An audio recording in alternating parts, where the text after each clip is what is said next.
Chapter 34. Changing from Arrogance to Humility 2. Chapter 34. Changing from Arrogance to Humility 2. Gentle Snow's eyes flashed when Sherfong also wanted to gift her something. She felt astonished and thought Sherfong was an interesting person. Sherfong conducted himself properly, and he was not as hard to get along with as she had imagined. You? Gifting Snow a present? Do you think Snow would even want it? Zhao Yueru could not help but turn her head around. Her fresh red lips curled into a seductive smile, and her eyes held a sneer within them. She was silently laughing at Sherfeng's overestimation of himself. What kind of item has Gentle Snow not seen before? Even luxury cars worth over 10 million could not catch her attention, not to mention an item within a game. Currently, Sherfong took out a piece of paper from his bag. This drawing was one of the drops from the boss. Sherfong nonchalantly passed the item over to Gentle Snow. When Zhao Yueru saw Sherfong take out a piece of scrap paper and give it as a present to Gentle Snow, she could not help but coldly say, "Are you trying to make a fool of us?" "No," Sherfong said in a serious tone. "Snow gave you a piece of bronze equipment, yet what about you? You took out a piece of scrap paper to trick her. Do you think a piece of scrap paper could compare to a piece of bronze equipment? If you're not playing us for fools, then what are you trying to do?" Hearing Sherfeng's answer, Zhao Yueru was further enraged. Behind Sherfong, Blackie, and the others were each covered in a cold sweat. Even if you did not wish to chat with the goddess, you still should not make a fool of her. Wasn't this just courting death? They clearly obtained a good amount of equipment inside the dungeon, and just simply giving one of those pieces would easily solve the problem. If Sherfeng's actions angered the goddess, even if the goddess herself did not take action, the players surrounding them would surely kill them off for her. Seeing a mishap about to occur, Blackie thought of giving away the bronze staff he held. However, Gentle Snow gladly received the scrap paper Sherfong gave her. Suddenly, Blackie and everyone else's mouths formed a 0H shape. The goddess accepted it? What kind of situation was this? "Thank you for your present. I like it very much. Now, can we go somewhere with fewer people to have our chat?" Gentle Snow smiled in appreciation. Sherfong also smiled and nodded in agreement. Looking at Gentle Snow's faint smile was like watching a dazzling sun that warmed a person's heart. It would be hard to forget such a smile, even after a lifetime. "Snow, you're going to forgive his rude actions just like that?" Zhao Yueru asked in a puzzled tone. "It's all right, Yueru. I like this item very much." Gentle Snow turned around after commenting, letting Sherfong lead the way. Zhao Yueru was stunned. She just could not understand what kind of drug Sherfong had given Gentle Snow. Was a piece of scrap paper enough? Just what was this piece of scrap paper? "Snow, just what did that fellow give you?" Zhao Yueru whispered. Just by seeing the fire poker on Sherfeng's waist, she could tell Sherfong would not be able to give anything valuable. However, Gentle Snow still happily received it. Such a result puzzled Zhao Yueru significantly. A potion recipe for the basic strength potion.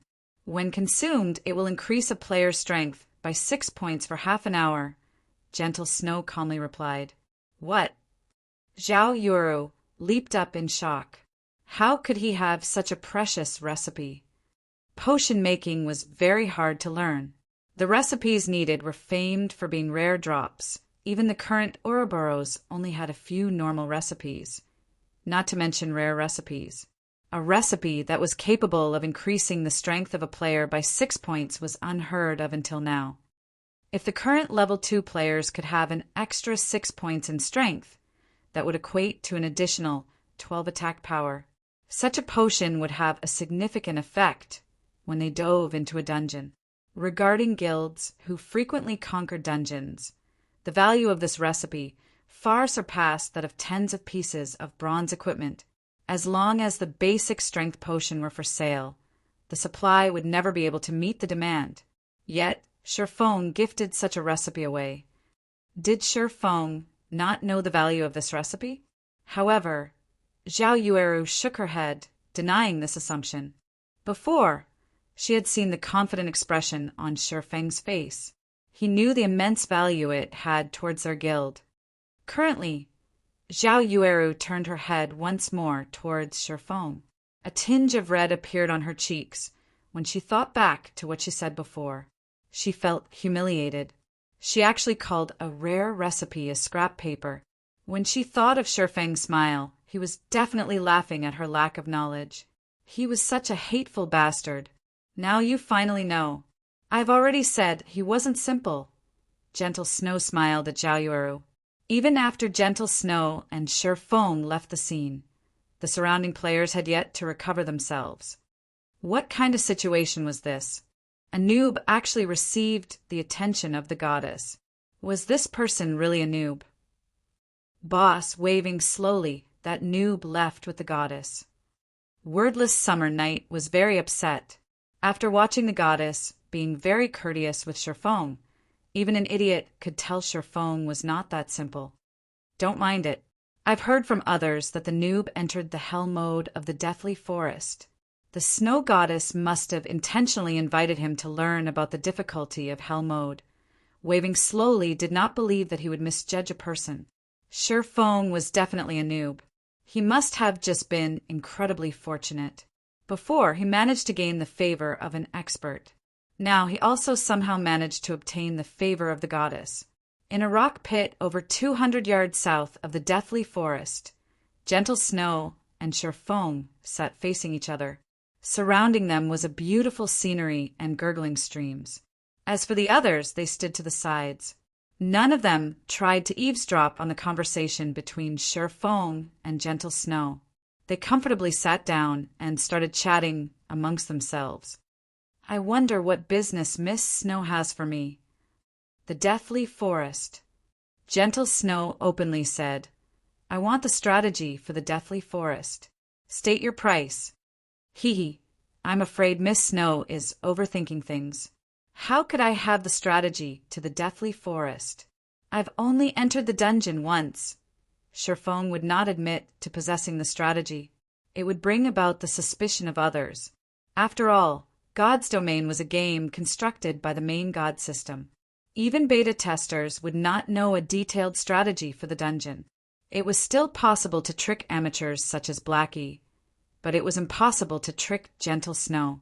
Troubles would arise if Shifeng were to generously share his strategy. Gentle Snow smiled sweetly. Her eyes swept once across Shifeng's party members before calmly saying, If I'm not mistaken, the equipment your party members are wearing all came from the hell mode of the Deathly Forest. Although your party has 1 or 2 players with proper techniques, everyone knows you had invited 3 level 1 noobs as temporary members. Such a party was able to enter hell mode, and even came out with quite a lot of equipment. Do you think I would believe you if you said you did not have any information? Let's not twist our words around. I know you're a beta tester, and not just any beta tester. You must have done detailed research on the Deathly Forest. Otherwise, you wouldn't be able to clear the dungeon at all.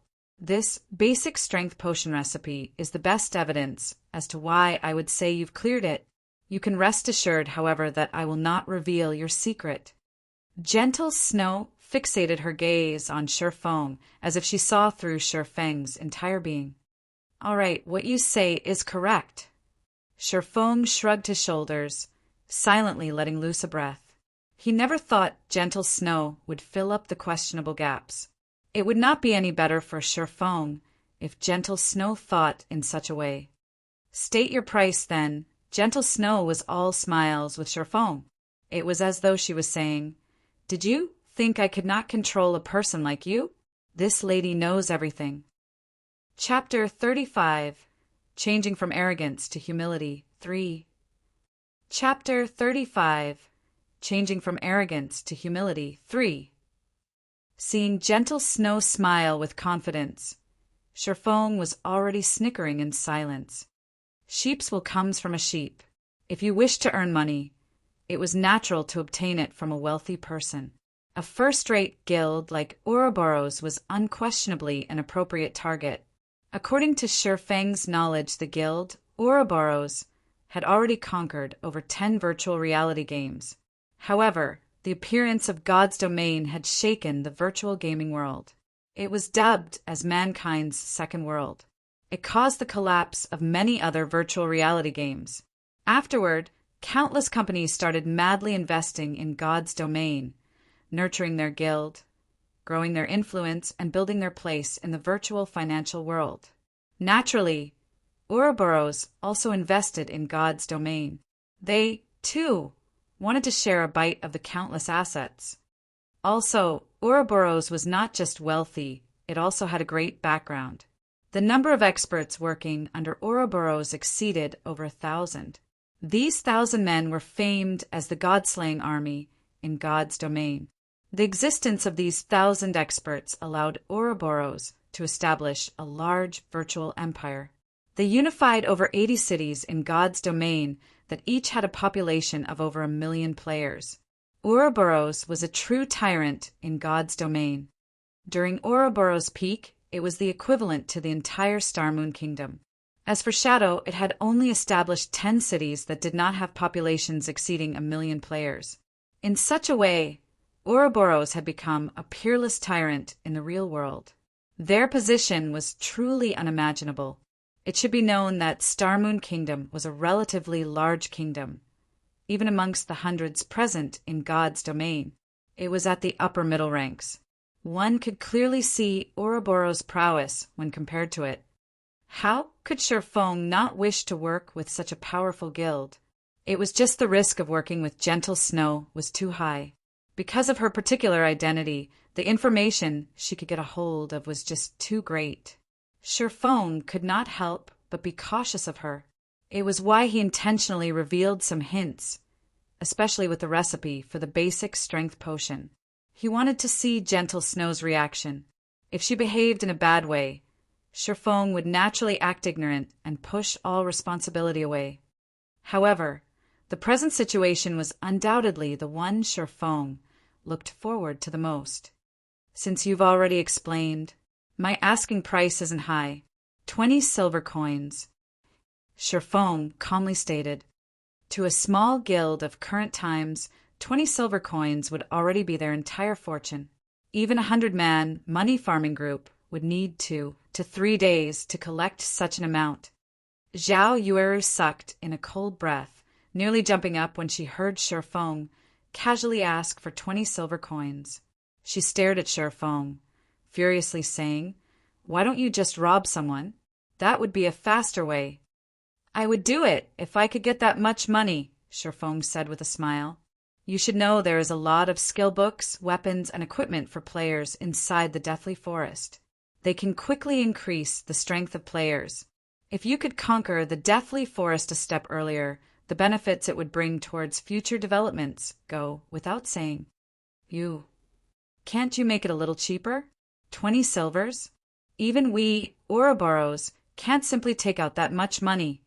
Zhao Yueru thoroughly disliked Shi Feng now. However, when she thought about the importance of the Deathly Forest, she still used a softer tone to speak to Shi Feng. "Sorry, but no negotiations. If you don't agree to it, then I can only consider working with some other guild." Shi Feng remained firm with his decision. He had been very sincere in dealing with Gentle Snow. If it was still not possible, he could only consider the Assassin's Alliance. The Assassin's Alliance was wealthy and imposing. Before, they spent over 20 silvers to buy Shi Feng's level 5 bronze shield. "I understand. 20 silvers then. However, we need some time to collect the money. After all, our Ouroboros area of influence isn't in White River City, but at the capital, Star Moon City. There are only a few Ouroboros members close to White River City. Give me a day's time. Take these 7 silvers as a deposit. I will compensate you with 15 silvers a day later." Gentle Snow had never imagined Shi Feng's appetite would be so great. 20 silvers was still a lot to her. However, the importance of clearing the Deathly Forest was too great. They had to grasp it as soon as possible. At the same time, Gentle Snow knew that silver coins were precious during the early periods of the game. Hence, she had given a little more to Sherfong as interest. All right, here is the map of the Deathly Forest, and also the things you need to pay attention to when fighting against the boss. Sherfong also knew what Gentle Snow had said was true. Wanting to gather 20 silver coins would not be easy. Ouroboros did not have as great of influence in White River City as the Assassins' Alliance did. Sherfong sent mail to Gentle Snow containing detailed introductions to the Deathly Forest. With Gentle Snow's abilities, they should be able to clear normal mode easily. Gentle Snow looked at the strategy she received for the Deathly Forest. Her heart slightly shook only after a slight glance. She never imagined the Deathly Forest would be so horrifying. Just the number of paths available already numbered 36. 33 of them were dead ends. There was even a Night Ranger who moved based on opportunity. There was also a detailed description of the boss and when it would cast its skills. She definitely got more than 20 silvers worth of information. If she sent others to explore the paths bit by bit, the cost would exceed 20 silvers. Suddenly, another change occurred to Gentle Snow's perception of Sherfong. She felt Sherfong was not as simple as he seemed to be. He was certainly an expert. Only an expert could have such a profound understanding of the dungeon. However, Gentle Snow had no recollection of an expert swordsman like Sherfong. In 3 days, Ouroboros is planning to enter the first level 5, 20-man dungeon, the Dark Moon Graveyard. I wonder if you will be interested in joining? Gentle Snow beautiful eyes looked toward Sherfong as she invited him to the team dungeon. She already acknowledged Sherfang's strength. If Sherfong was with them, entering the team dungeon, they might have an easier time in it. From aside, Blackie looked at Sherfong with dumbstruck eyes. His admiration for Sherfong had already reached the level of worship. He never imagined Sherfong would be so awesome as to conquer the snow goddess in a few moves. The goddess even wished to invite him to raid a dungeon. How great of an honor was this! There were countless men who dreamt of raiding a dungeon with the snow goddess. However, Zhao Yueru became irritated after hearing Gentle Snow invite him. Sherfong was but a beta tester. At most, he had experienced God's domain a few more days than they did and had a deeper understanding of the Deathly Forest. However, the 20-man team dungeon had only opened after the game's official release. It did not exist during the beta test, so there was no way for Sherfong to know anything about it. Also, Sherfong wasn't some powerful expert. What point would there be in inviting him? He would just be wasting a slot in the dungeon.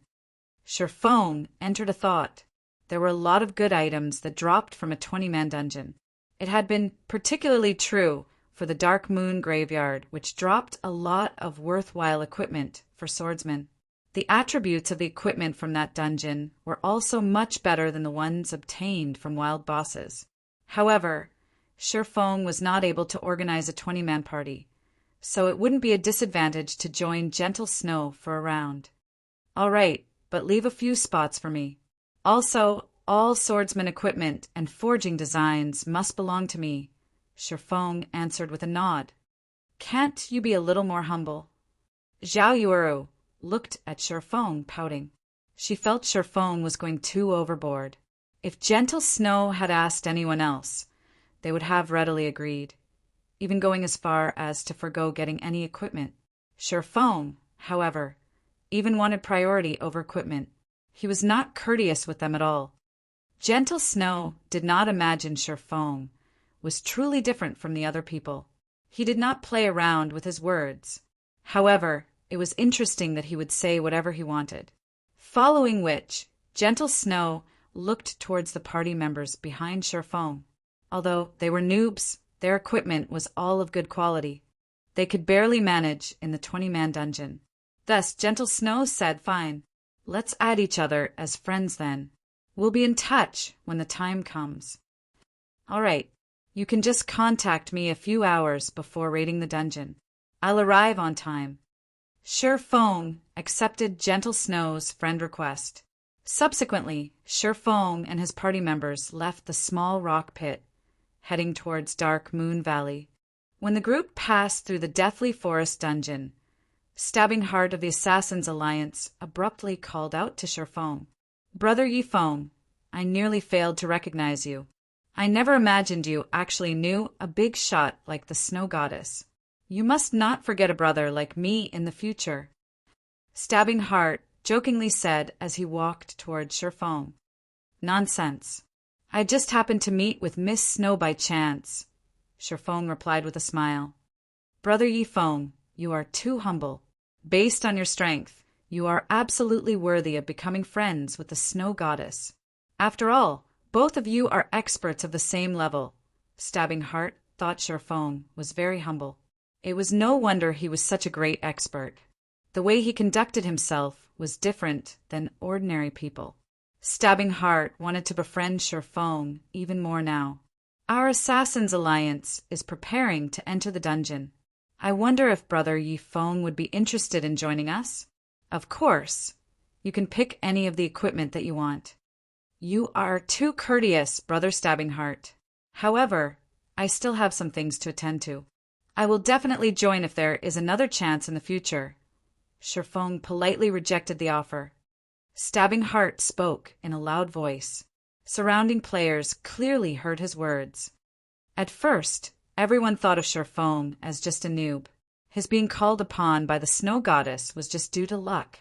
Even now, Stabbing Heart of the Assassin's Alliance wished to befriend Feng. Just what sort of situation was this? The Assassin's Alliance was a large guild that was famous throughout White River City. As the sub-leader of the guild's elite group, Stabbing Heart would not need to interact with normal players at all. However, he tried to befriend Feng. Feng had actually rejected him. Feng was just too domineering. If someone were to call Feng a noob, nobody would believe them. There was something strange about the situation. Everyone guessed that Feng must be a hidden expert that normal players did not know of. Otherwise, why would big shots try to meet Feng one after the other? Boss waving, that Stabbing Heart actually tried to befriend that noob. I'm not dreaming, right? Wordless Summer Night was shocked. Was this Feng really the noob they met before? Waving slowly but surely was currently upset in his heart. Initially, his heart still held hope that Feng was just a noob. Now, however, that hope was utterly destroyed by Stabbing Heart. Feng was not a noob. He was definitely an expert, just like Lonely Snow had said. Feng might even be greater than Lonely Snow had described him to be. If Lonely Snow followed Feng, then his future would certainly be filled with boundless prospects. On the other hand, they had chased Feng away. They had missed a great chance for them to befriend an expert. "Boss, why don't we go over and apologize? An expert is a magnanimous person. Who knows, he might even forgive us. At that time, we, too, could gain the favor of an expert," Battle to the End suggested. Wordless Summer Night nodded his head in complete agreement.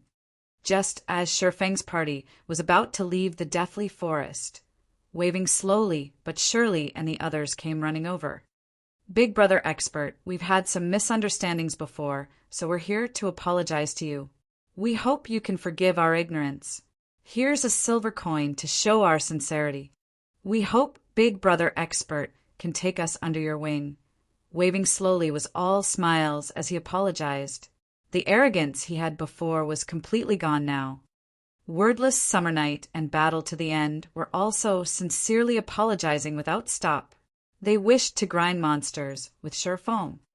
"If you guys don't have anything else to say, then please leave. I still have matters to attend to, so I don't have any time to waste with you." Feng spun around to leave after replying.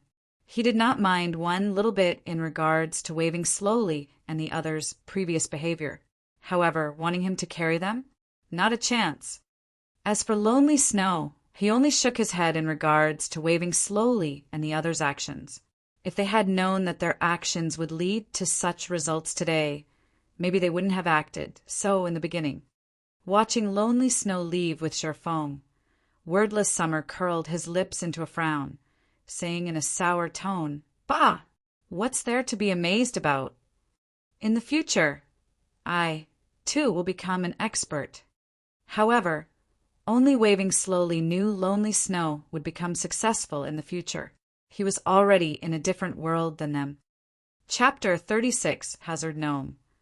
Chapter 36, Hazard Gnome. Thunithor.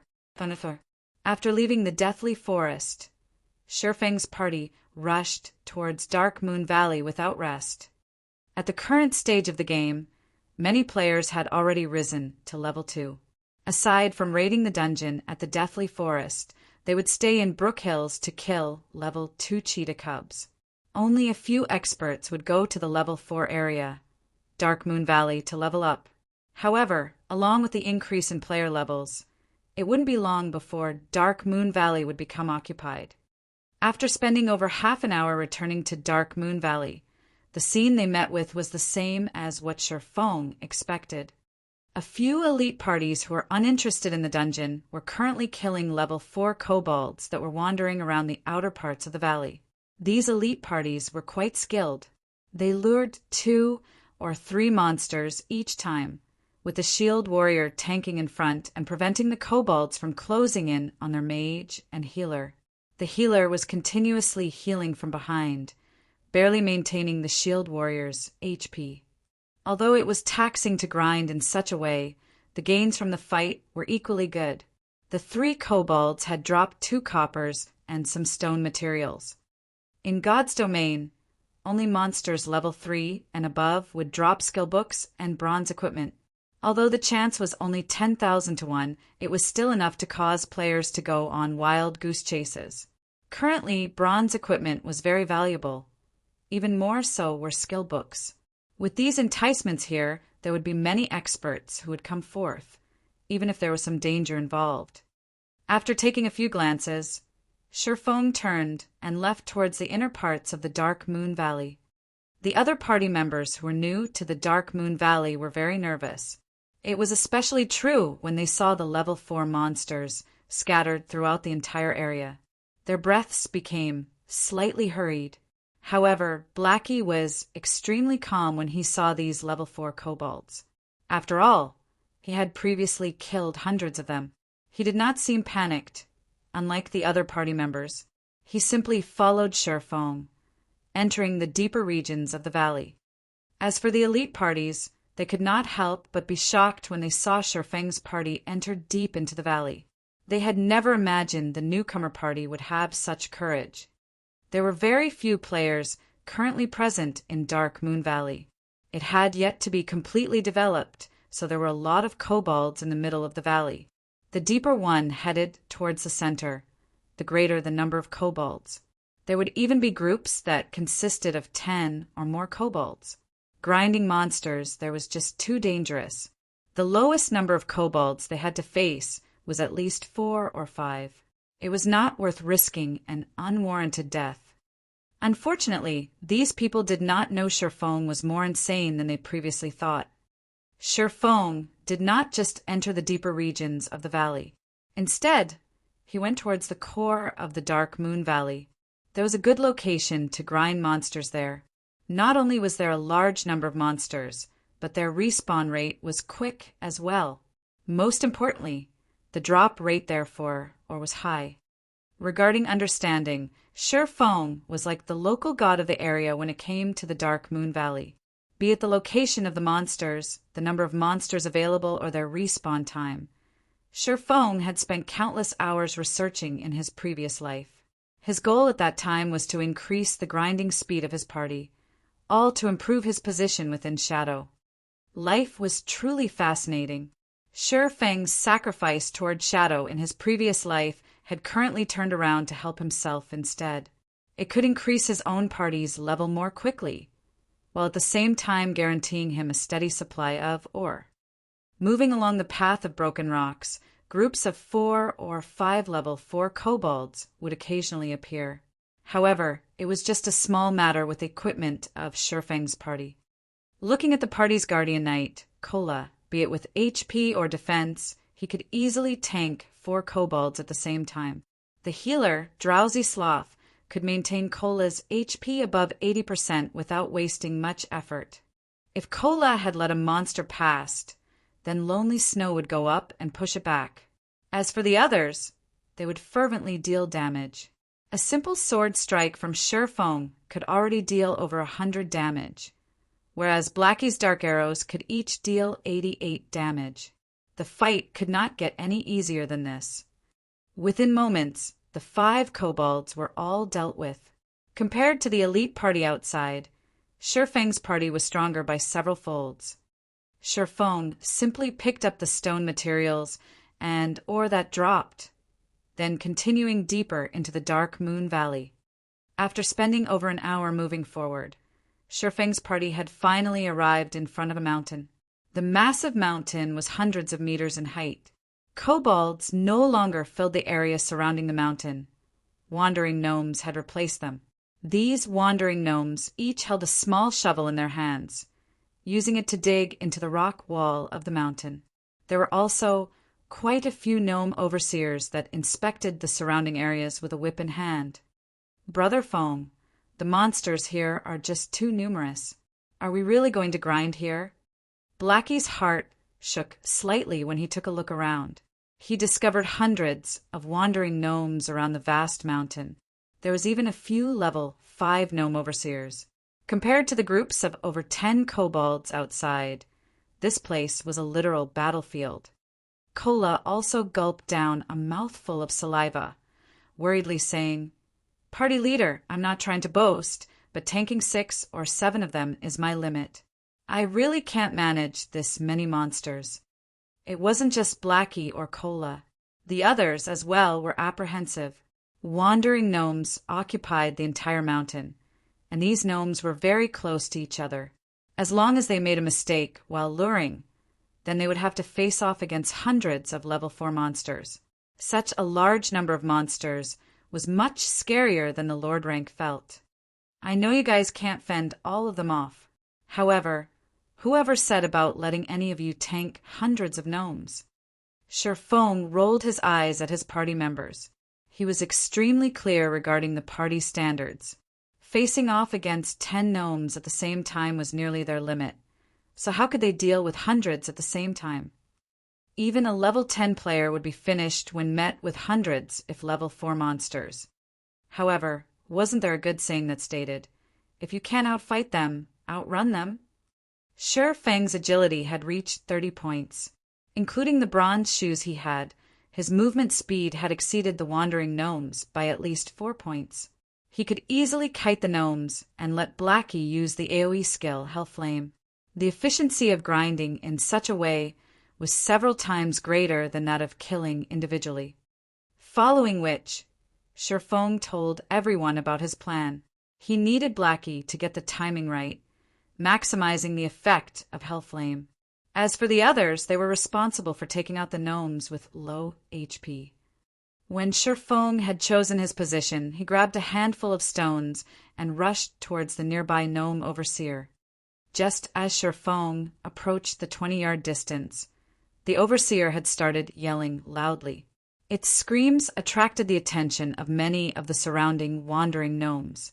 Sure Fong waited first for a moment, avoiding the whip of the gnome overseer and allowing the wandering gnomes to continuously gather. When about 30 gnomes had gathered, Sure Fong turned around and ran in the opposite direction. Afterward, he threw a small stone that struck another gnome overseer. The overseer who was struck loudly bellowed, bringing along over 20 of its brethren and rushing at Sure Fong. Within moments, Sure Fong had lured over 60 monsters. However, Sure Fong was not yet satisfied. He started circling the mountain as he lured monsters, and within 5 minutes, there were hundreds of wandering gnomes and more than 10 gnome overseers chasing behind him with all their might. Unfortunately for them, Sure Fang's equipment was just too good. His speed was 30% greater when compared to the gnomes, including Sure Fang's extraordinary techniques and control over his body. He was able to toy with the gnomes whichever way he wanted. "Blackie, get ready to cast," Sure Fong reminded. "All right, Blackie was extremely excited. This was his first time using AoE magic, so he did not know what kind of effects it would have. Subsequently, Blackie's fingers started gesturing in midair. Brilliant magical seals started appearing, forming into a dazzling magic circle that gave off a peerless aura. As Blackie spat out the last syllable, the land shook. Jade green flames rushed to the sky, devouring the entire gnome army. A field of damages over 100 had appeared. Within 5 seconds, every gnome chasing after Sherfong received over 200 damage. Their remaining HP less than half. However, the target of these gnomes had also changed. They no longer went after Sherfong, but Blackie instead. Sherfong abruptly stopped. He pulled out the abyssal blade and rushed forward. Thundering Flash. Not only did the level 4 Thundering Flash have a low cooldown, but its attack range also increased to 15 by 3 yards. It had nearly covered the entire gnome army. 3 streaks of thunder flew past the gnome army, creating 3 damages of over 120 points to every gnome. The attack had completely devoured the remaining HP of the gnomes. As for the low HP ones that remained, they were quickly held back by Cola. Lonely Snow then rushed forward and used a whirlwind slash, thoroughly ending the remaining gnomes. The hundreds of gnomes had been wiped out, leaving behind a floor covered with items. Meanwhile, everyone's experience madly rose. EXP of over 10 points appeared one after the other, dazzling everyone's eyes. Hua! Blackie had risen to level 3. This is too awesome. Blackie roared in exhilaration. This is only the beginning. They will still respawn in a moment. Sherfong laughed. Let's quickly pick up the drops. Suddenly, everyone started busying themselves. Even with 6 people retrieving the drops, the loot of hundreds of gnomes still required them to spend a lot of time doing so. However, moments after they started collecting, a gnome that piloted a gigantic robot suddenly appeared. The gnome's face was crimson red. It immediately rushed towards Sherfeng's party with unparalleled rage. Not good. It's the hazard gnome. Everyone spread out. Sherfeng shouted the moment he laid eyes on the gigantic robot. Chapter 37, Rocket Boots. Chapter 37, Rocket Boots. The moment everyone saw the giant robot piloted by a midget gnome, they instinctively knew he was something very dangerous. After hearing Sherfeng's reminder, they ignored the loot on the ground and immediately ran towards the forest without a shred of hesitation. Naturally, Sherfeng would not stay behind either. The hazard gnome was a very dangerous monster. It was especially true when he first made his appearance.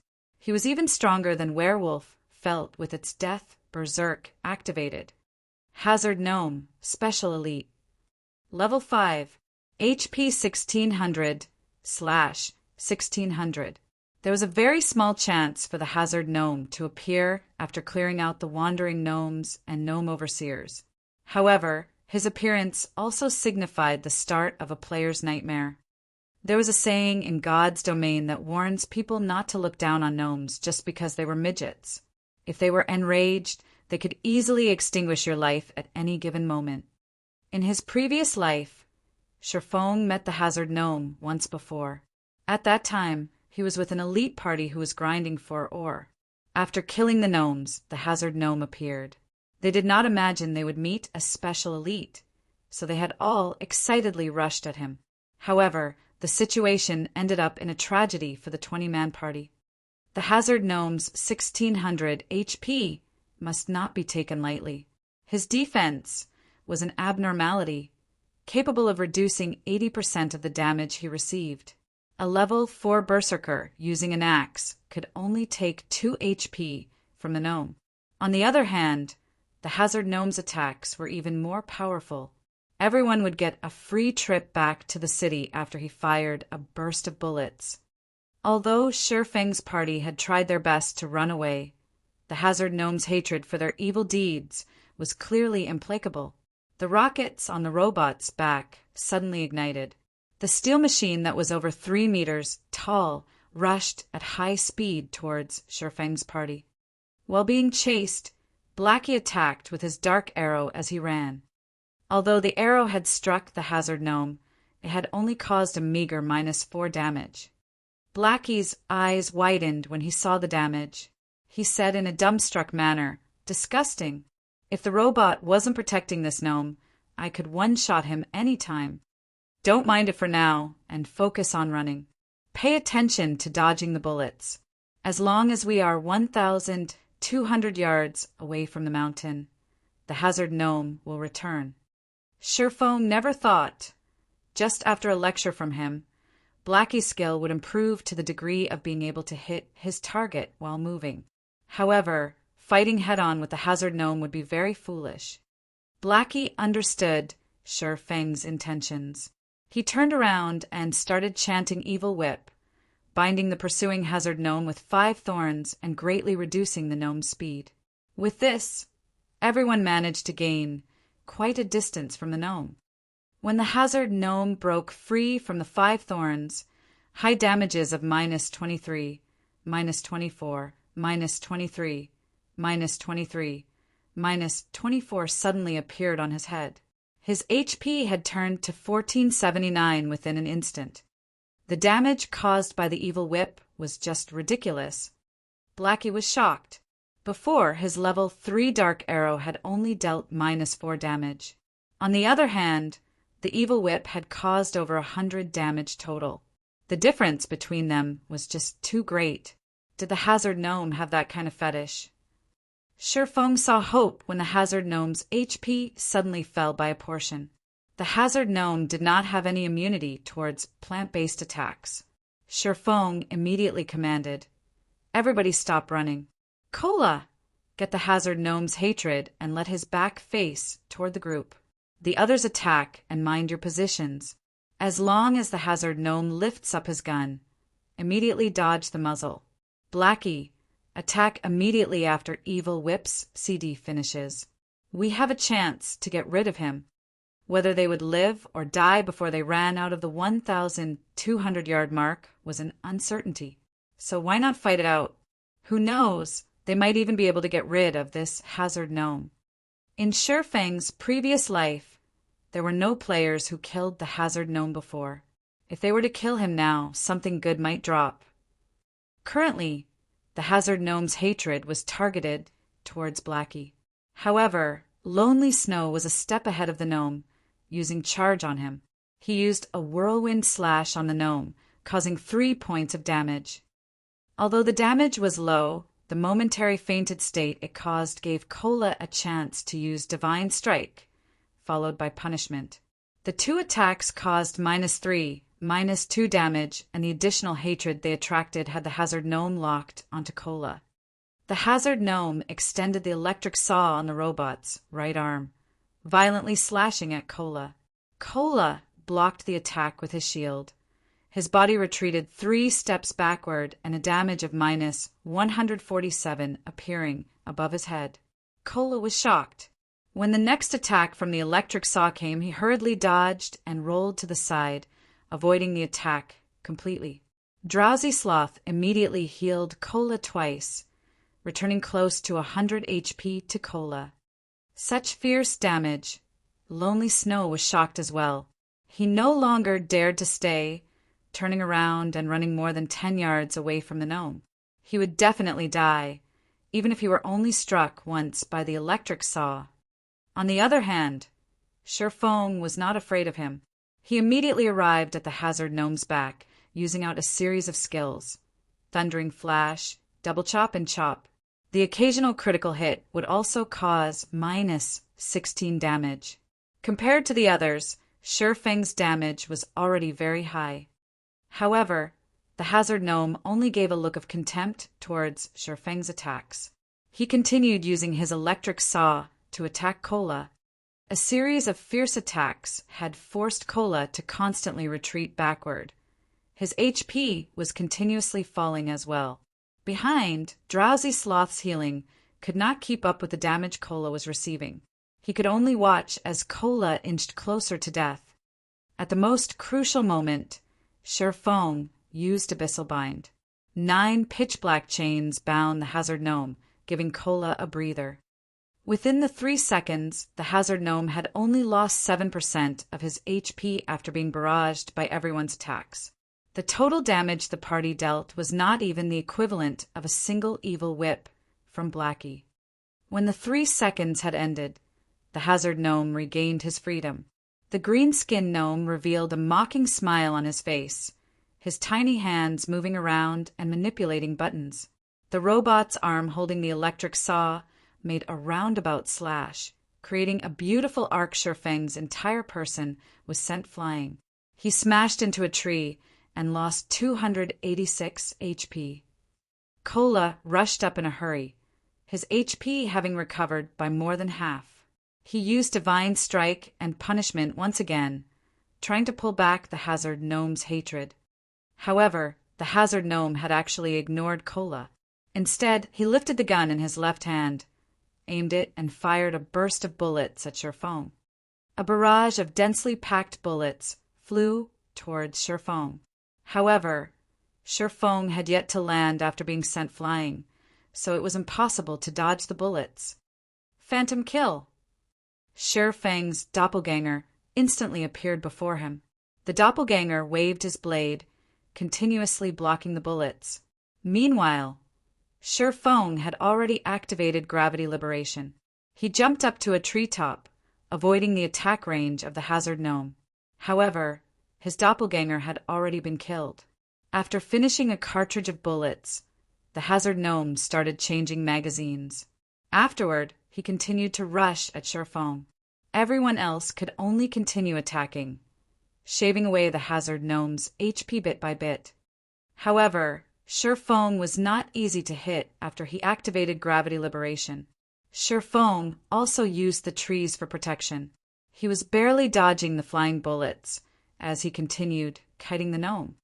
As for Blackie, he would immediately use Evil Whip as soon as it was ready. The hazard gnome's HP continuously fell 64%, 50%, 30%, 20%, 10%. When only 10% of the hazard gnome's HP remained, the gnome suddenly jumped out of the metallic machine. He wore a pair of rocket boots and started to escape. It can't be. Monsters can actually escape? Blackie watched as the hazard gnome ran with extreme speed to a location without people. The others were also shocked. They never imagined the gnome would have such a high intelligence. He ran the moment he knew he could not win the fight. We can't let him escape. We will have fought for nothing otherwise. Kola immediately chased after the gnome. He had been bullied by the hazard gnome just a moment ago, so his heart was currently filled with anger. How could he let the hazard gnome escape after having taken advantage of them? You want to escape? Not a chance. Shurfeng chased after him with wind blade. However, the hazard gnome was unperturbed. He sent Shurfeng a mocking expression before pressing a button on his waist. The rocket boots spewed out large amounts of flames, ready to fly away. Chapter 38. Twin Snake Ring. Chapter 38.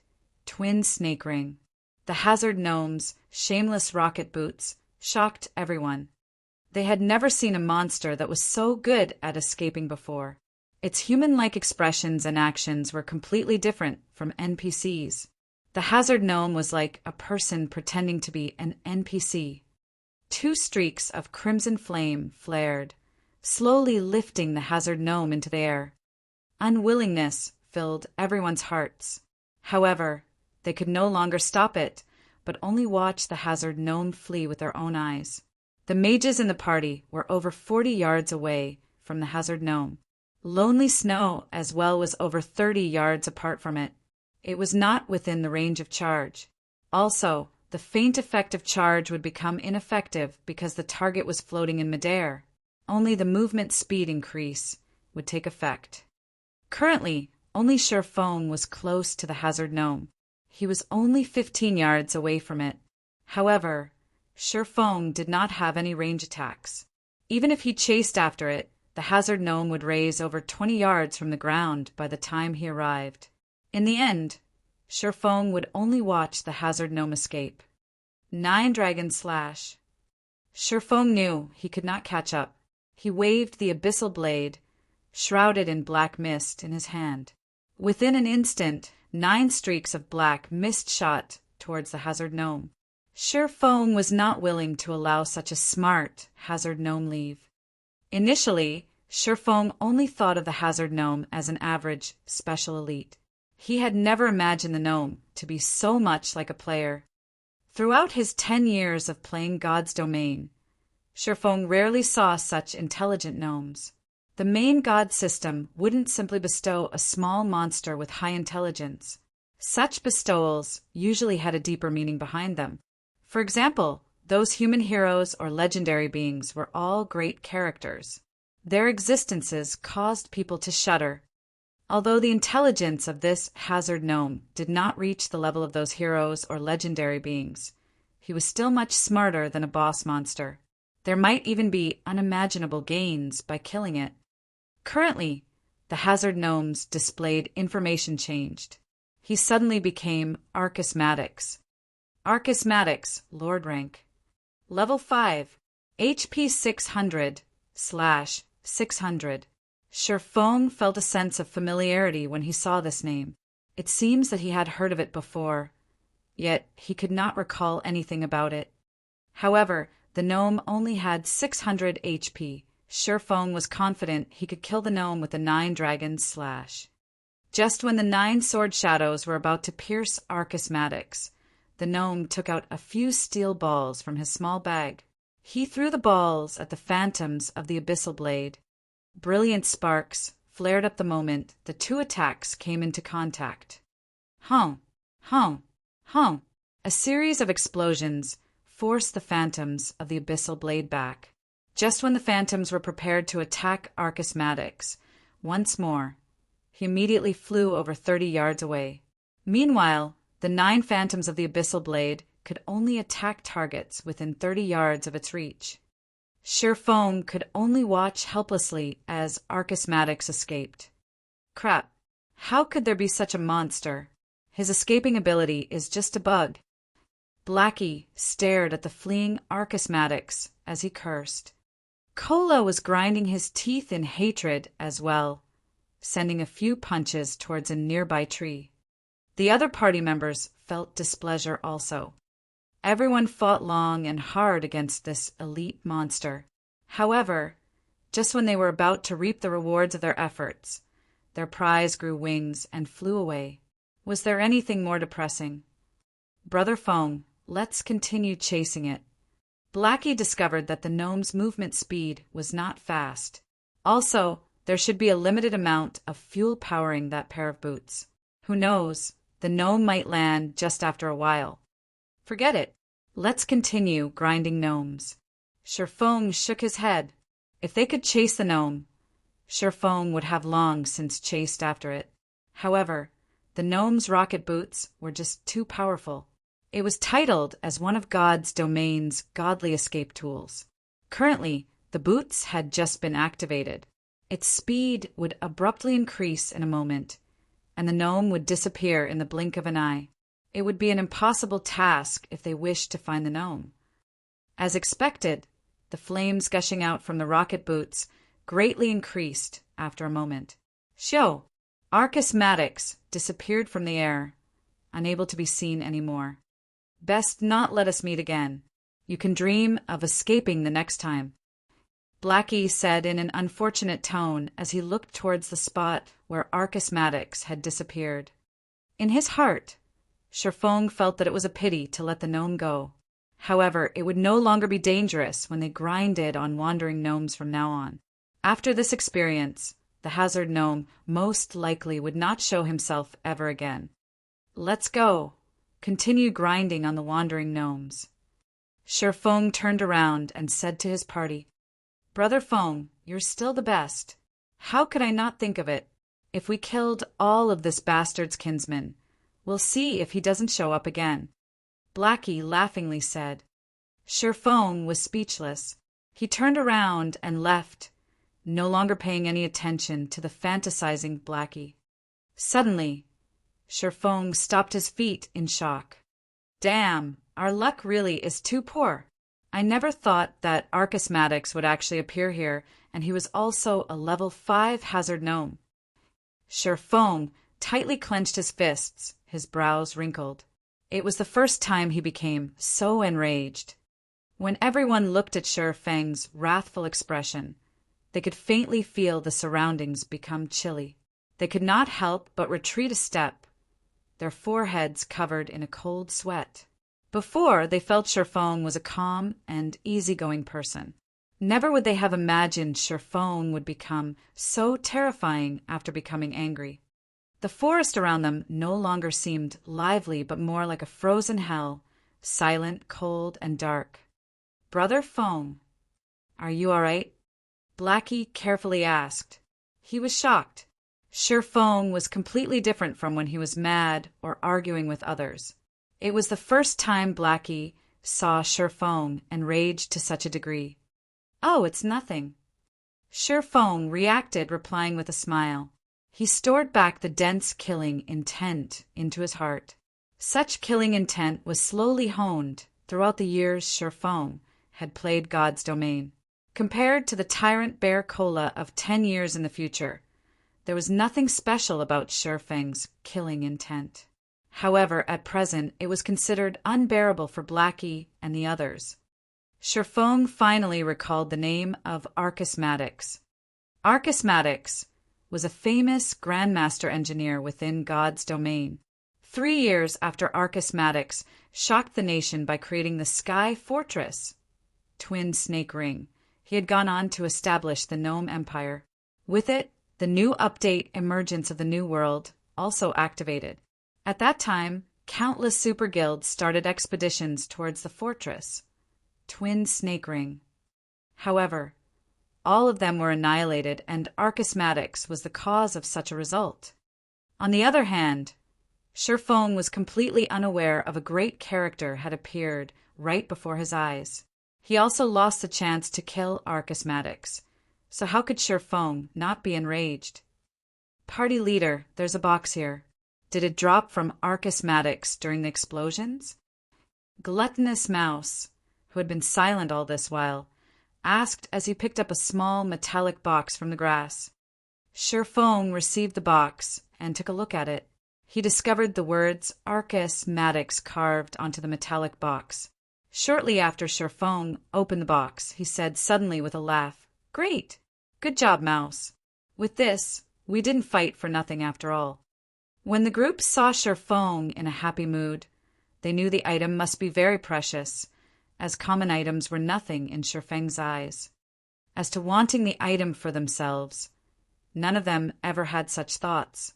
They had long since made Feng their idol, and being able to aid their idol naturally made them happy. "Let's do it this way. You guys stay here to grind and level up. I still have something that needs to be done. Notify me when you have all reached level 4. Feng kept the metallic box and hastily made the arrangements.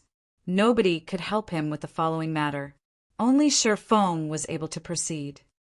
Everyone felt reluctant when they heard Feng's command. However, hearing Feng have plans for them after they reached level 4, their anticipation grew as they abided Feng's arrangements. Subsequently, Feng left the deeper regions of the Dark Moon Valley. The party had Blackie's AoE skill.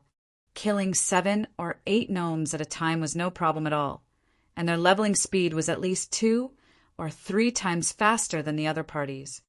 On the other hand, what Feng needed to do was to utilize this metallic box and to forward the first step of his plans in God's Domain. Chapter 39, Philosopher's Stone. Chapter 39, Philosopher's Stone. After leaving the Dark Moon Valley, Feng rushed towards Scarlet Lake. He had also activated gravity liberation to save more time. The players on their way to the Dark Moon Valley saw Feng speeding past them like a gale of wind. His speed was shockingly fast, and his figure was just a blur. Who is that person? Which assassin is he? His speed is so fast. No, look at his waist.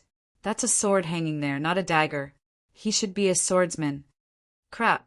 Are the current swordsmen that OP? The widely spread rumor on the forums stated that a mysterious swordsman killed the mayor of Red Leaf Town. There was also a powerful swordsman at the Deathly Forest that received an invitation from the Snow Goddess. I would have played as a swordsman if I had known about this earlier. Say, do you think they're the same person? Definitely not. I saw the swordsman that killed the mayor. That male swordsman was as big as a black bear. His arms alone were thicker than our thighs. He had forcefully killed that level 15 mayor. The players passing by started a discussion as they watched Sherfong depart. They were inwardly speechless towards the swordsman job. They should have played as swordsmen if there was such a powerful job. However, it was too late now. Sherfong might have laughed it off if he had known their thoughts. There was no strongest job in God's domain, only the strongest player. Sherfong ran for over 2 hours through the vast plains. He activated gravity liberation over tens of times, escaping the pursuit of high-leveled monsters. He passed through the level 6 map, Wolfman's Ruins, and the level 8 map, Orofort, before arriving in the level 10 area, Scarlet Lake. Scarlet Lake was the playground of level 10 water elementals and little fishmen. Watching from a high location, Sherfong could see groups of little fishmen patrolling. The closer it was to the Scarlet Lake, the more there were of little fishmen. The central region of the Scarlet Lake was the nest of the little fishmen, whereas annoying water elementals filled the water of the lake. Due to the densely packed and large number of monsters in the Scarlet Lake, the little fishman's curse skill was extremely horrendous. It could absorb a player's attributes and turned it into their own. The longer they fought, the stronger they would become. They were extremely hard to kill, including the fact that there were no quests here. There were rarely any players who would willingly come here to level up. However, Sherfong had to enter into the deeper regions of the Scarlet Lake. The metal box dropped by Archismatics was extremely precious. If Archismatics were to know it fell into Sherfeng's hands, he would most likely bleed out in rage. There was a treasure map inside the box, and the treasure it hid was located at Scarlet Lake. Sherfong had played God's Domain for over 10 years now. He had done extensive research regarding the history of God's Domain.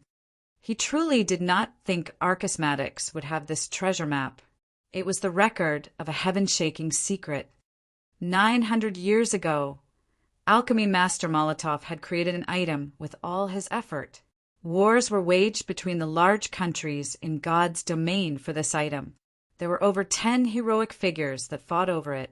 However, this item became lost in the end, its whereabouts unknown. It had become an unsolved mystery in God's domain. Meanwhile, the treasure map in Sherfeng's hands, by chance, recorded the location of this item.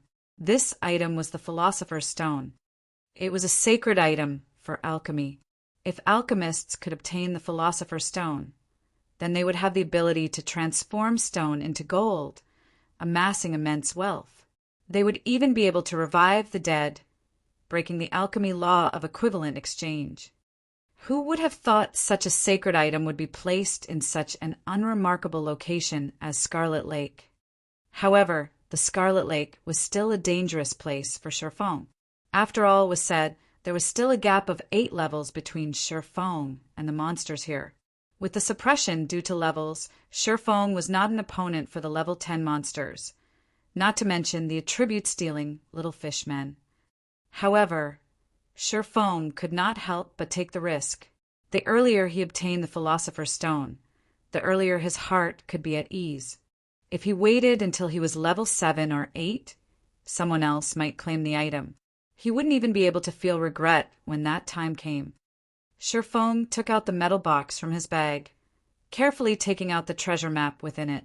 He started researching it in detail. The marking on the treasure map was very clear. The treasure was located directly below the little fishman's nest.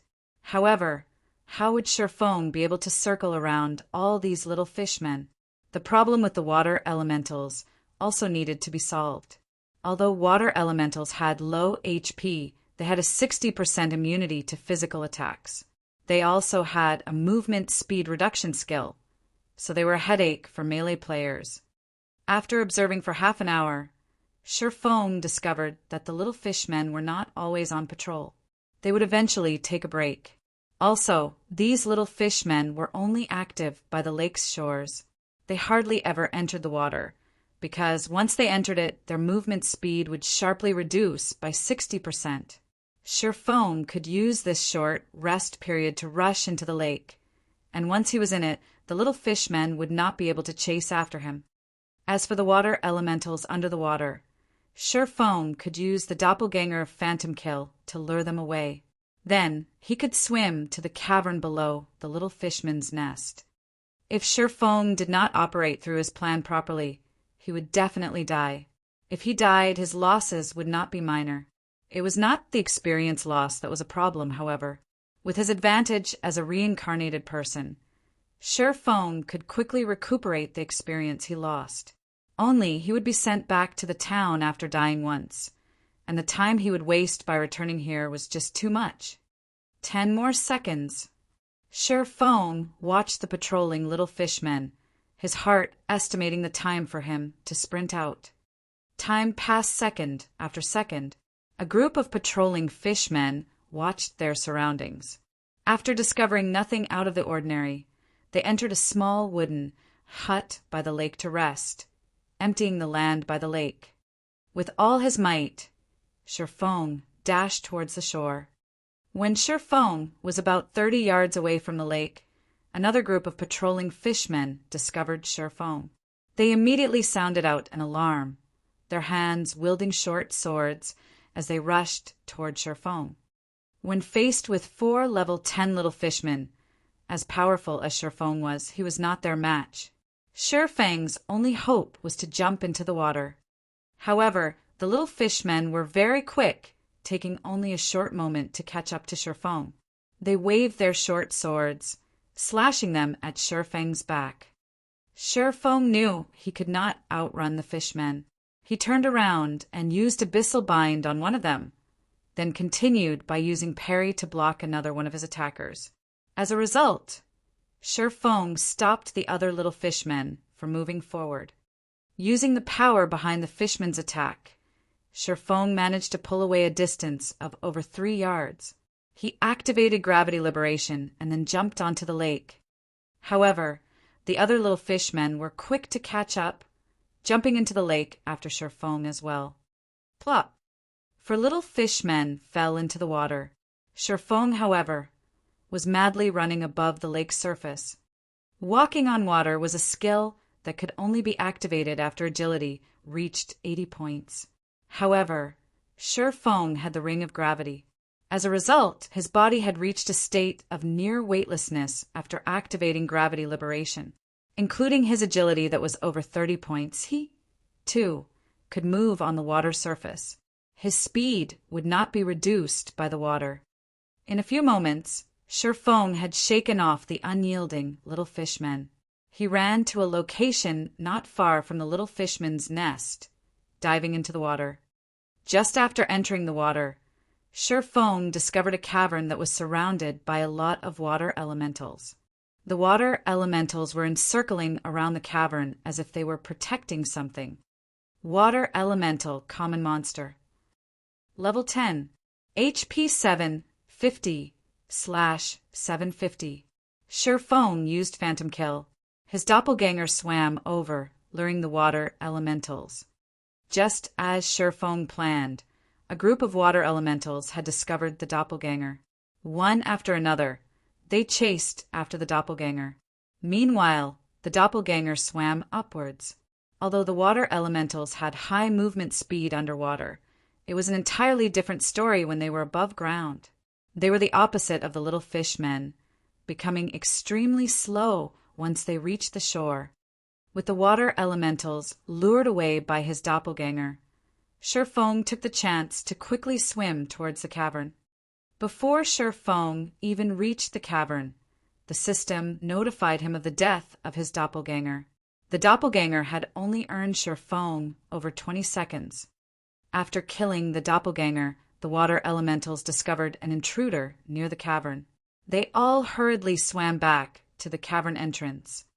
After discovering Shurfong, the speed of these water elementals increased by a fold as they sped towards Shurfong. Chapter 40, Sun Temple. Chapter 40, Sun Temple. Above the scarlet-colored lake, the speeding water elementals created waves of water that struck at the little fishman's nest. Waves that were as tall as a person enveloped the entire nest, destroying many of the small wooden huts on it. The hundreds of little fishmen inside the nest entered a frenzy. They screamed and bellowed, each of them holding weapons as they jumped into the water and swam towards the cavern below the nest. Dual-layered protection? Shurfong took a look behind him, shocked. As if hundreds of water elementals were not enough, now there were also hundreds of little fishmen following behind. With this amount, even 2 or 3 elite groups of players would not amount to anything. Shurfong had no choice but to increase his speed and rush into the cave. There was still a thread of hope for survival. However, Shurfeng's speed underwater was very slow. It was incomparable to the druids who had their seal transformation, where their movement speed was increased by 50% when moving underwater. Instead, Shurfeng's movement speed was reduced by 50%. Soon, Shurfong was just 50 yards away from the cavern's entrance. However, the enraged water elementals approached Shurfong as if they were flying, their distance between Shurfong shortening quickly. 42 yards, 28 yards, 20 yards, 10 yards. Just when Shurfong was only 5 yards away from the cavern entrance, the water elementals had caught up with Shurfong. They waved their gigantic icy fists towards Shurfeng's head.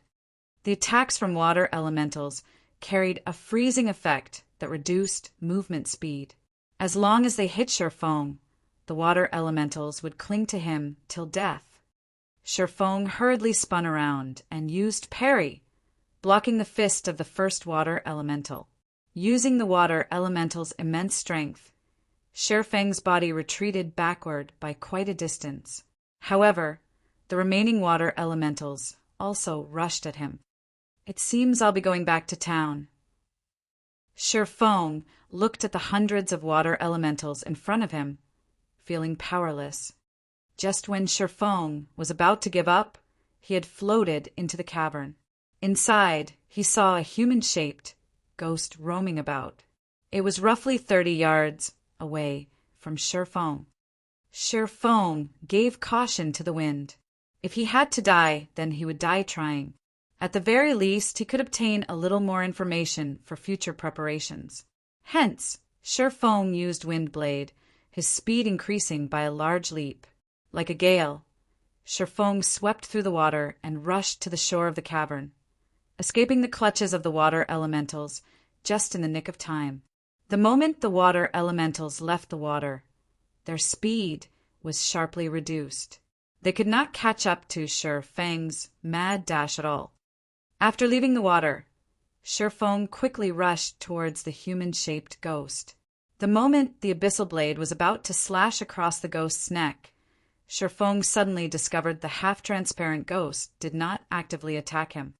Shurfong abruptly turned the tip of his sword away, the blade sliding past the ghost's side. It did not attract the ghost's hatred. Close one! Shurfong felt cold sweat down his back when he looked at the ghost's information. Brave one, Floyd. High Lord. Level 25. HP 360 000/360 000. If Shurfong had attacked this brave one and attracted his hatred, even if he had 100 lives, he would still end up dead. Within God's domain, brave ones were only second to heroes regarding strength. Their position within a kingdom was even higher than that of a marquis and was second only to a duke. Even if such a great character had died and turned into a ghost, he was still a monster of the great lord rank. He was a tyrant amongst monsters. Without 100-men group of elite players, it was impossible to kill off this ghost. Could he be the guardian of this place? Shurfong looked at the brave one, Floyd, silently guessing in his heart. There were usually guards posted around places with treasure. As for the little fishmen and water elementals outside, they could be considered at most as guard dogs. They were unfit to guard an important treasure. Sir Fong did not dare to stay any longer. After all, there was still a large group of monsters chasing after him. He hurriedly ran towards the inner regions of the cavern. The cavern was very large. There was a flight of stairs that led straight into the depths of the cavern, and following it down ought to lead Sir Fong to the Philosopher's Stone. When Sir Fong was right before the stairs, a sea of water elementals and little fishmen had rushed at him. It was as if they had an undying grudge against him. You lower life forms dare to sully this divine place? Prepare to receive divine punishment. Floyd's gaze suddenly erupted in rage, pulling out a dark golden, great sword from his back. The sword gave out a surge of evil that made it seem as if it were the master of the world. When Floyd raised the great sword, the surrounding air started becoming heavy, following which Floyd gave out a loud bellow as his arms swung the great sword with all their might. A strong wind, followed by a sword flash, swept through all the water elementals and little fishmen. Each and every one of the monsters turned into ash, and the cavern's entrance instantly transformed into a pile of rubble. Strong! Sir Fong exclaimed in shock. He had sorely underestimated the strength of a brave one. Floyd's single sword could easily wipe out a 100-men group of level 30 elite players. A 300-men group might be needed to even have a fighting chance. It was unexpected that the water elementals and little fishmen did not even have the right to become guard dogs. They were all annihilated in an instant. Sir Fong wiped away the cold sweat on his forehead. Luckily, he was a human and not a lower life form. Otherwise, his outcome would be similar to those water elementals and little fishmen. This place is truly vicious. I guess I can only go downward now. Sir Fong looked at the collapsed entrance. Not even an earthworm could find a way through the debris. The stairs that led down were spiral-shaped. The rocky walls surrounding it were also enchanted with a kind of light-based magic, brightening the entire stairwell. However, this stairwell was extremely long.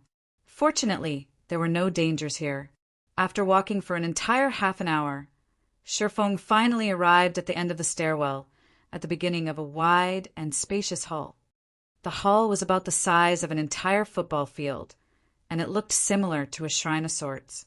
Made out of gold and jade, the two sides of the hall were carved with an abundance of illustrations and texts. There was also an altar at the deepest part of the shrine. Above the altar was a treasure chest made of pure gold. On each side of the treasure chest, there were two statues made of gold, both of them holding a great sword in their hands. System. Player has discovered the Sun Temple. Sun Temple. It was the first time Sir Fong had heard this name. In his previous life, there was no information on the Sun Temple. It might have been because no player had activated it before, so there was no information about it on the official website. However, looking at the situation, it should be very dangerous. However, Sir Fong couldn't care less about it as he walked towards the golden altar. His target was the Philosopher's Stone, and the golden chest before his eyes should be holding the item. The moment Sir Fong stepped onto the altar, he clearly felt a chill permeating his body. The chilliness came from the two gigantic golden statues. Sir Fong did not know what sort of consequences there would be if he continued onwards to retrieve the Philosopher's Stone. However, he no longer had any choice. The cavern's entrance had already been sealed off, so he could only decide after grabbing the Philosopher's Stone. Sir Fong slowly opened the golden treasure chest. Golden rays of light leaked out from the chest, illuminating the entire temple. Subsequently, the golden rays started to fade, revealing 3 items inside the chest. Sir Fong pocketed the items with zero hesitation. Crap! How could the Philosopher's Stone end up in such a state? Sir Fong looked at the thumb-sized blood-red stone, feeling extremely disappointed. Philosopher's Stone damaged. Epic rank special item dropped after death. A sacred item for alchemy, the Philosopher's Stone can be used to turn stone into gold, revive the dead, and has many more unfathomable uses.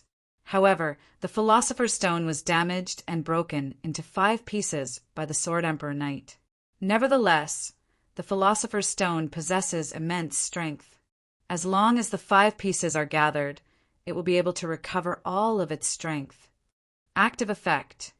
Due to being damaged, the Philosopher's Stone possesses less than 1/10 of its original strength. It is only possible to use it for alchemy, conversion, and elemental refinement. Although the effects were greatly reduced, Shifeng was still satisfied with it. These 2 abilities would enable Shifeng to accomplish a lot. As for the remaining 2 items, one of them was the Golden Greatsword, a level 10 fine gold weapon. The other item was an instantaneous movement magic scroll. A great treasure indeed. Shifeng looked at the Golden Greatsword in his hands with extreme excitement. Aside from magic weapons, it was the best item a level 10 player could have. If a level 10 player were to equip this greatsword, they could definitely become invincible amongst players of the same level. At this moment, the 2 statues by the side shook. Their eyes released a red glow, locking their sights on Shifeng. Shifeng used the instantaneous movement magic scroll without hesitation. Golden-colored magical seals suddenly wrapped around Shifeng. The spell on the magic scroll had a cast time of 3 seconds, and it was capable of sending the player to a selected location. This magic scroll was extremely precious, although there were only a few copies of it in the entire God's domain. Dying in this place was a much greater loss to Shifeng. Just as Shifeng was about to be slashed by the golden statues, he vanished from the temple. Chapter 41, Commotion in Town. Chapter 41, Commotion in Town. Red Leaf Town, Fountain Plaza. The entire plaza was dyed crimson by the setting sun. There were quite a lot of lifestyle players setting up food stalls and selling snacks that were unique to God's domain. These snacks tasted delicious, and they were much better than the delicacies in real life. Also, their selling price was just 2 or 3 coppers. It was truly a bargain. Many players would come here to rest and taste the delicacies of God's domain after a day's worth of hard-fought battles. After all, they could only earn tens of coppers in a single day, and after deducting the expended costs, they would only be left with slightly over 10 coppers. So, giving them a treat should not be a problem. There were quite a few couples sitting on the stone benches, chatting. They ate the food they bought as they enjoyed a lovely time. Suddenly, every player in Red Leaf Town received a system announcement. System: a player has triggered a special storyline. Insurrection of the Little Fishmen has been activated. An expedition quest has been activated in Red Leaf Town. Players can now receive the expedition quest from the Adventurers Guild. Completing the expedition quest will reward players with bountiful rewards and guild reputation. All the players were shocked. In Red Leaf Town, a place where quests were extremely rare, there was actually an expedition quest. Moreover, the rewards were great. It was truly unimaginable. Who was the awesome person that actually triggered a special storyline? The player who achieved this feat attracted the attention of every player in Red Leaf Town. Everyone wondered what great rewards this player gained for activating the storyline. After all, activating a storyline was definitely a rare occurrence. So, how could the rewards be few? Quite a lot of players started having their own wicked thoughts. They wanted to kill off the player who activated the storyline quest. Unfortunately, the system announcement did not reveal the player's name. Compared to the average players, the various large guilds were in a state of turmoil. At this stage of the game, aside from clearing dungeons, there was not a single quest that was capable of increasing guild reputation. A guild required guild reputation to level up. As long as their guild could reach level 2 a step earlier, they would be able to obtain the corresponding guild benefits, creating a large advantage over the other guilds. Currently, the other towns surrounding Scarlet River also received the same system announcement. It wasn't just Red Leaf Town. All of the large guilds began strategizing a plan for their crusade against the Little Fishmen. Meanwhile, Sherfong, who was the cause of all this commotion, currently sat inside the auction house. The auction house was a very convenient place. The items placed on auction by players were not just limited to Red Leaf Town. They could be seen and bought in the hundreds of towns and small cities under the influence of White River City. However, the auction house was very cunning. They charged a 5% handling fee for all items auctioned, so the items there are usually very expensive. However, the auction house was unquestionably the best place for players to sell certain items anonymously. Also, it had been quite some time since God's domain started. The players had already amassed quite an amount of coins, and the large guilds should have already piled up a lot of funding. If Sherfong were to set up a stall in Red Leaf Town, not only would he attract attention, he might also be targeted by people like Flaming Tiger. More importantly, the reason Sherfong chose the auction house was that there were too few players in Red Leaf Town who could afford the items he planned to sell. However, it was a different story if there were hundreds of towns competing for them. Hence, Sherfong placed a mysterious iron plate armor on the auction house, setting its base price at 25 silver coins. Then he placed 5 pieces of bronze equipment, with the base price of the plate armor at 3 silver coins, and the others at 2 silver coins. As for the level 10 fine gold greatsword, the result of placing it on auction would be too terrifying to imagine.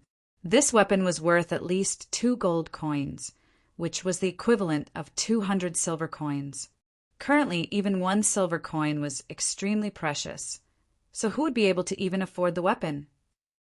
Following which, Sherfong searched his bag via the half-transparent screen. Initially, players were gifted with a bag that had 100 slots. However, it was far from enough for Sherfong. Every player could equip a maximum of 7 bags. So, Sherfong immediately bought 6 of the largest bags currently available. Each of the bags had 25 slots, and each sold for 40 copper coins. 6 bags meant 240 copper coins. Such an amount was definitely unaffordable to normal players, but it was just a small sum to Sherfong. Sherfeng's storage space increased by a lot after equipping the 6 bags. Afterward, Sherfong left the auction house and set up a stall not far from it. He was not the least bit interested with the storyline quest he triggered. He would not fight over the rewards with the others. He already had his fill, so it was only proper for the others to have the leftovers. Buying magic essences and stones in bulk. A stack 2 of magic essences for 6 coppers, a stack of stones for 10 coppers. Sherfong loudly shouted. At this stage of the game, magic essences were some of the materials needed to practice enchanting, whereas stones were one of the building materials engineers needed. However, many level 0 to level 3 monsters would drop these materials when killed, so they were barely worth anything. The materials the many guilds obtained were also sufficient to supply their own lifestyle players, so they would never buy any of them. As for normal players, they would only occasionally buy these materials. However, there was still an ocean of players that did not know how to deal with these materials. They would usually sell these materials to NPCs at a low price. A stack of 20 bottles of magic essence sold for 5 coppers, and a stack of 100 stones sold for 9 coppers. Sherfong bought them at a price of 1 copper coin higher, so there were quite a lot of players who were willing to sell their materials to him. An extra copper per stack would still be quite a significant income. Magic essence was one of the required materials to make the garrison armor. Besides that, large amounts of copper ore and bronze ore were also needed. These ores were scarcely available, and all the large guilds bought them in bulk. Unfortunately, it was very difficult to get a hold of them. Sherfong also originally planned to grind for ore. However, now that he had the Philosopher's Stone, ore was no longer a problem. The Philosopher's Stone could carry out elemental refinement. That meant it could refine stone. There was a great chance to obtain or even rare ore. There was absolutely no need for Feng to personally grind for them. He could just buy them at an extremely low price. Because of this, tens of thousands of players had effectively become Feng's laborers. Very quickly, a large crowd of players had gathered in front of Feng. "Big brother, I have 6 stacks of magic essence here. Will you take them?" "I have 3 stacks of stone. Do you want them?" Many players started asking Feng, worried that his bag would fill. After all, they just had too many magic essences and stones. There were no players who were willing to buy these materials. However, it was also a shame to just sell them to the NPCs, so the materials just stayed inside their bags. "I'll take all of them. Just trade them over," Feng said. Before this, Feng amassed quite a bit of wealth. Including his transaction with Gentle Snow, he was in possession of quite a lot of coins. Feng could definitely buy large amounts of magic essences and stones. A player was selling 3 stacks of magic essences here. A player was selling 5 stacks of stones there. Within moments, Feng had acquired 60 stacks of magic essences and 85 stacks of stones. The money that remained in his pockets was less than 10 coppers now. "Sorry, but I'm full." Feng packed up his stall after explaining. Suddenly, the many remaining players who came to sell off their magic essences and stones had faces filled with disappointment. "Big brother, will you still buy them in the future?" A player asked. "I will. However, it will still be a period before I do buy them.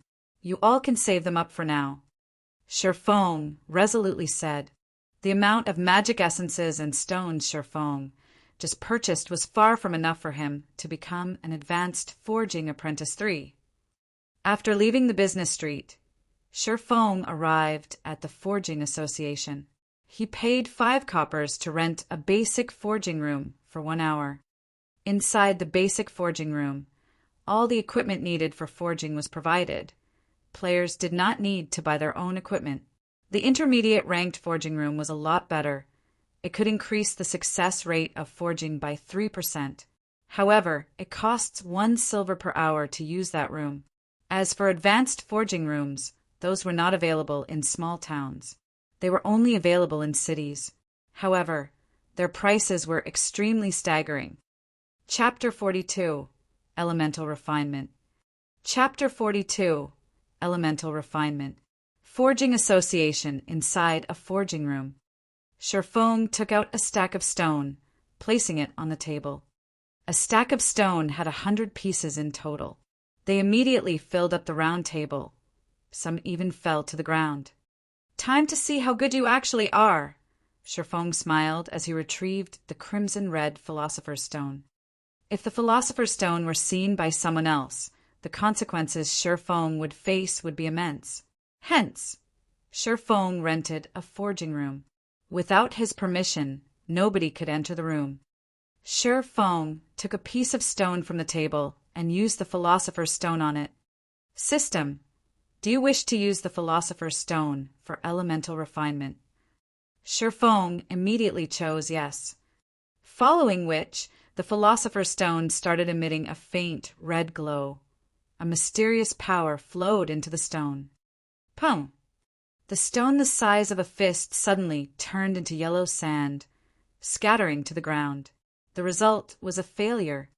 However, Feng revealed a calm smile at the result. It did not perturb him in the slightest.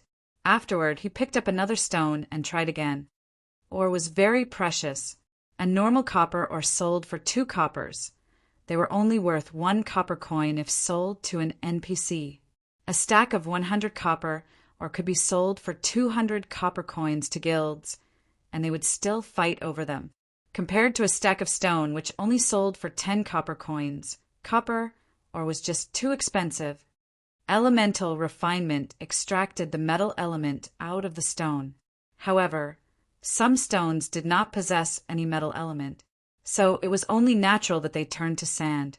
Such failures were just too common. Pum! Pum! Pum! There was still no ore after 10 consecutive tries. Feng started becoming depressed. The success rate was just too low. Feng even started to suspect that these stones were picked from a desert to result in all the yellow sand. Relax, relax. There are still many stones left. Feng sucked in a deep breath, reassuring himself.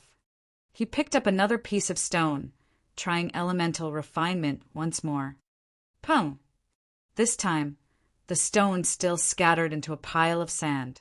However, in the middle of the yellow grains, there was a piece of metal that had a purplish-red luster. It was copper ore again. With the first piece of copper ore in his hands, Feng let out a relaxed breath.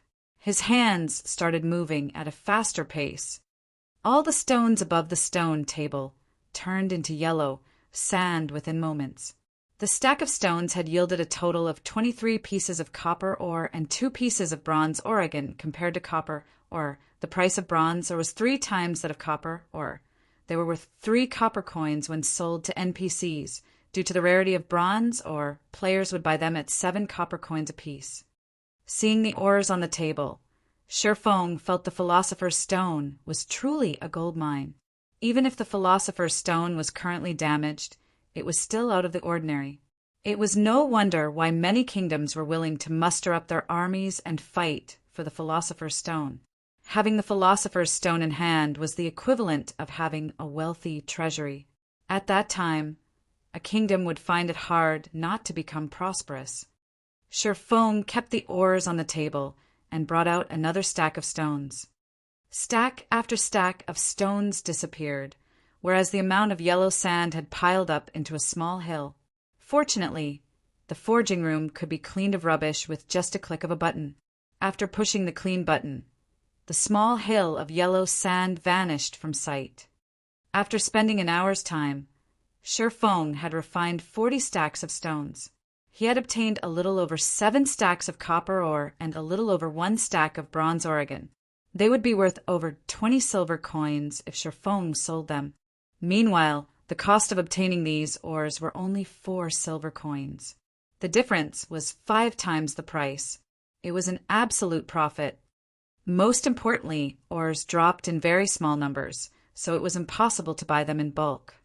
Feng received a system notification the moment he had left the forging room. System: the violent bear armor you placed at the auction house has been sold. After deducting the procedural fees, 31 silvers, 53 coppers have been placed in your bag. System: the dark star boots you placed at the auction house has been sold. After deducting the procedural fees, 3 silvers, 21 coppers have been placed in your bag. A series of notifications from the auction house had caused Feng's lips into a smile. As expected, the greater the competition, the higher the price would go. Feng was very satisfied with the amount the items sold for. He never imagined that a mysterious iron plate armor for shield warriors could actually be sold for over 30 silver coins. It seems there were a lot of wealthy people within the area of influence of White River City. After selling the equipment, Feng had suddenly become a wealthy tycoon. With over 50 silver coins in his pockets, even his confidence was different now. Currently, players would still be happy over having 20 to 30 copper coins on their person. Feng already possessed more than 50 silver coins, including the silver coins Gentle Snow owed him. If Feng were to sell off the copper, or he had immediately, he would instantly become wealthy with gold. However, he would not sell the ores. These ores were the foundation for Feng to earn big money. Following which, Feng rented the forging room for another hour. He turned the remaining stones into ores. His luck was better this time around. From 45 stacks of stones, he obtained 10 stacks of copper ore and 2 stacks of bronze ore again. With this, Feng had a total of 17 stacks of copper ore and 3 stacks of bronze ore again. It would be quite some time before Feng could use them all up. With money in hand now, Feng once more arrived at the central area of the Forging Association, at the administration area. Currently, there were quite a few forger players that were groomed by guilds, renting forging rooms. This is just evil. It actually costs 5 coppers for an hour. My guild just gave me 30 coppers. That's not enough at all. That's considered good already. At least the equipment is all there. Look at the forging equipment. Even the most common required a few silvers. An entire set would cost over 30 silver coins. It's just a blatant rip-off. You still haven't seen the intermediate forging room. It costs 1 silver an hour, but the room only increases your success rate by 3%. Even a first-rate guild would not be able to handle such a price. A few forgers continuously complained. They bitterly detested the prices set by the Forging Association. However, there was also a hint of bragging carried in their voices. After all, they had the support of their guilds, whereas normal players wouldn't even be able to rent a forging room, not to mention increasing their forging levels. Sherfong circled these players, walking towards the manager of the association, saying, "I want to rent an intermediate forging room. May I know how long you wish to rent it for?" The Ashen youth, who was the association's manager, excitedly asked. Currently, a majority of the adventurers were poor blokes. Every one of them only rented the basic forging rooms, and even then they rented with unwillingness. So, a great change occurred to the manager's servicing attitude when he was able to see a rich adventurer like Sherfong. Looking at the time, it was currently morning in the real world. When using the virtual gaming helmet, a person could not stay within God's domain for too long. 2 hours, then. Sherfong said after some thought, "All right, here is your key. That will be a total of 2 silver coins." The manager handed the key over to Sherfong, smiling.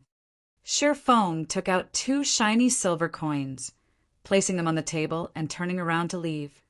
The players who had previously been discussing the deviousness of the Forging Association were all dumbstruck. They even thought they were hallucinating. However, they were indeed silver coins on the table, and not the scarlet yellow copper coins. "Crap, a tycoon!" a male elementalist said in envy. "Brother Tycoon, little sister knows how to warm beds." Another pretty and flirtatious female player winked at Sherfong, flattering him. "Isn't it just some dirty money?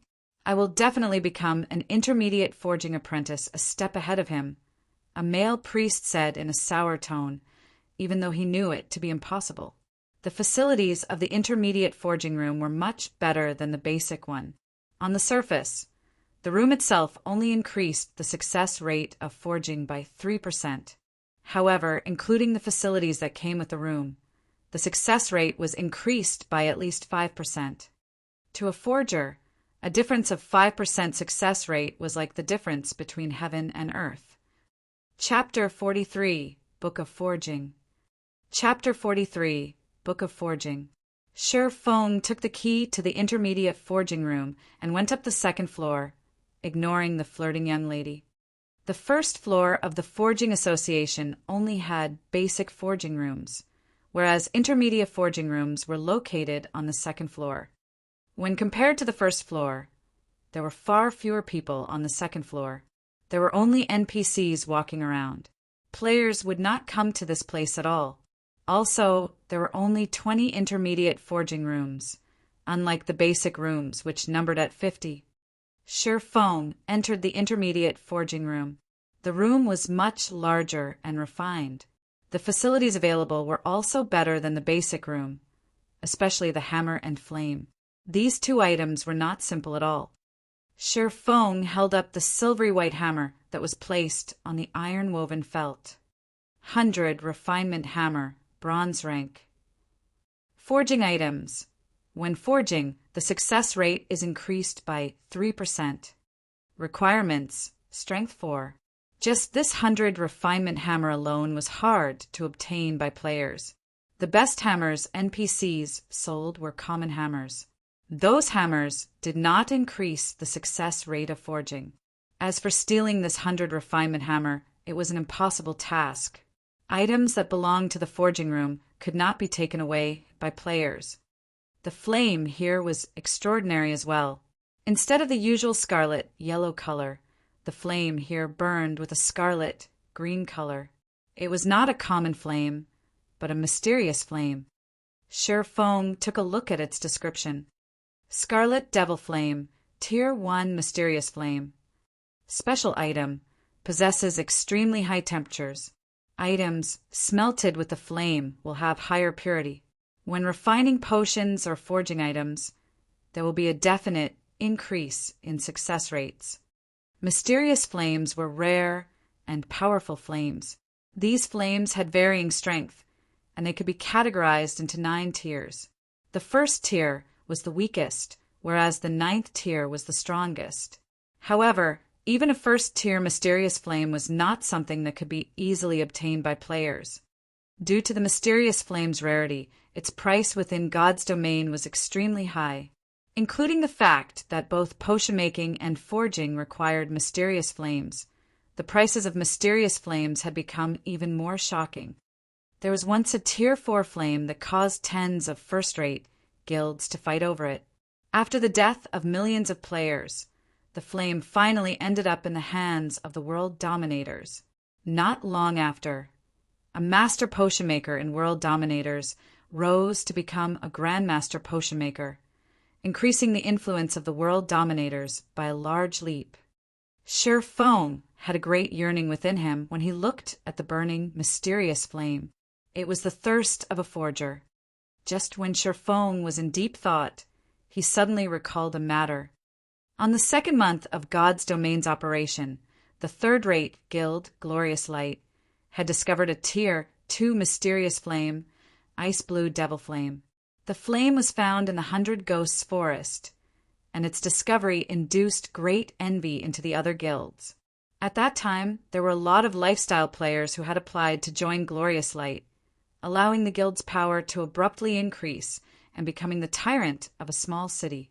However, there were also many guilds who gathered information in secret, wanting to obtain a mysterious flame for themselves. Naturally, Shadow was no exception to this. Shadow had discovered the location and method of obtainment of the mysterious flame from Glorious Light's inner circle. Unfortunately, such mysterious flames only appeared once, never appearing again after they were gone. This discovery caused many guilds to waste their efforts.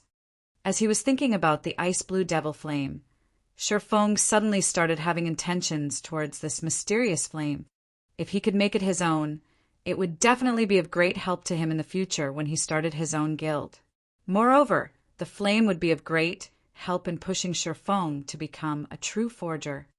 However, Shi Feng still needed to hash out a proper plan to obtain the Ice Blue Devil Flame. He needed to prepare many things before he could obtain the flame. Following which, Shi Feng took out the garrison armor's forging design. Without wasting time, he immediately chose to learn it. System: you have learned how to forge the garrison armor. Afterward, Shi Feng placed all the needed materials onto the stone table. Then he took out the immensely precious book of forging and started to forge. Shi Feng was a basic forging apprentice. His success rate for forging a level 0 common equipment did not exceed 20%, and after successful forging, there was a 40% chance for him to obtain 1 proficiency point. If Shi Feng were to forge the garrison armor, a level 3 bronze equipment, his chance of success would not exceed 5%. Successfully forging a piece of bronze equipment would bring an additional bonus, which was a 100% chance to obtain 2 proficiency points. However, 1,000 proficiency points were needed to become an intermediate forging apprentice. Obtaining such a large amount of points required equally large funding to support it. There was no way for a lifestyle player to support such a large sum of money by themselves. The forgers and guilds all started out by forging common equipment. There was not a single guild who would allow these lifestyle players to forge bronze equipment right off the bat. To begin with, they didn't even possess a forging design for bronze equipment, and even if they did, they wouldn't carry out such an action. The success rate of a basic forging apprentice was just too low, and the materials needed were just too expensive. A single failure would cost 1 silver coin or more. It was a loss that not even guilds could handle. Moreover, they couldn't even collect that many materials to make the equipment. However, Shifeng did not have such worries. He had the Philosopher's Stone, so he did not lack in resources. Furthermore, the materials needed to make the garrison armor were cheaply priced. It only required 5 bottles of magic essences, 5 pieces of bronze ore, and 20 pieces of copper Oregon. The cost of making the garrison armor was only 80 copper coins. When compared to the cost of making other bronze equipment, it was at least 20 coppers cheaper. The garrison armor also had very good attributes, so it was extremely welcomed. Shifeng wouldn't have to be troubled over figuring out how to sell it. The most important thing was the Book of Forging. The Book of Forging could increase the success rate of forging common equipment by 70%, bronze equipment by 50%, mysterious iron equipment by 30%, secret silver equipment by 20%, fine gold equipment by 10%, dark gold equipment by 5%, and epic equipment by 1%. With such attributes, the Book of Forging could allow a player to become a master forger easily and unimpeded. Basic forging apprentices originally had a 20% success rate at forging common equipment. Including the 70% from the book, the success rate would become 90%. Further, including the facilities of the intermediate forging room and removing the possibilities of mistakes, the success rate of making common equipment was 99% or higher. Unless the player was a pig too, failure was impossible. The Book of Forging's frightening abilities could clearly be seen from this. As for the garrison armor, Shifeng had a 5% success rate for making it. Including the 50% from the book, the 3% from the room's facilities, and also the effects of the mysterious flame, Shifeng now had a 60% success rate for making the garrison armor. Not to mention bronze equipment, even if common equipment had a 60% success rate, it would still drive forger players mad. Such a high percentage for success was something unimaginable to forgers. Following which, Shifeng started slowly making the garrison armor according to the forging design's requirements. He first smelted the copper and bronze, or in the fire. After being in the fire for 5 minutes, the ore started to melt and form a lump. Afterward, Shifeng added in the magic essence, letting it burn for another minute before removing the red-hot ore and placing it onto the metal felt. The ore's scorching hot temperature caused Shifeng to sweat. However, Shifeng did not dare be careless, as the following process was the most important part. After finishing the preparations, Shifeng held the 100 refinement hammer and readied it to hammer the fiery ore. Dang, dang, dang. Sparks flew in all directions. The hammering sounds echoed throughout the wide forging room. Shifeng struck every hit with careful precision. In his previous life, Shifeng did not learn forging. He only learned the gathering skill. However, he still knew quite a lot about forging. After all, he had conversed with a master forger quite often, so he was knowledgeable to the degree of not making certain low-leveled mistakes. After hammering the ore over 100 times, Shifeng felt that it was perfect. Shifeng wiped away the sweat on his forehead, carefully selecting the crimson ore's interface and clicking the complete button, following which the red-hot ore started transforming. Within 5 seconds, it had transformed into a silvery gray colored armor. On the surface, there seemed to be nothing wrong with it. However, equipment's successful forging did not just depend on its appearances. There was also its quality. Quality included the equipment's attributes and rank. Bronze equipment that was badly forged would have their ranks decreased to common, or their base attributes would not be up to standards. Hence, Shifeng selected the information of the armor, checking whether it was a success or a failure. Chapter 44 Change. Chapter 44 Change. Although Shifeng could handle failure, there was nobody who was willing to squander their money for no good reason. So, Shifeng was, more or less, slightly nervous. After Shi Feng selected the option to check the armor's information, 3 words appeared on the panel. Identification in progress. The red loading bar slowly increased. The system was currently determining the statistics of the equipment. After 3 seconds had passed, the system finished identifying the armor and revealed the armor's information. Garrison armor, bronze rank plate armor. Level 3. Equipment requirement. Strength 10. Defense plus 22. Strength plus 2. Endurance plus 2. HP plus 150. Durability 35/35. Additional ability. Defensive power. Reduces damage taken by 3%. Restricted to shield warriors and guardian knights. System. Garrison armor has been successfully forged. Forging proficiency increased by 2 points. Obtained 800 EXP. Great. It even has an additional ability, defensive power. Shi Feng was extremely happy when he saw the additional ability on the garrison armor. He never imagined his first try at forging a piece of bronze equipment would be a success. He even obtained so much EXP. It was no wonder why the master forgers in his previous life never went out to grind, but their levels were not a bit low. Not only had the garrison armor forged met the standard attribute values, but it also possessed an additional ability. Originally, the garrison armor did not possess defensive power. However, when the forger exhibited extraordinary skill, coupled with the presence of the mysterious flame, there was a chance for an additional ability to appear on the equipment. In such occurrences, the price of the equipment would be increased to another level. Shi Feng took his time sizing up the garrison armor, feeling the texture of the silvery gray metal and admiring its eye-catching design. The average piece of bronze equipment was absolutely no match for it. Shi Feng was very satisfied with his creation. Currently, common equipment was still the mainstream equipment for players. Even if players were to reach level 6 in the future, it would not be a surprise to find them wearing only common equipment. After all, it was too hard to obtain bronze equipment. As for the elite parties, just having 1 to 2 pieces of bronze equipment was considered being blessed. The garrison armor could be used by both shield warriors and guardian knights. If Shi Feng were to sell the armor, the elite parties would definitely welcome it.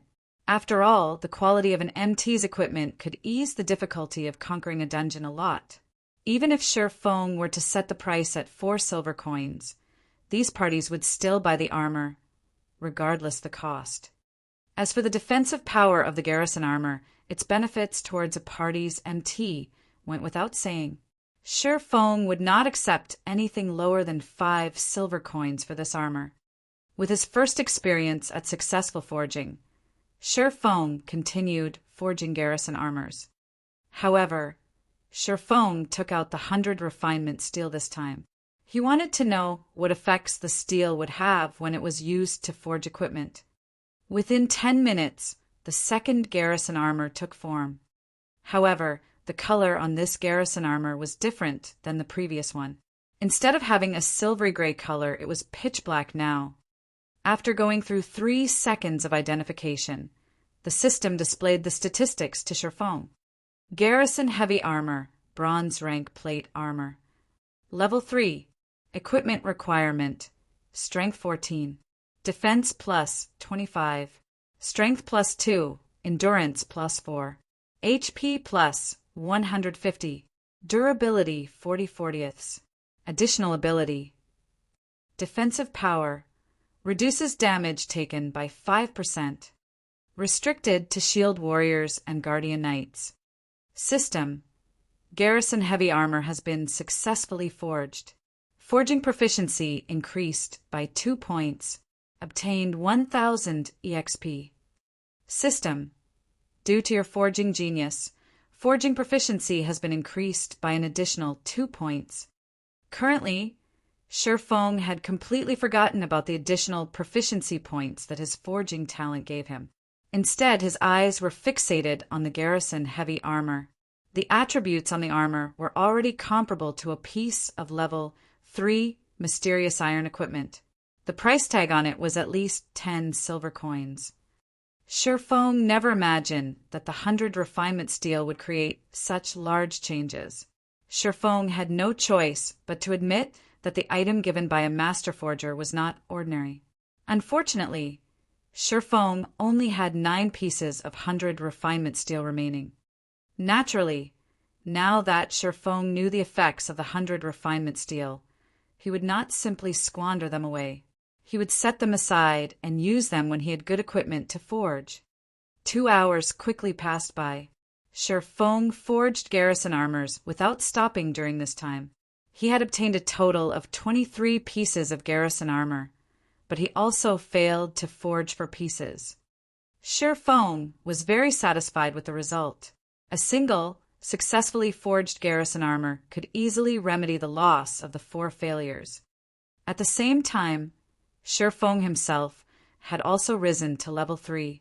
His current level was not that far from the expert players. Moreover, his forging proficiency had increased to 44 points. Such an increase was at least 4 to 5 times faster than those forgers that belonged to guilds. Following which, Shifeng left the intermediate forging room and arrived in front of the auction house. He immediately auctioned off the 11 pieces of garrison armor that did not possess defensive power, their base prices set at 4 silver coins. As for the garrison armors and garrison heavy armor that possessed defensive power, Shifeng placed them aside for now. He wanted to let these guilds and elite parties have a taste of the armor first. That way, the remaining garrison armors could be sold at an even better price. Afterward, Shifeng set up a stall in the trade area, casually yelling out. Following which, many players ran over to Shifeng, selling their stones and magic essences to him. After purchasing the materials for half an hour, Shifeng took a look at the time. It was near nightfall in God's domain. The monsters at night became much more powerful, and killing them became much more difficult. This period was not suited for leveling, and Shifeng should rest as well. Currently, he was still using the virtual gaming helmet, not the virtual gaming pod, to play God's domain. The virtual gaming pod could provide the energy and nutrients required by the player's body at any time. It could also stimulate the body's muscles, preventing the body from weakening due to playing God's domain for long periods. Shifeng's finger tapped and clicked, calling out the system interface and choosing to log off. Currently, within the cramped, rented apartment, the sunlight had long since seeped through the windows and scattered throughout the room. The temperature within the room was also starting to rise. Shifeng took off the gaming helmet. He lifted up his body and stretched. After more than 10 hours of inactivity and lying on the bed, Shifeng's body was numbed throughout. He needed to move around before he could return to normal. Shifeng started doing push-ups, sit-ups, and other forms of basic training. In this extremely materialistic age, body training had already become indispensable in one's life. After tens of years of constant research, scientists have managed to obtain a huge breakthrough in strengthening the human body and prolonging its lifespan. Mankind could now retain their youth for a longer period. The breakthrough also increased the average lifespan of a person to 100 years old. At the same time, scientists had pointed out the necessity of working out the body. Henceforth, the age of exercise had arrived. In current times, sports tournaments and fighting competitions were the attention of the public eye. Just in the university alone, there were already plenty of sports societies and martial arts societies, and they were very welcomed by the students. In the current society, those who did not possess a trick up their sleeves would be looked down upon. On the other hand, those celebrity athletes and martial arts experts were absolutely revered. In the university, there was never a lack of beautiful women surrounding the distinguished athletes and students who often participated in mixed martial arts competitions. As for pretty boys, their time has long since faded from popularity. In his previous life, Shifeng did not pay much attention to his body. As a result, he nearly caused its destruction. By the time he wanted to train his body, he was no longer young. Even if he had trained with all his might, the effects would not be great. In this life, Shifeng would not be the same as before naturally. He would not solely pay attention to God's domain, ignoring his body's training. After training for half an hour, Shifeng's entire body was covered with sweat. It looked as if he had just taken a shower. Just when he was about to dine on his cooked instant noodles, his phone started ringing. Shifeng looked at the contacting person. Unexpectedly, it was the usually silent female class monitor, Zhao Ruoshi. "Class monitor, what's up?" Shifeng asked after answering the call. According to Shifeng memories, aside from attending classes, Shifeng never had any contact with the female class monitor. Within the 4 years Shifeng had spent in the university, he had not spoken over 100 sentences with Zhao Ruoshi. "Shifeng, hurry over to school. I failed to notify you of this because you do not live in the male dormitories. But now I'm telling you. At 11 o'clock, there will be an important matter being announced at Teaching Block 3, Classroom 401. Shifeng looked towards the electronic clock on his table. It was already 10:30 right now. He answered, "All right, I'll go there immediately." Chapter 45, The Inferior Student of the Class. Chapter 45, The Inferior Student of the Class. Cutting off the call, Shifeng immediately ate his instant noodles and hurried to school. When he was on the road, Shifeng finally recalled this incident. It was one of the reasons that caused his parents to fall gravely ill. In Shifeng's previous life, he and Blackie joined Shadow Workshop. When Zhao Ruoshi called him to go to the school, he chose to continue playing God's domain instead of going. He joined Shadow Workshop after much trouble. If he wanted to rise in position within Shadow, he needed to have a good performance. How could he have the time to care about small matters that happened in the classroom? As a result, his university recommendation became non-existent. Although it was just a recommendation, it could allow students to find better jobs. The stress levels of the current society were extremely powerful, and jobs were not easy to find. Such a recommendation would be a stepping stone towards the higher levels of a company. Shifeng's parents were deeply worried after they found out about this incident. It was also because of such worries that caused the mental stress on his parents to increase substantially. Only, Shifeng's parents never revealed it to him. Instead, they encouraged him. They didn't want him to worry about their household debts. As a result, they became both physically and mentally exhausted, falling gravely ill a year later. In this life, Shifeng did not wish to repeat such a disaster, even if the recommendation was absolutely useless to him. However, he also wished to know the reason that caused him to lose the recommendation. Shifeng was considered average regarding results amongst his class. There were absolutely no problems with him obtaining the recommendation. He did not have a share in it. The only reason he could think of for such a situation was the incident that would happen today. After walking into the university, Shifeng discovered a very interesting situation. The school was crowded. There was an abnormal number of students in the university today. Usually, there would not be that many people within the university grounds. The students would usually study in the library or gather outside to have some fun. Worst case scenario, they would just stay in their dormitories and play games. Unlike the current situation, they wouldn't normally come out for a stroll. When Shifeng walked towards Teaching Block 3, he discovered that the normally empty classrooms were packed with people. All of them were fully occupied. What is happening today? Shifeng was puzzled. The moment Shifeng entered classroom 401, he could feel the air in the room was slightly odd.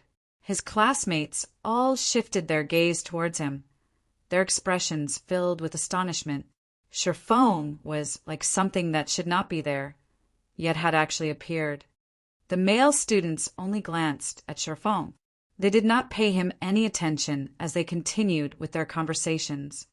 Meanwhile, some of the gorgeously dressed females in the class sent Shifeng expressions of disgust.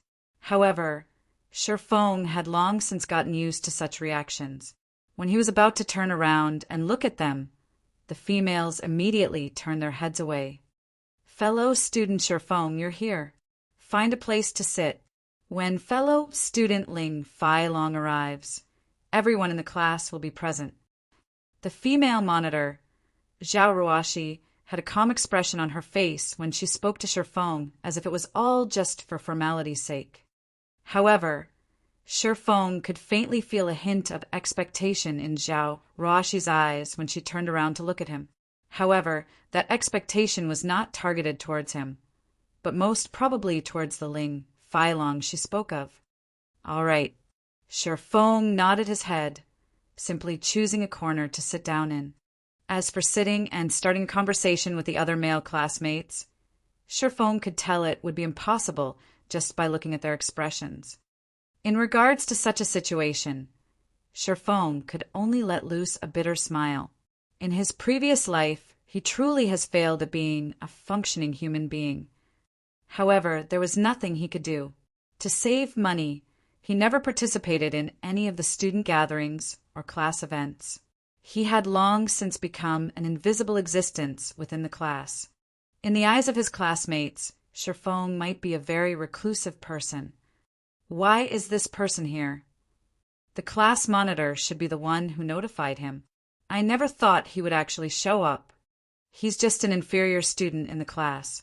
Just looking at him makes me mad. Look at how cunning his eyes are. Don't tell me he took a fancy to this young lady.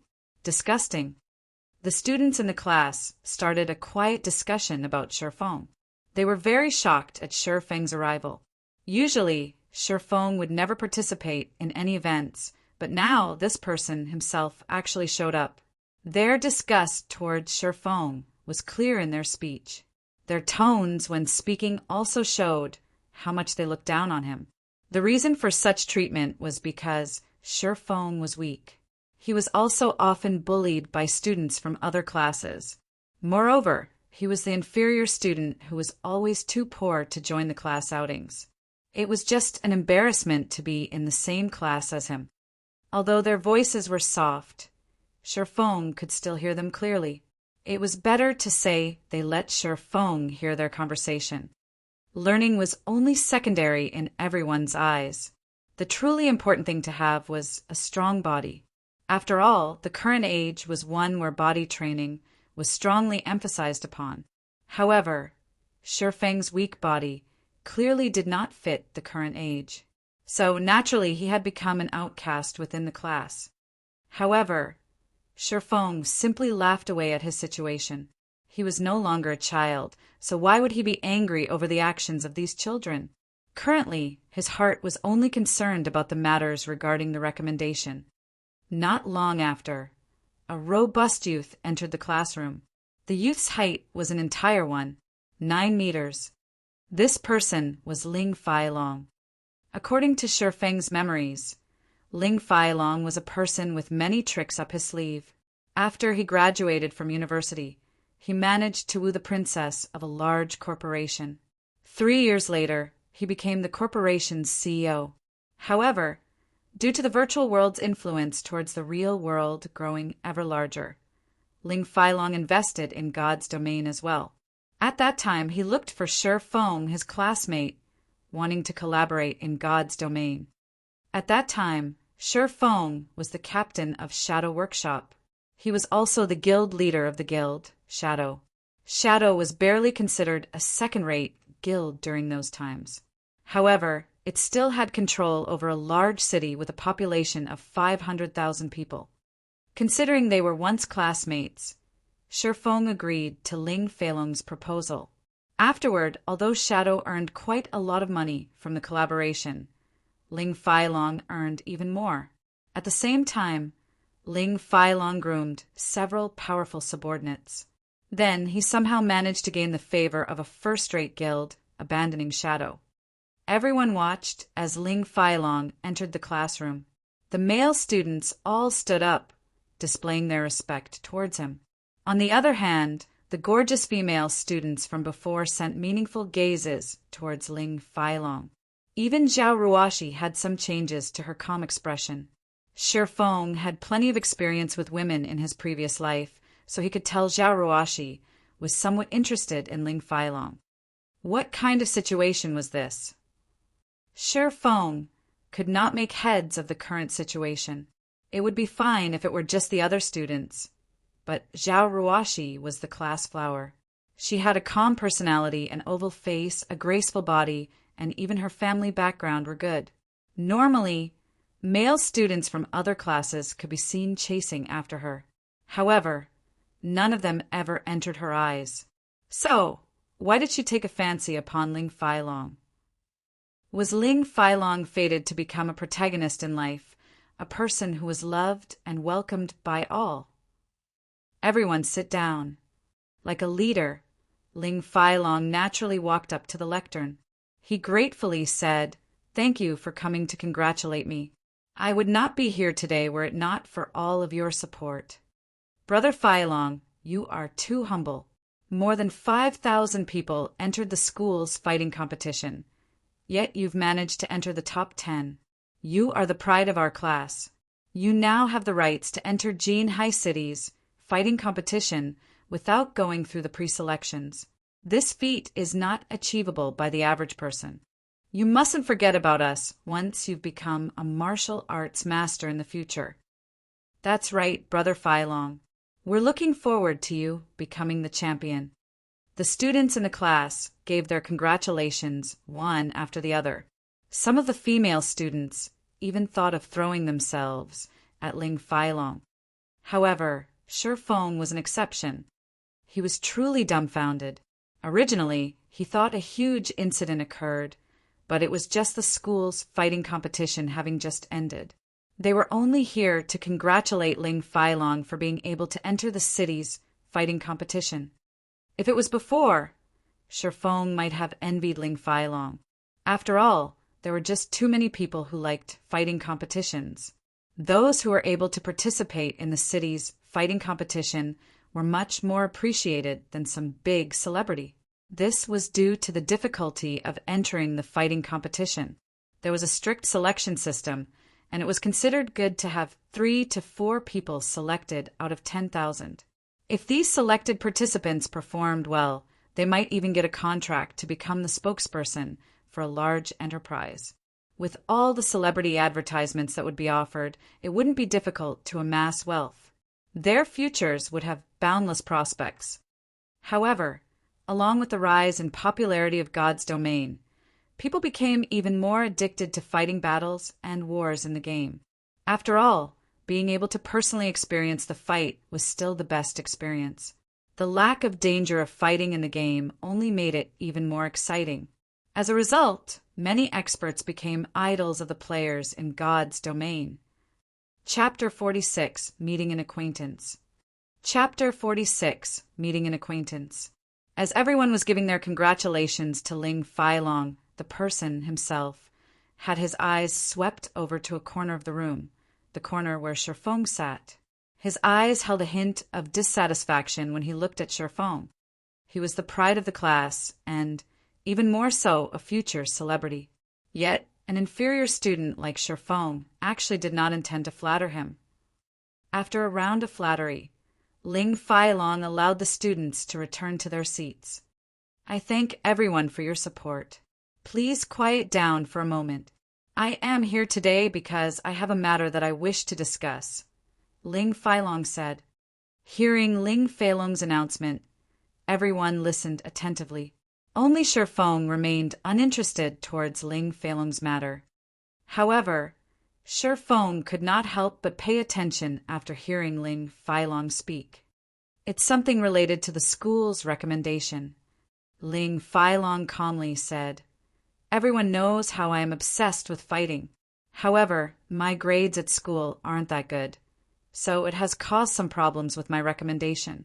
So, I wish for someone here to give up a spot.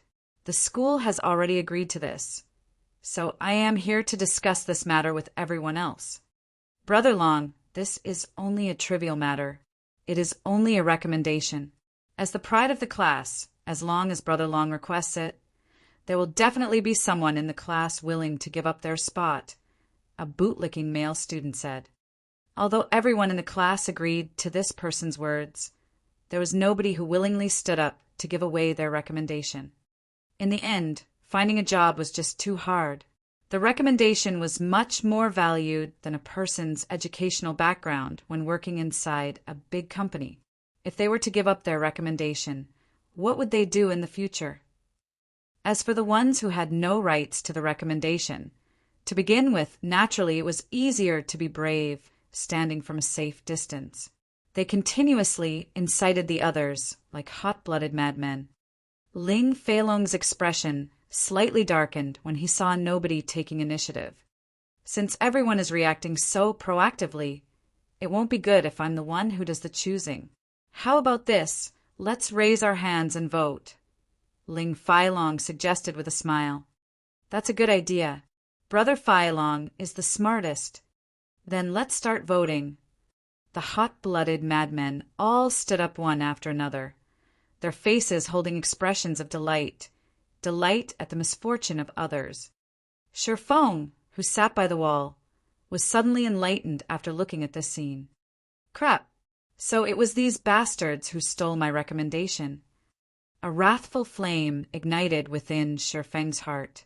He was truly a fool in his previous life for actually working with Ling Feilong. Not in this life, however. If Ling Feilong wished to cause trouble for him in this life, he couldn't be blamed for reacting in kind. Maybe it was a continuation of his previous life, but the voting results did not change in the slightest. The students immediately sat Shifeng on the throne. Fellow student Shifeng, you are really lucky. I'm slightly envious of you. You'll get to have Brother Long cover for you from now on. You should be grateful to us. Everyone in the class started congratulating Shifeng as if Shifeng had just won a 5 million credit lottery. Fellow student Shifeng, thank you truly. After school is over today, I invite you to come with me for a drink at the Maple Leaf Bar. Ling Feilong smiled a hypocritical smile. He did not place Shifeng within his sights at all. There was not a hint of gratitude in his tone, only disdain. Following which, he turned to look at the other students, saying, Of course, everyone else is also invited. Let us enjoy ourselves today. Hold on a moment, Shifeng suddenly said. Suddenly, everyone in the class turned their sights towards Shifeng. If Shifeng did not actively speak up, they might have long since forgotten about his existence. May I know if fellow student Shifeng has something he wishes to say? Ling Feilong looked toward Shifeng, asking with a smile. I will not agree with this. So why are you getting all joyous all on your own?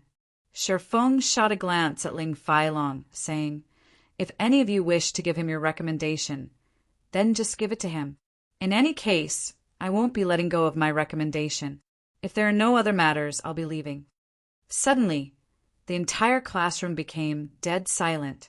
Nobody could imagine that Shifeng, a person constantly bullied by students of other classes, actually rebelled against Ling Feilong. His current display was very abnormal. Was Shifeng not afraid of being taken out by Ling Feilong? Ling Feilong as well was shocked, not because of Shifeng's actions, however, but at Shifeng's foolishness. Did he actually think he could protect his recommendation just because he had refused to hand it over? This was a result voted by the entire class. It would be meaningless, even if Shifeng refused. When the time came, the university would still give him the recommendation. Even though the result was unchangeable, Shifeng still foolishly chose to stand against him. Should Shifeng be called foolish? Or did he have a few screws loose? Just when Ling Feilong wanted to take action, an impatient voice sounded from outside the door. Little Long, are you still not done? Brother Zhang doesn't like to be kept waiting. A tall blonde youth came in through the door. Following behind him was an alluring girl dressed in sexy and revealing clothing. The two together caused the male students to look on in envy. Shifeng shot a glance over, discovering that it was actually an acquaintance. The tall and blonde youth was coincidentally Flaming Tiger. His real name was Zhou Yuhu, and he was a fourth-year university student, similar to Shifeng. This person had great talent, and he managed to obtain a good result of third place in the university's fighting tournament this time around. Meanwhile, the enchanting female by Zhou Yuhu's side was also an acquaintance of Shi Feng's. Her name was Qin Shiyu, and she was Shi Feng's classmate during high school. She was also the flower of the class at the time.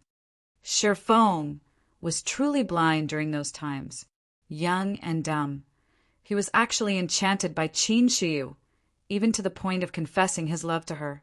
Naturally, the result was rejection. After entering university, Qin Shiyu had become Zhou Yuhu's girlfriend. Qin Shiyu even mentioned to Zhou Yuhu the matter of Shi Feng's confession. As a result, Shi Feng was often taken care of by students from other classes. After Shi Feng joined Shadow, he was often sent to carry out senseless tasks, stunting his growth in God's domain. "Brother Hu, why have you come here?" "I'll immediately go after I'm done settling my business here." When Ling Failong saw the person who had arrived, he respectfully went up to welcome him with a smiling face. "How much longer do you need?" "I don't have that much time to waste," Zhou Yuhu wrinkled his brows, impatiently saying. He was parted from his duties as team leader today, all because of that Yi Feng character, and he had only recently risen to level 2. Afterward, he was even given a scolding by Brother Zhang. These occurrences caused him to become greatly irritated deep within his heart. 2 to 3 minutes should be enough. Ling Failong replied. He felt teaching Shi Feng the ways to be a proper person should not be a big problem. "Good, then hurry up," Zhou Yuhu demanded. Currently, Qin Shiyu's eyes unintentionally landed on Shi Feng. Her expression was suddenly turning sour. She had no good impressions of Shi Feng. He had neither money nor power. There was not the slightest feeling of safety or strength coming from him. When compared with Zhou Yuhu, the difference between the two was hundreds and thousands of miles apart. Shi Feng even confessed to her without knowing his own worth. It was just an insult to her person, and as a result, she was often made fun of by the other girls. Seeing the disgust on Qin Shiyu's face, Zhou Yuhu hooked up her chin with his robust hand, teasingly saying, "Baby, I'll take care of him for you immediately, lest he shows up in front of you again." Qin Shiyu faintly smiled as she nodded, not having any intention of stopping Zhou Yuhu. "Hey, brat, come over here!" Zhou Yuhu pointed his finger at Shi Feng, loudly roaring. Everyone was shocked at seeing Zhou Yuhu's imposing manner. Who was Zhou Yuhu? He was ranked 3rd in the school's fighting tournament. He was much more powerful when compared to the 9th-ranked Ling Failong. A single hit from him was enough to send a person to the hospital for half a month. Ling Failong naturally understood what was happening before him. Zhou Yuhu was irritated by Shi Feng and wished to take care of him. Originally, he too wanted to teach Shi Feng a lesson and let the entire class know of his prowess. If he were to take care of Shi Feng right now, not only would he be helping himself, but he would also be able to sell a favor to Zhou Yuhu. He would be killing 2 birds with 1 stone. Hence, Ling Failong stepped forward and volunteered, "Brother Hu, no need for you to personally take action. Originally, I already wanted to teach this kid a lesson. Give me 30 seconds. Little long, so the matter you had to deal with before was this." Zhou Yuhu looked towards Shi Feng in disdain. He licked his lips, saying with a cold smile, "Better to let me. I also wish to loosen my bones a little." Saying this, Zhou Yuhu walked towards Shi Feng with a cold smile. Chapter 47, I Think Highly of You. Chapter 47, I Think Highly of You. Zhou Yuhu walked towards Shi Feng in an imposing manner. He wanted to personally teach Shi Feng a good, hard lesson this time. On previous occasions, he always sent others to handle it for him. However, Shi Feng still did not learn to be good. Today, he wanted Shi Feng to imprint this lesson onto his bones. The people present could all see the conclusion that was coming for Shi Feng. In a society where the entire population underwent body training, fights between students were all too common. Even minor injuries were very common. As long as it didn't go overboard, it would not cause an incident. However, looking at Zhou Yuhu's current attitude. Shifeng would be staying in the hospital for at least a month. At that time, Shifeng would be wearing a cast while receiving his graduation certificate on the stage. Hold it, Zhou Yuhu. This is our class. On what basis does an outsider like you have to come and bully someone from our class? Zhao Ruoshi's delicate body suddenly blocked Shifeng. She was not the slightest bit threatened by Zhou Yuhu's imposing aura as she berated him. Zhou Ruoshi's actions, unquestionably, left everyone else in shock. They never imagined that the normally gentle and graceful Zhao Ruoshi would stand up for an inferior student. She was even challenging Zhou Yuhu. She had such a strong heart to be so brave. Ruoshi, don't stir up trouble. Brother, who only wishes to give Shifeng some pointers. This should be Shifeng's good fortune. Shifeng is always being bullied by others, but with Brother Hu's pointers he might have some growth and learn to be a proper person. Ling Failong explained with a smile. Due to Zhao Ruoshi's above-average appearance and attractive curves, he long since treated her as his personal property. Never would he have imagined that she would stand up for Shifeng. Suddenly, the rage towards Shifeng burned even greater in his heart. However, it would not be good for him to reveal that rage, so he simply tugged at Zhao Ruoshi's delicate hand. He wanted to pull her away, stopping her from being a hindrance. Fellow student Ling Failong, as the pride of the class, are you just going to watch as one of our classmates being bullied? Zhao Ruoshi shook off Ling Failong's hand, looking at him and asking angrily. She originally thought Ling Failong was in possession of a good personality. He also performed exceptionally in the fighting competition, so she thought he was a good prospect. However, she didn't think that he was just a hypocrite. Ruoshi, how could you say such a thing about me? You are misunderstanding. It isn't my fault that Shifeng does not know how to be a proper person. Now that brother, who is going to teach him how to become one, it would be beneficial to him in the future, Ling Failong said with a righteous expression, as if everything occurring was for Shifeng's own good. You. Zhao Ruoshi was greatly angered by Ling Failong. She promptly turned toward Shifeng, saying, Hurry up and leave. I'll hold him off. This little girl is interesting and very sexy. I like it. Zhou Yuhu's eyes started sizing up Zhao Ruoshi, liking very much what he saw. His lips could not help but curl up into an evil grin as his hand stretched to caress Zhao Ruoshi's delicate face. He was no longer paying any attention to Shifeng. However, before his salty pig hand could touch Zhao Ruoshi, it was slapped away by another. Zhou Yuhu, since you wish to trade notes with me, I can agree.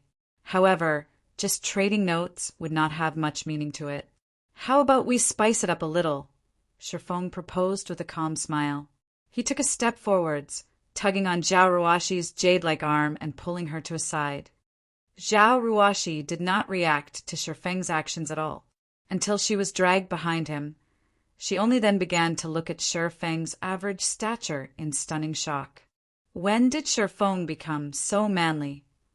However, she also felt Shifeng was very foolish. How could he trade pointers with Zhou Yuhu?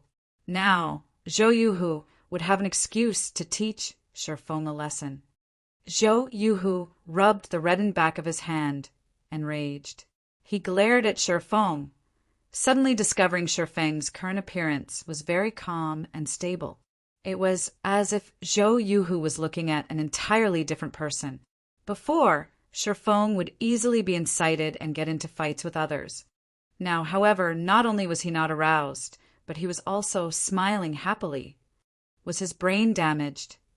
Ling Failong was deeply enraged when he saw Shifeng's stretched arm actually touching Zhao Ruoshi. He could not help but wish he could take action immediately. However, he still held it in. He was prepared to put Shifeng in his place in the future. Kid, you actually dare to challenge me. Truly interesting. Then I'll wager 1,000 credits. If you win, the 1,000 credits will be yours to keep. If you lose, then kneel and apologize to me, and also compensate me with 1,000 credits. How about it? Do you dare to agree? Zhou Yuhu furiously smiled. He never thought Shi Feng's brain was truly damaged, daring to even provoke him. Such a petty wager. Aren't you embarrassed from saying it out loud? Shi Feng shook his head and snorted in disdain. Your guts sure have grown after not meeting for a few days. Say it then. What kind of wager do you want? Zhou Yuhu was angered into a laugh. He knew Shi Feng was poor, and he could not even afford the 1,000 credits. Now, though, he had actually dared to increase the bargaining chip. Was he complaining that he didn't have a quick enough death? It seems his brain was truly wedged between a door. Didn't you win a membership card for the Big Dipper Training Center from the school's fighting competition? Use that as the wager. If I lose, I'll pay 10,000 credits to you a month later. If you don't have the courage to wager, then forget it. Shi Feng provokingly said. In Shi Feng's previous life, Zhou Yuhu showed off this membership card in front of others. Now, Shi Feng could coincidentally use it to train his body. The Big Dipper Training Center was well known in Jinhai City. It had a great environment, and its training facilities were very thorough. The average person was not allowed to enter the training center at all, not to mention obtaining a VIP membership there. A normal membership was worth around 8,000 to 9,000 credits. Even if I wager this card, where would a poor wretch like you find that much money? I won't believe in empty words, Zhou Yuhu laughed coldly. Indeed, it was as Zhou Yuhu had said. Shi Feng had not a penny on him at the moment, not to mention 10,000 credits. Hence, why he had said he would pay a month later. However, Zhou Yuhu would clearly not believe him. Instead, Zhou Yuhu turned around to mock him. It would seem Shi Feng's plan was going to be dashed this time. Shi Feng, did you think I don't know about your living conditions? You are so poor you can't even afford to have a good meal, yet you're still pretending to be wealthy. Qin Shi shot Shi Feng a glance, commenting in disdain. I'll pay the 10,000 credits, Zhao Ruoxi abruptly said. Ling Feilong's eyes turned crimson when he saw Zhao Ruoxi standing up once again. He couldn't help but wish he could get rid of Shi Feng right this instant. Shi Feng was also shocked. He looked towards Zhao Ruoxi, astonished. He did not understand how Zhao Ruoxi had that much money. He wasn't very clear of Zhao Ruoxi's family background, either. Shi Feng only knew that her family was relatively well off. However, Zhao Ruoxi was actually so believing of him, even to the degree of betting her money on him. Shi Feng could not understand why she had done so. To begin with, the relationship between the two of them wasn't that great. Zhao Ruoxi looked at Shi Feng. She knew the reason for Shi Feng's astonishment.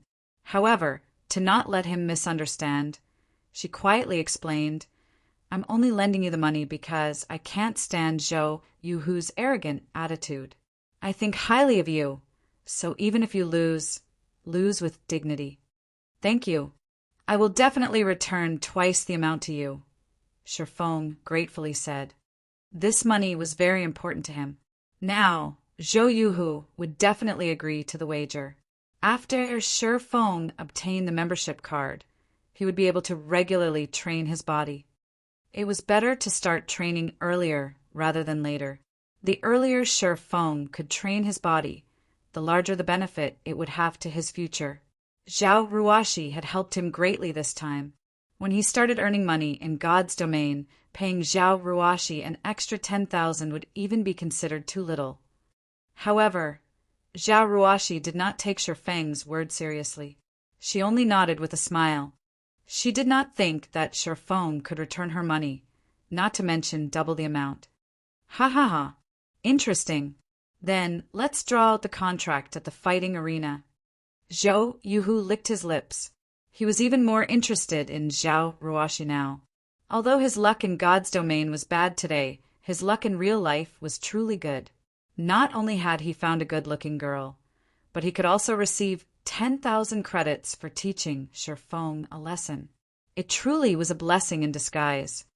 Following which, everyone arrived at the fighting arena built by the school. Shi Feng and Zhou Yuhu signed a contract under the supervision of the central brain. Contracts acknowledged by the central brain were also recognized by the law. There was also a judge at the fighting arena. The judge was normally a teacher in the university who taught students how to fight. The judge also had good skills that would be used to promptly stop the fights to avoid any heavy injuries from occurring. The other students from the class stood below the fighting ring. They laughed at Shi Feng's stupidity. Instead of being an invisible existence like usual, he actually went insane now. Not only did he oppose Ling Failong, but he also angered Zhou Yuhu, who was even more terrifying. After today, Shi Feng might never live a peaceful life ever again. Qin Shiyu looked above the ring at the calm and steady Shi Feng. The feeling he gave people was completely different from before. He currently radiated an indescribable sense of security. She even felt Shi Feng's scrawny body had grown larger. Qin Shiyu quickly shook her head, mockingly saying, "How strong could a weakling, who doesn't even know a single fighting technique, be? He even dares challenge Brother Hu now. He truly is reckless." Chapter 48, An Unequaled Fight. Chapter 48, An Unequaled Fight. None of the students below the ring had refuted Qin Shiyu's words. Instead, they felt her words made sense. No matter what was said, Zhou Yuhu was ranked third in the university's fighting tournament. He was also highly praised by several teachers who taught fighting. They predicted Zhou Yuhu would be able to create a reputation for himself in the upcoming city's fighting tournament, not to mention teaching the weak and scrawny Shi Feng a lesson. It was like using a butcher's knife to kill a chicken. Even though he remains unyielding right now, I guess Shi Feng will kneel and beg for mercy in a moment. Does that even need to be mentioned? Why don't you look at who Zhou Yuhu is? My guess is Shi Feng will be lying on the floor within 10 seconds. The male students in the class started to laugh as they discussed Shi Feng's end. What is wrong with you people? Is this how you treat a classmate of yours? Zhao Ruoshi asked, looking at her classmates with a furious expression. The students all turned silent. However, their eyes revealed a hint of disdain when they looked at Zhao Ruoshi. One of the gorgeously dressed girls in the class curled her lips in disdain, softly saying, "You just have somewhat good looks. If it wasn't for Brother Long, who do you think would listen to your words?" The other girls promptly nodded their heads. They were not taking their class monitor seriously at all. Although the female students spoke in soft tones, everyone present could hear them clearly. To the side, Ling Failong felt invigorated as he enjoyed listening to their words. Zhao Ruoshi turned her head away in a rage, no longer paying attention to these people. Ling Failong walked over to her and gently said, "Ruoshi, I know that you have no choice in this matter as the class monitor. However, Shi Feng is the one finding trouble here, so you can't just blame everyone. Moreover, nobody believes Shi Feng can win with that small body of his. You are literally throwing your money into the ocean. In a moment, I'll talk it over with Brother Hu to not take your money and let Shi Feng pay for everything. Indeed, I am helping Shi Feng because I am the class monitor. However, regarding the matter with the money, I have never thought of asking for it back from him." Zhao Ruoshi glanced at Ling Failong, coldly saying, "On the other hand, you're the one who has taken the recommendation that is rightfully Shi Feng's. Instead of helping Shi Feng now, you're here making cynical remarks. Aren't you afraid of people criticizing you behind your back? Also, how can this be considered trading pointers? One is ranked third in the school, while the other is a student who doesn't even know any fighting techniques. Do you not feel any shame when you speak of this?" Zhao Ruoshi's every word caused Ling Failong piercing pain. In addition, her elegant and refined complexion gave off an indescribable sense of strength that struck at Ling Failong's heart. Ling Failong was speechless as he turned pale from anger. Just as Zhao Ruoshi had said, every class had a fixed number of spots for the recommendation. Only students with results amongst the top 20 in the class were qualified for this recommendation.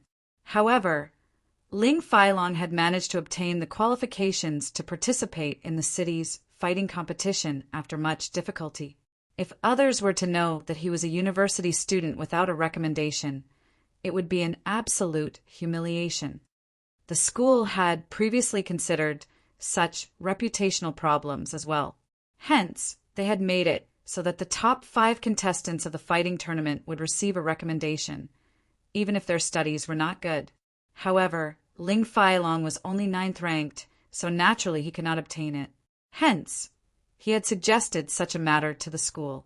Seeing that Ling Failong's results were in the top 30 of the class, not that far from the 20th place, the school had decided to agree to his request. However, the condition was someone had to willingly give up their recommendation. As for how he would get someone to give up their spot, that all depended on Ling Failong himself. Shifeng was just a weakling. Originally, Ling Failong had intended to utilize the collective intentions of the class, in addition to his own strength, to easily oppress Shifeng. Then, after giving Shifeng some benefits, this matter would be considered over. However, Shifeng's actions were completely different from what Ling Failong had imagined they would be. Shifeng had not taken him seriously in the slightest, and had threatened him without hesitation. Now he was even ridiculed by Zhao Ruoxi. Ling Failong's heart was currently filled with an inextinguishable wrath. Correct, this isn't an equal fight.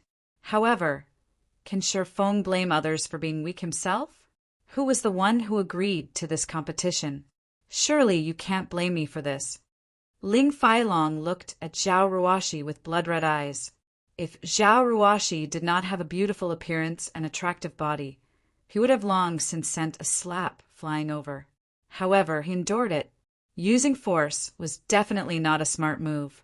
Moreover, Zhao Ruoxi's family background was not simple at all. If he caused an incident now, his entire life would be over. Also, when Ling Failong thought about how he could toy with Zhao Ruoxi in the future, the rage in his heart calmed down slightly. Brat, after making me take such a loss, just you wait and see. Ling Failong glared at Shifeng, silently swearing. Above, in the fighting ring, Shifeng only smiled in disdain when he felt the hostility coming from Ling Failong. However, he had to agree to one of Ling Failong's words. This was indeed an uneven fight. In Shifeng's previous life, although his physique was not comparable to those first-rate fighters, he could still beat them into submission. The thing he relied on to win was the life or death battles in God's domain. What was a 100-battle hero? After living through 100 wars, it would be hard not to become an expert hero. It was the same with many martial artists. Their training usually involved pushing themselves to the edge, using the feeling of having their lives hanging by a thread to train and improve themselves. However, such a method was too dangerous.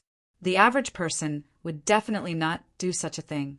It was extremely easy to go overboard and lose their lives. After Shifeng went through extremely realistic life or death battles, the increase to his battle experience and techniques rapidly grew. His skills in battle even exceeded the national fighting competitions standards by several levels. In 10 years' time, any reputable melee player in God's domain could easily defeat the current fighting champion of Jinhai City, not to mention Shifeng, who was once the captain of Shadow. In Shifeng's eyes, the university's fighting tournament was just like children playing house. Moreover, regarding physique, his current body exceeded his body 10 years later. Fighting would not be a problem, even if he had to face up to 5 or 6 Ling Failongs. Brat, you sure are carefree to be looking around. Watch how I'll fix you up, Zhou Yuhu said, rushing at Shifeng. He immediately sent a slap towards Shifeng's face, intending to humiliate him first. Naturally, Shifeng could easily see through such an action. However, Shifeng stood unmoving, even though he was facing off against someone much stronger than he was. Shifeng sent out a casual punch towards Zhou Yuhu's face, completely ignoring Zhou Yuhu's slap. Zhou Yuhu never imagined that Shi Feng's fist would have such precision, aiming directly at his face. Instinctively, Zhou Yuhu had used his hands to block off this fist. Shi Feng's lips curled upwards when he saw Zhou Yuhu's actions. With lightning speed, Shi Feng's hand chopped towards Zhou Yuhu's neck. Zhou Yuhu failed to react in time as he received a chop to his neck. With the precision of a surgery blade, Shi Feng's hand hacked at a major artery in Zhou Yuhu's neck. Suddenly, Zhou Yuhu felt his vision blurring. There was a sense of suffocating as Zhou Yuhu felt all his strength leaving his body. Shi Feng did not give Zhou Yuhu time to catch his breath. Immediately, he sent another punch flying towards the side of Zhou Yuhu's abdomen. Zhou Yuhu wanted to block the attack, but his body refused to listen to his thoughts. He could only feel a stabbing pain in his intestines as a stream of yellowish liquid shot out from his mouth. Zhou Yuhu's vision became a blur. He could not cry out, even if he wanted to. Zhou Yuhu's body instinctively wished to fall, but Shi Feng did not give him such a chance. Fist after fist landed on Zhou Yuhu's abdomen, followed by a few more landing on his ribs. After receiving a series of consecutive punches, the acidic juices in Zhou Yuhu's stomach had been completely drained out of his mouth. Then his body fell to the ground like a dead dog. The entire arena suddenly became silent. Everything had happened all too quickly. It was so quick that not one person had even reacted. Only after Zhou Yuhu was laying on the ground did the judge of the match finally react. Immediately, he declared the end of the fight and Shi Feng the winner of it. At the same time, he hurriedly ran over to Zhou Yuhu's side to check on him. The judge truly could not imagine it. Zhou Yuhu, the third-ranking student in the university's fighting competition, was not even a match for such a weak-looking youth. By no means was Zhou Yuhu too weak. Instead, the weak-looking youth was just too strong. After watching several of Zhou Yuhu's matches, the judge knew that he was very strong. At the very least, it would not be easy for the judge to deal with him. After looking at Zhou Yuhu's injuries, the judge was dumbfounded. Shi Feng's techniques were just too horrifying.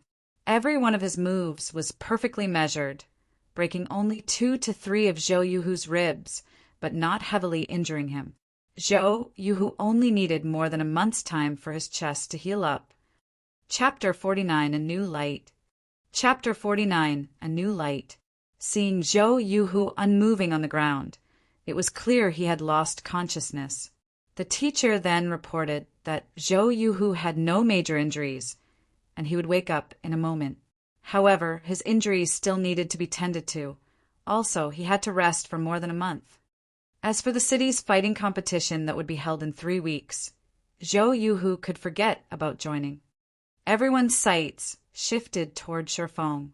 They looked at his thin and weak body, sucking in a cold breath when they recalled the explosive and terrifying strength it was capable of displaying.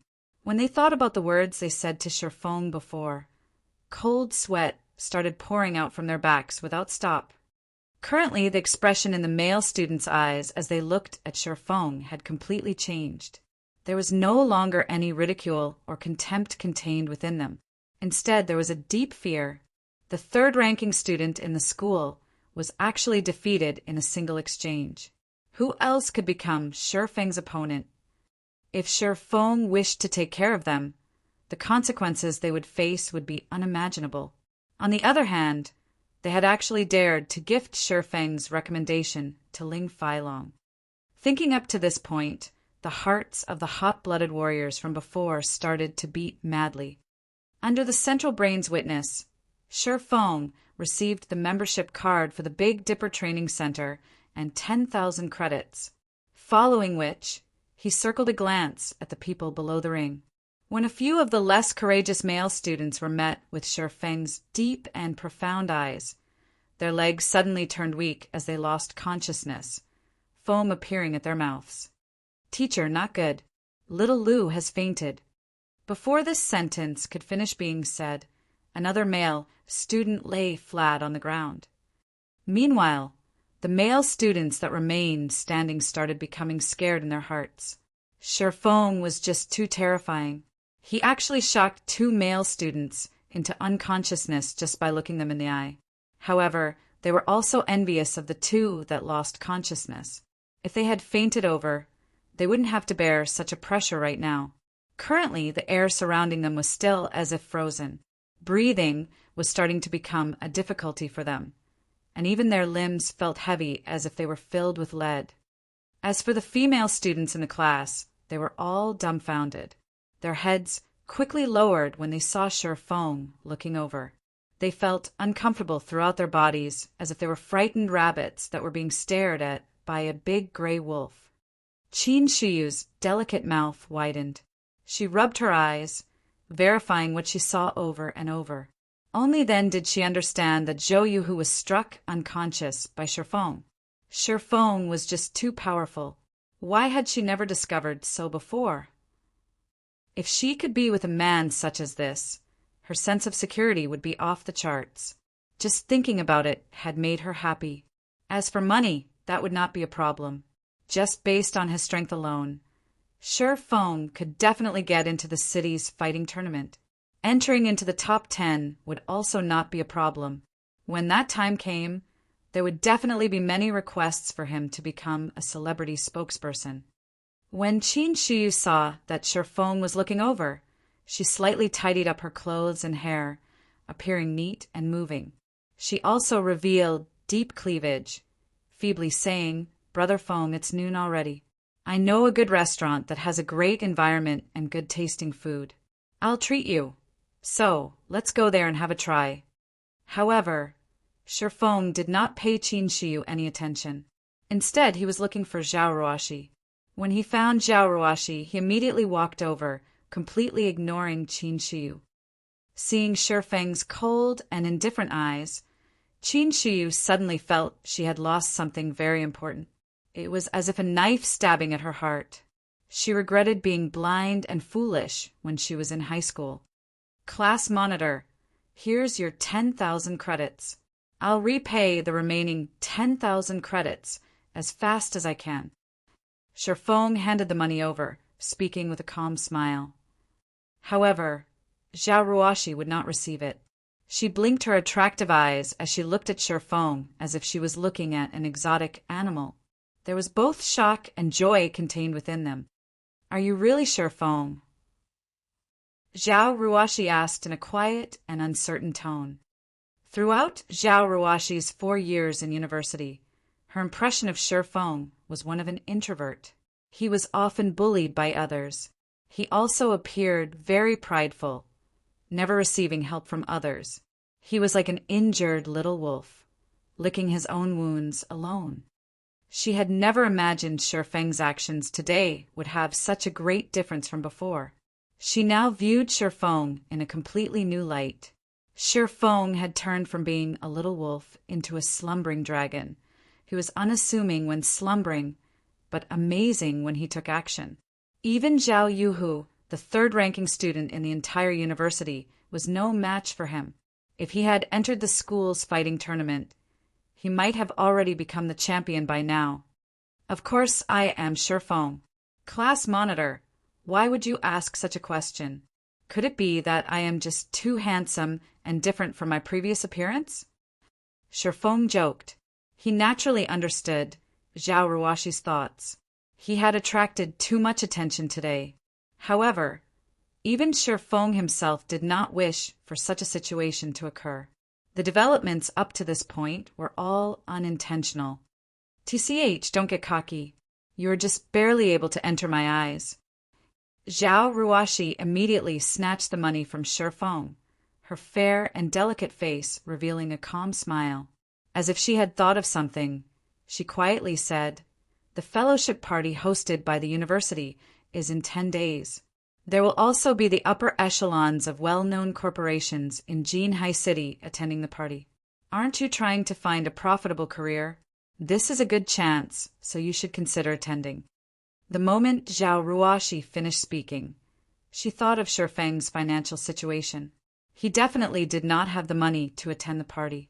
Hence, she quietly said, As for the fee required to participate in the fellowship party, I can pay it for you. Shi Feng gave Zhao Ruoxi's word some thought.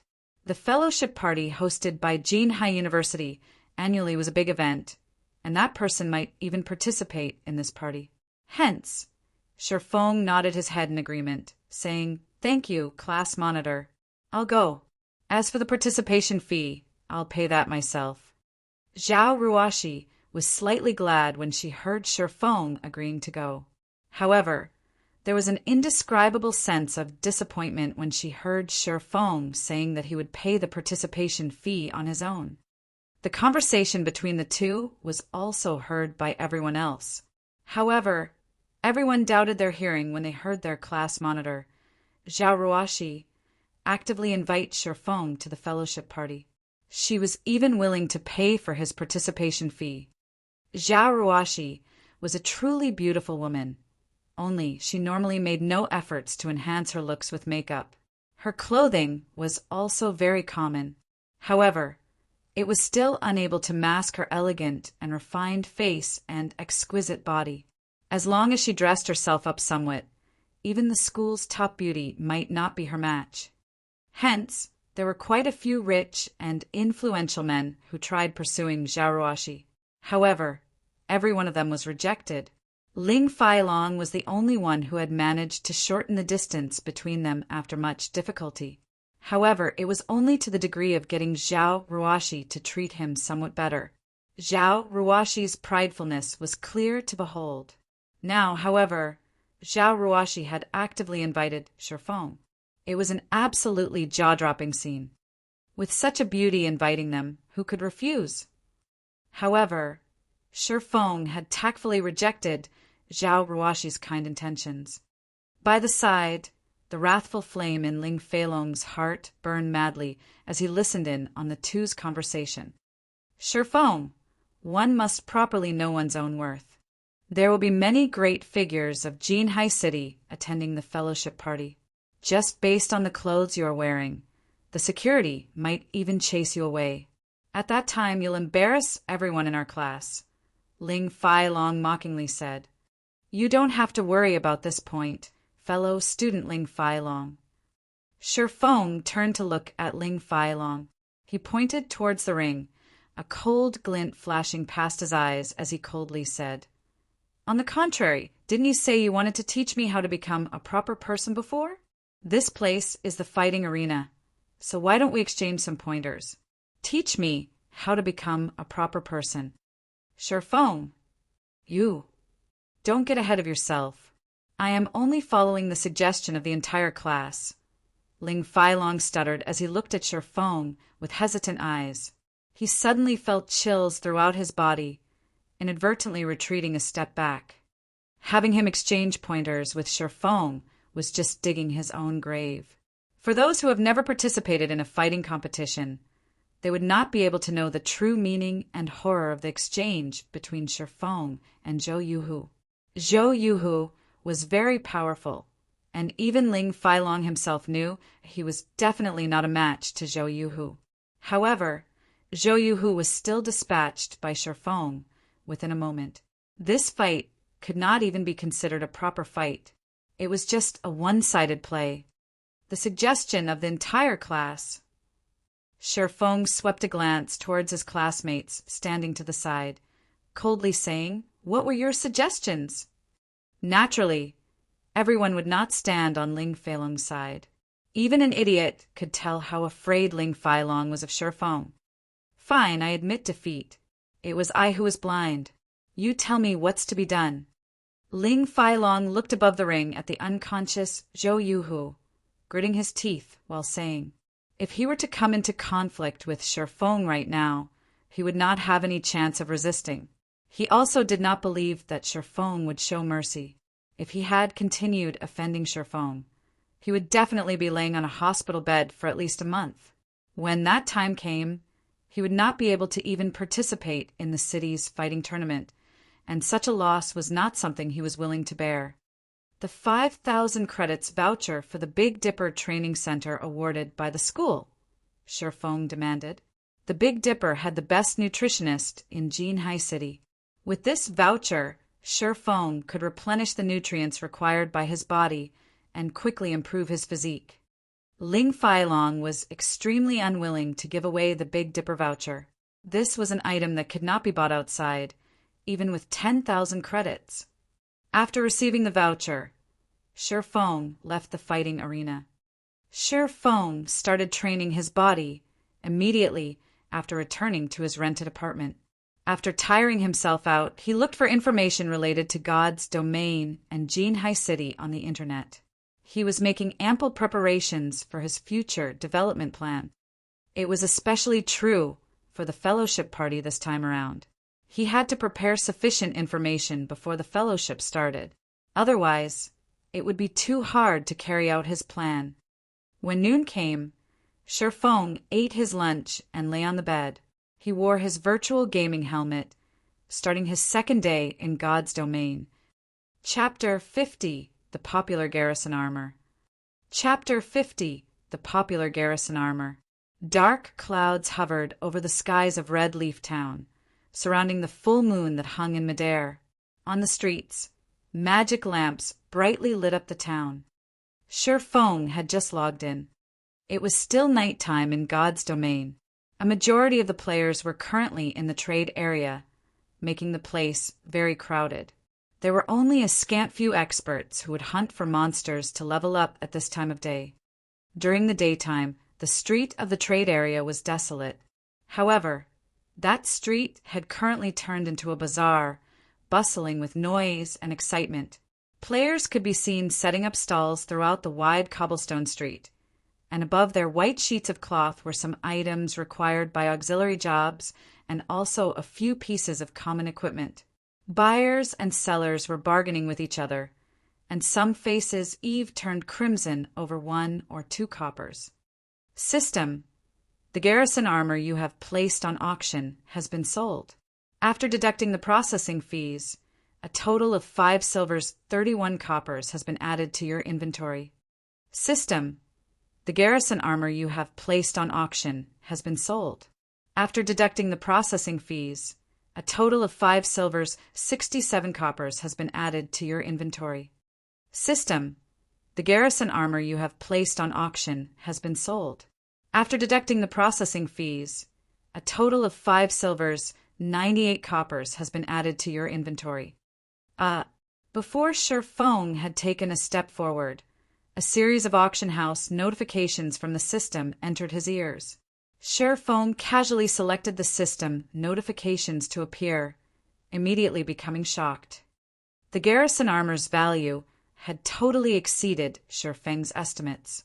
Originally, Shi Feng intended to have it sold for, more or less, 5 silvers. In reality, however, due to the competition in price growing fiercer, the garrison armor reached a maximum price of 6 silvers, 42 coppers. The 11 garrison armors sold for a total of over 67 silver coins. The amount immediately turned Shi Feng into the owner of a gold coin. He had become a goldenaire. At the current phase of the game, the purchasing power of a single silver coin was astonishing. For a second-rate guild, their circulating funds would only amount to 60 or 70 silver coins. To properly develop their normal members during the initial periods of the game, the guilds were unable to stock up on too many copper coins. Such an action would only hamper the guild's future development. As for first-rate guilds, their circulating funds might only be around 1 gold coin. However, these funds would seem insignificant when it was used on tens or hundreds of people.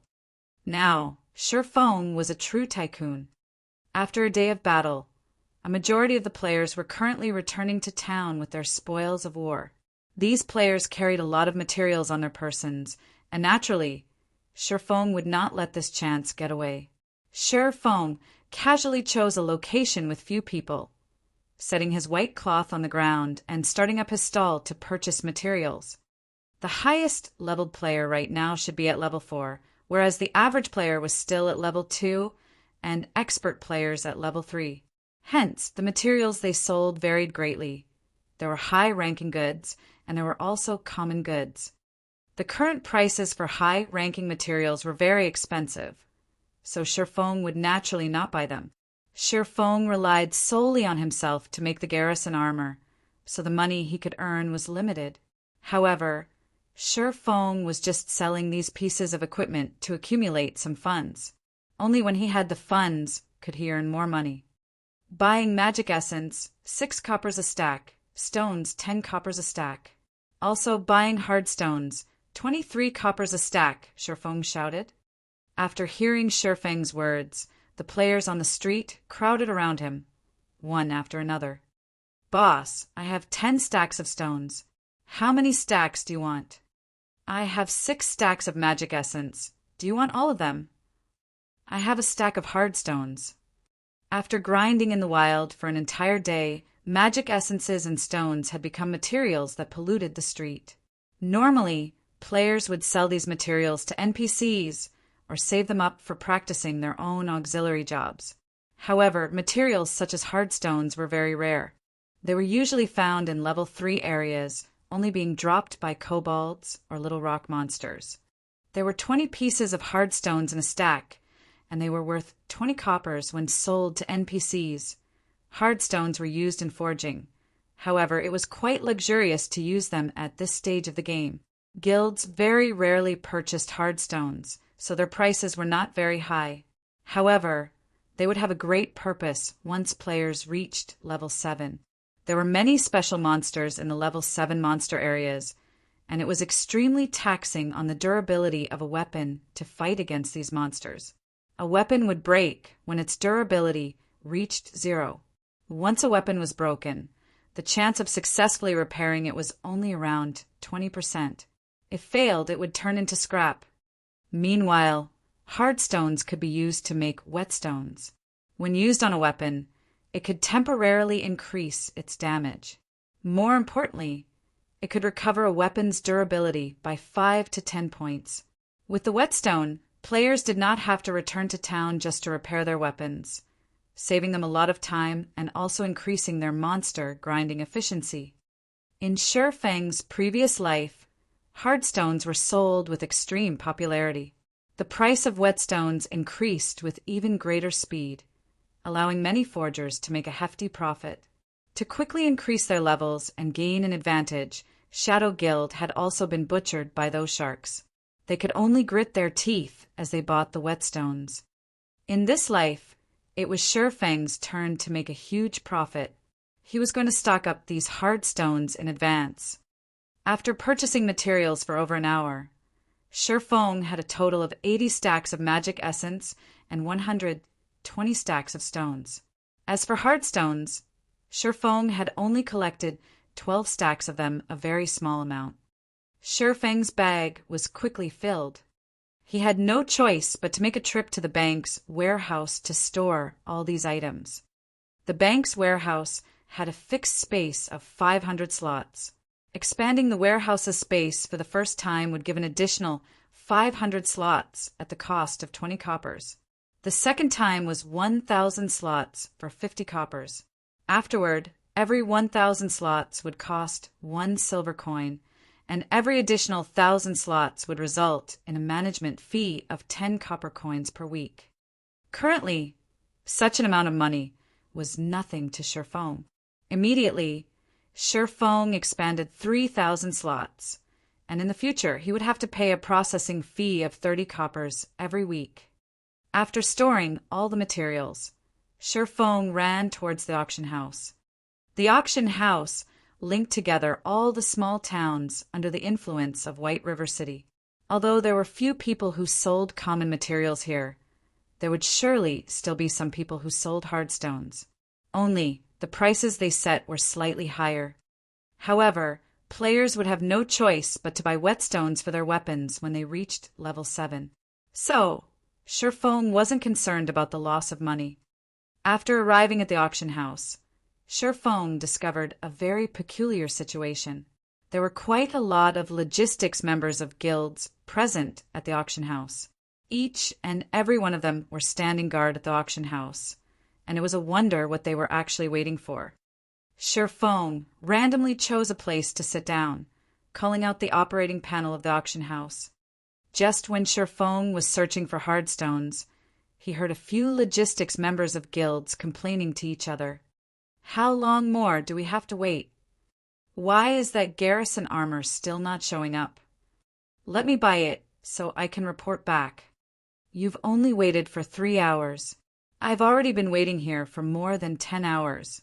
You haven't seen the intensity of the competition for the garrison armor.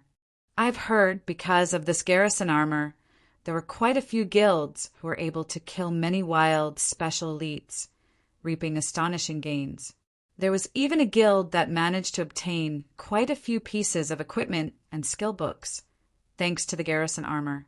So, everyone is here to fight over it. Unfortunately, the remaining few pieces of garrison armor have all been bought. Exactly. Our guild is currently regretting it dearly. If we had known how greatly we would fall behind to those guilds, we would have bought the garrison armor, even if we had to pay 7 silver coins for one. Now, the higher-ups have already given the order. As long as the garrison armor appears, we definitely must buy it. During the discussion held by the logistic members, Shifeng was also surprised by the speed of the garrison armor achieving his desired effect. Hence, Shifeng took out the remaining 7 garrison armor that possessed defensive power.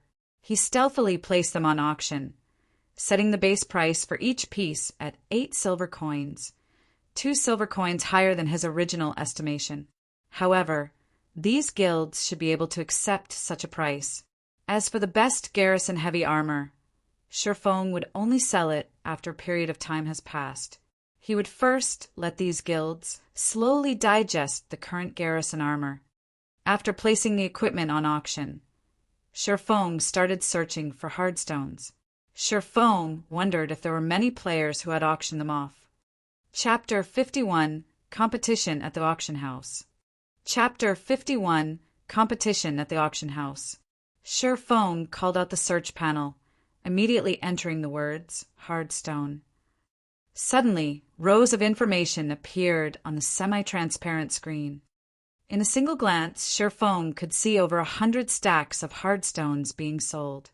There were many players selling them. When Shifeng saw a stack of hardstones selling for 1 gold coin, he felt such a player must have been driven insane by poverty. Immediately, Shifeng filtered the display to show prices from lowest to highest. After adjusting the display, the cheapest stack of hardstones still cost 26 coppers. After deducting the processing fees of the auction house, players could still receive 25 coppers. As expected, the prices were a lot higher than normal. However, Shifeng still had to buy them. He could afford them as long as the price was below 30 coppers. Suddenly, the number of hardstones available on the auction house had been reduced by a large half. The remaining ones were all selling for 30 coppers and above, and there was no spendthrift who would buy them. After looking at hardstones, Shifeng casually took at the miscellaneous section. Shifeng's eyes abruptly shone. There were actually card sets. Moreover, there was a large number of them. There was some chance for monsters to drop these card sets. However, the drop rate for it was extremely low. There was not even a 10,000 to 1 chance for one to drop. Monsters below level 10 were able to drop 12 card sets, and they were divided into 2 ranks, Bronze rank and Mysterious Iron rank. Warriors had Steel, Crusaders, and Insanity. Weapons specialists had Chaos, Vengeance, and Hurricane. Healers had Divine, Nature, and Noble. Mages had Element, Fool, and Demon. These 12 card sets each represented the 12 different jobs. Every set had 9 cards in them, and each card had a number behind them. As long as a player could gather a complete set, they could exchange it for a piece of set equipment for the respective job. Back in those days, a majority of the players did not know what these card sets were for. Moreover, there was no introduction for these card sets. Players at that time simply kept these card sets in their bags or sold them at the auction house. Only when the normal mode of the 50-man level 10 dungeon near the city was cleared did these players discover there was actually an NPC that would trade for these card sets. Depending on the rank of the card sets, they could be traded for either Bronze or Mysterious Iron set equipment. These set equipment were absolutely marvelous. A bronze set of equipment could rival an entire regular set of mysterious iron equipment, whereas a mysterious iron set of equipment could rival an entire regular set of secret silver equipment. So, these card sets that nobody cared about before suddenly turned ragingly popular overnight. Every card was sold at an astronomical price. Even so, many guilds were still frantic over them, constantly purchasing them. Meanwhile, there were hundreds of card sets currently displayed in front of Sherfong, yet there was actually nobody who wanted them. Each card was being sold at no more than 5 coppers, and even the maximum was 7 coppers. Sherfong bought them clean without hesitation. Sherfong did not think much of the cost. What's more, they would not increase in value even if he had left them in his bag. Using the money to grow money, now that was the way of the king. After Sherfong was finished with collecting hard stones and card sets, he was left with no more than 14 silver coins. Following which, Sherfong searched for skill books through the search panel to determine a player's strength in God's domain. Other than looking at their equipment, the number of skills they had learned was another factor. If a player possessed many skills, they could have a large variety of attack patterns to use in battle. An expert swordsman could usually utilize more than 20 skills in battle, whereas first-rate experts could use more than 40 skills in battle. As for the top-tier experts, they did not need to be mentioned. Sherfong was a first-rate expert, yet he possessed less than 10 skills. His condition was truly pathetic. However, there were very few skill books currently being sold. Under normal circumstances, players would usually use skill books on themselves or trade them for a skill they were able to use. Sherfong went through more than 10 pages in one go. As long as he saw a skill usable by swordsmen, he immediately bought them. When Sherfong arrived at the final page, his mind turned blank. Are you kidding me? Even defensive blade is being sold? Sherfong went wild with joy. The defensive blade was a swordsman's powerhouse skill. It was also a sure kill skill when dealing with mages. However, the skill also had a damnable drop rate. Even in his previous life, Sherfong only managed to get his hands on the skill after he was well over level 40. Sherfong truly did not imagine he would be able to see it now. Although the selling price was slightly high, 6 silvers was still acceptable to Sherfong. Sherfong immediately placed a bid of 7 silver coins, not wanting to waste too much time. Very quickly, Sherfong bought the skill for 7 silver coins. With the current purchasing power of 7 silver coins, Sherfong could buy 5 to 6 basic skill books. However, Sherfong spent them all on defensive blade without batting an eyelid. In addition to buying the rare skill defensive blade, Sherfong also purchased 3 common skills: Observing Eyes, Windwalk, and Earth Splitter. On another note, while Sherfong was joyous over his purchase, the situation at the auction house started turning frantic. The logistic members of the various guilds were all crimson to their ears, their rage soaring to the skies. Crap, 9 silver coins still isn't enough to get this equipment. Which rich guild is it that bade 10 silver coins? You animals, why don't you take a look at my side? Someone's already bid 10 silvers and 65 coppers. These people are absolutely insane. I've only brought 10 silver coins with me. What should I do now that I can't complete my task? Abominable. They're hiding their names and placing only these few pieces of equipment on auction. How can I even snatch one? These people were the logistics members of unrated guilds. They were on the brink of insanity when they saw the larger guilds bid, each higher than the other. The most abominable person, however, was the creator of the equipment. Every time, this person only auctioned a few pieces of equipment. Previously, the competition over the equipment was already sufficiently intense. However, the garrison armor being auctioned right now had even better attributes, and their numbers were even less. The money they brought along to bid was absolutely insufficient. So how are they going to fight for the equipment? It can't be, right? Are there that many tycoons? Someone actually bid 11 silvers. Sher Fang's joy reached the tips of his brows when he looked at how the garrison armor's price continuously increased. Within moments, the money he spent before had all been recovered, to the extent that it was more than before. Suddenly, Sher Fang thought of the defensive blade. The average player definitely had no chance of obtaining such a rare skill for swordsmen, whereas guilds would not sell it, even if they obtained it. The skill must have been sold by a certain guild to collect funds to buy the garrison armor. It's just that their actions once again benefited Sher Fang. Within moments, all 7 garrison armors had their prices increased past 11 silvers. Such a price shocked even Sher Fang himself. Where did so many powerful guilds suddenly come from?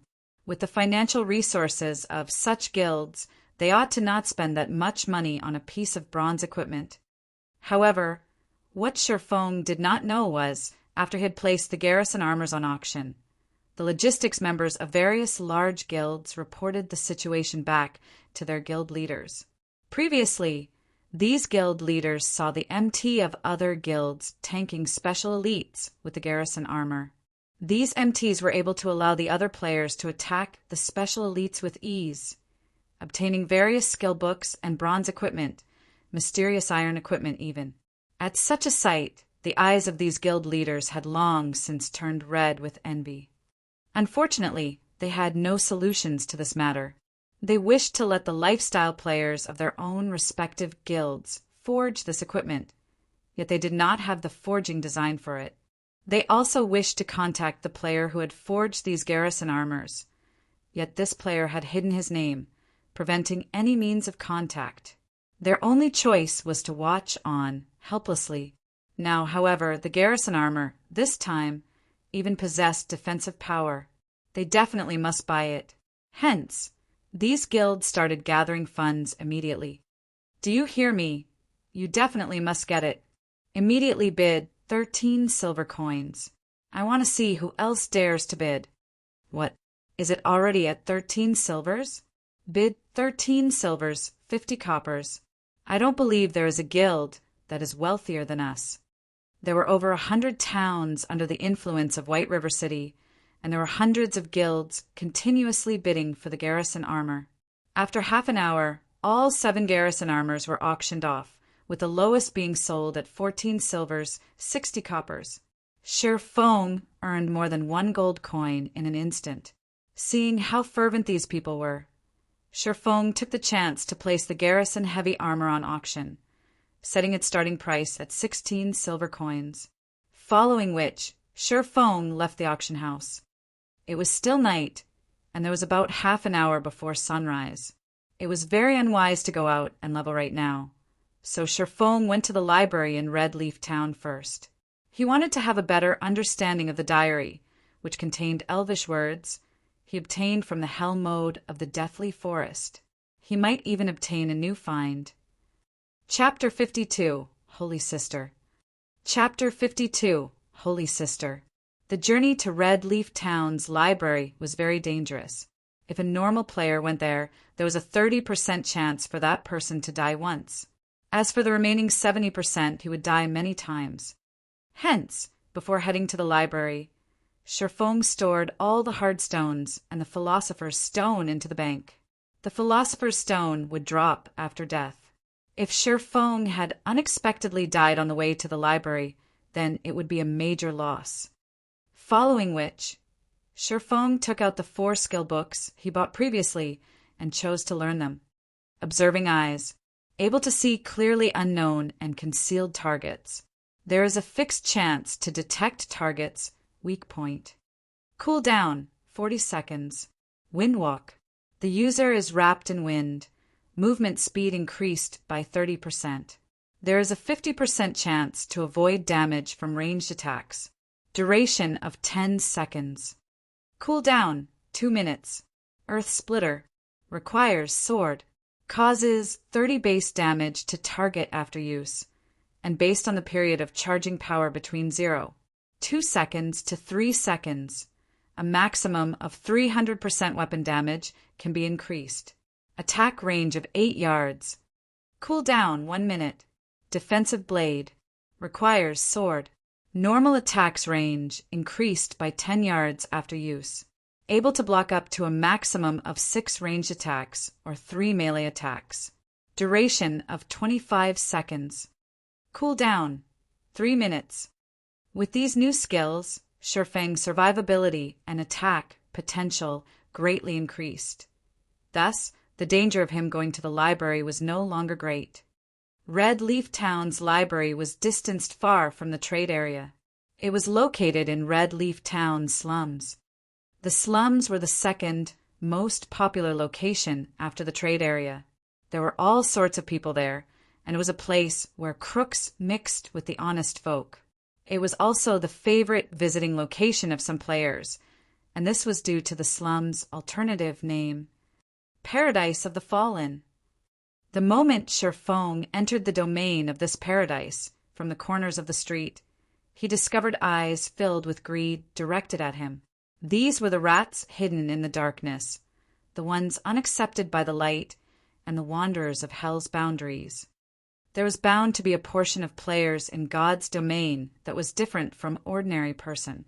They were neither interested in conquering dungeons, nor were they interested in the excitement that came from adventuring and risking oneself. The only thing these players were interested in was banditry. They would kill other players and plunder their equipment. Then, they would sell it to others for a high price, making a bountiful amount of money. During daytime, these players would hunt for and plunder the players with good equipment. At night, they would return to the slums to dispose of their stolen goods, then party with the money they just earned. They would brag about their harvest to display their own strength, using the chance to elevate their position in the slums. Ordinary players would never set foot in this place. If they did not possess sufficient strength, the only result would be a return via death. The reason being this location was not protected by the guards. Shifeng simply glanced at the players hidden at the corners of the street. He discovered the indicators for all of these players were colored red. It was clear to see that they had done many kill and plunder deeds. Within God's domain, red players were not allowed to enter guarded areas. The equipment drop rate upon death for these players were also increased, and the penalty for death may be increased up to a maximum of 300%. Moreover, they would be apprehended and jailed by the guards if they were to enter guarded areas, and the duration they were jailed depended on their crime value.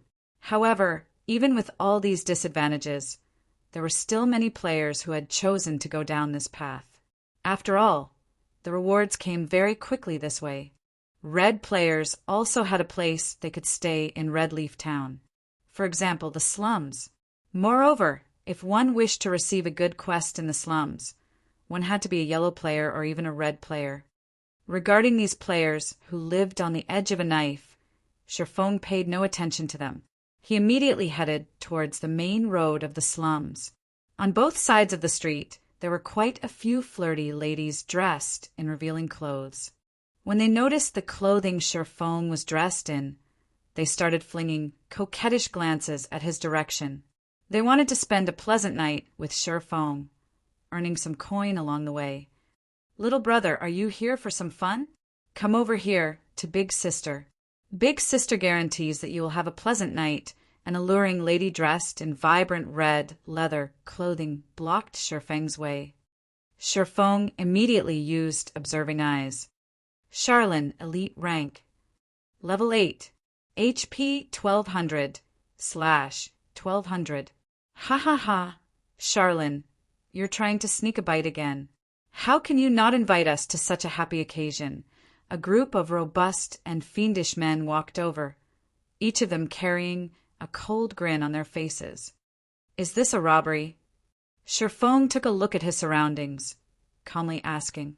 He discovered himself already surrounded by NPCs.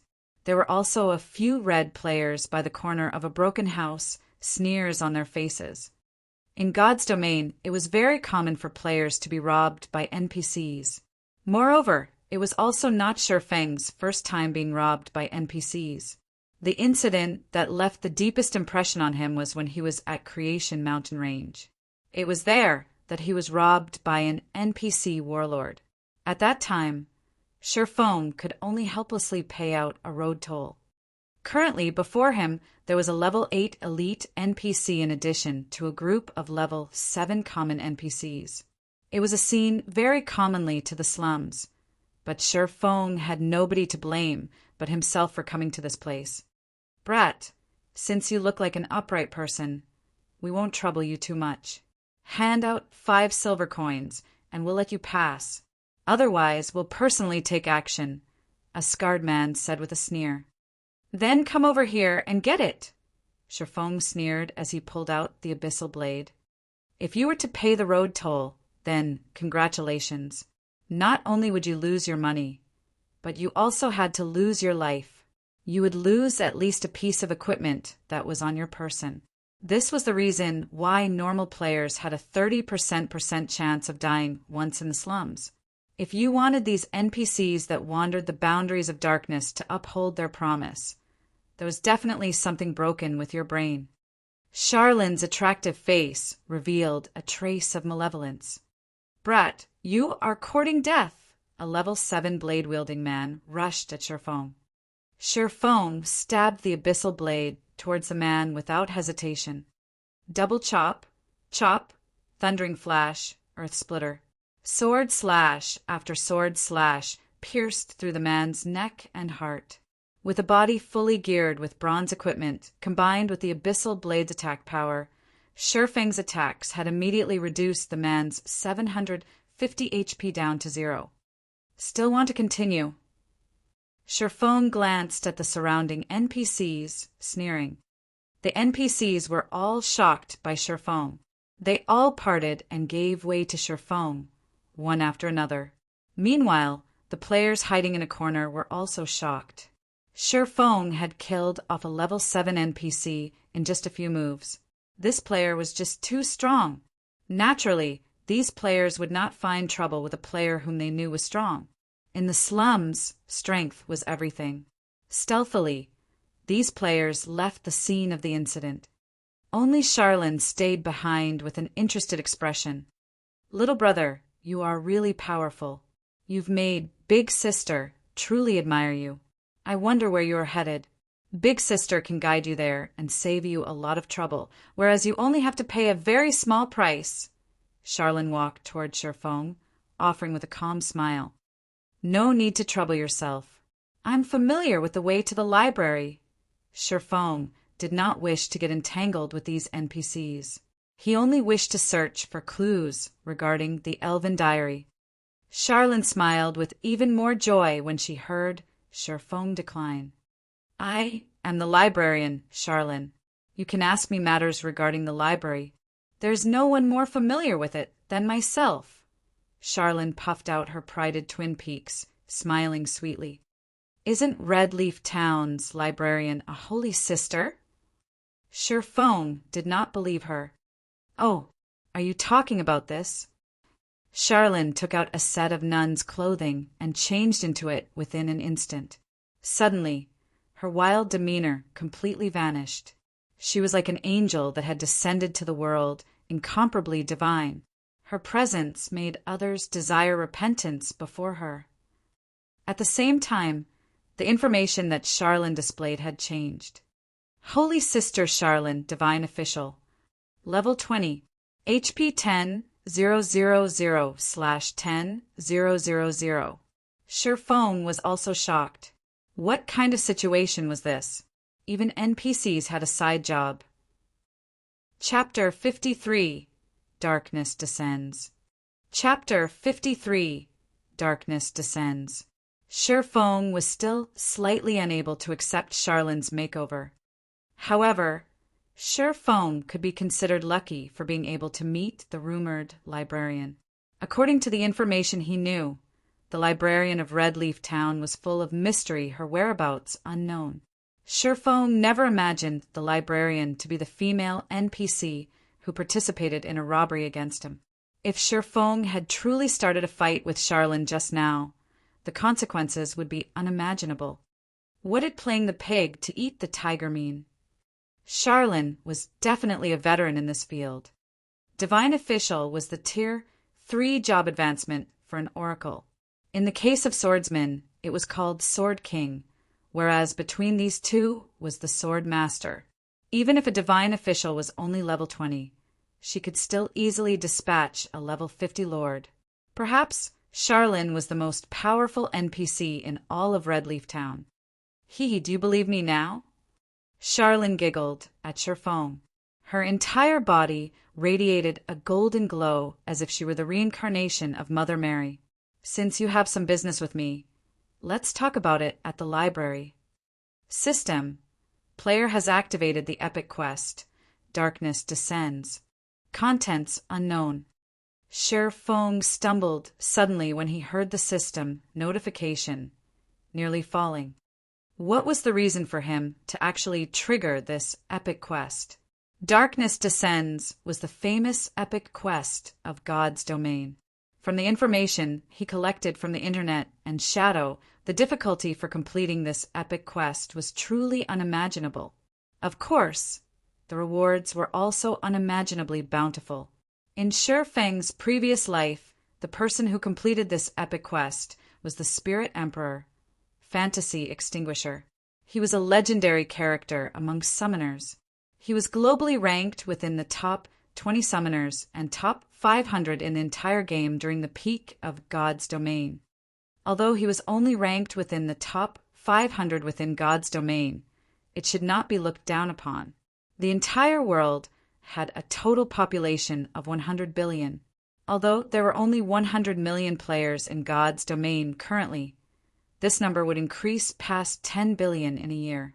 In 3 years, the number of players playing God's domain would go past 30 billion. Being able to rank within the top 500, Fantasy Extinguisher was definitely an amazing expert. However, the thing that made Sherfong feel odd was why this epic quest was found here. Fantasy Extinguisher's starting location was not in Starmoon Kingdom. Instead, it was in Black Dragon Empire, which was far from Starmoon Kingdom. Black Dragon Empire was far more powerful than Starmoon Kingdom.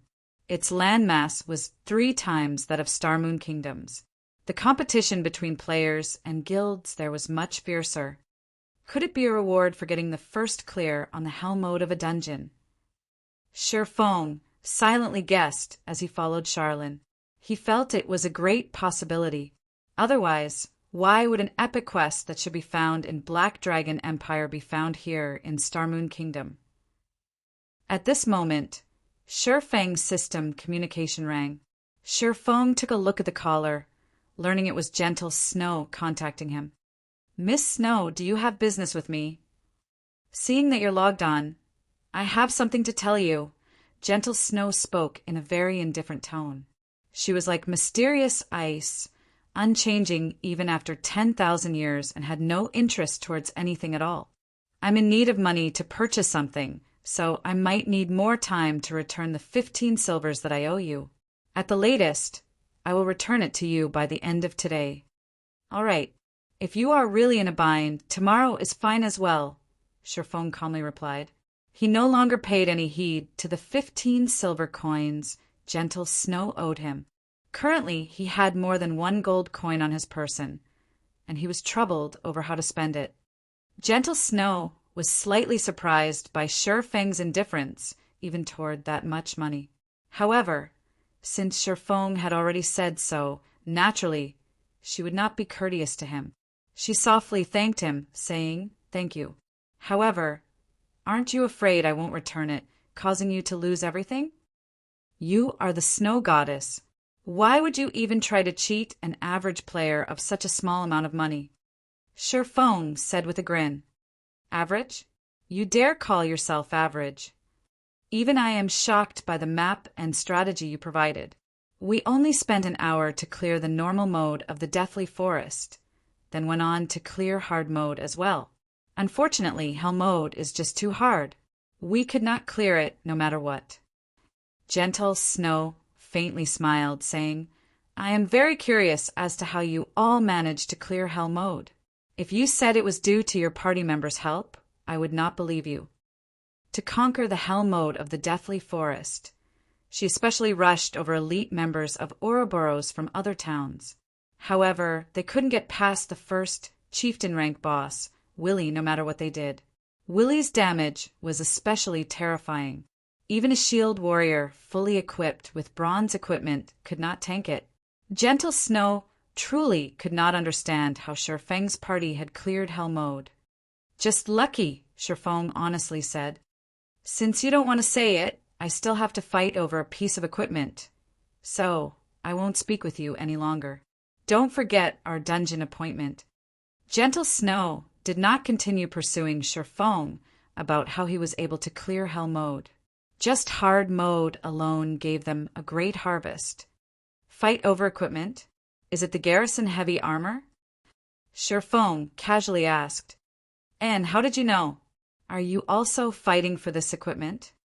Gentle Snow nodded her head while saying, the attributes for this garrison heavy armor was too great. If they had this piece of equipment, there would not be much trouble when they entered the level 3 Wolfman dungeon.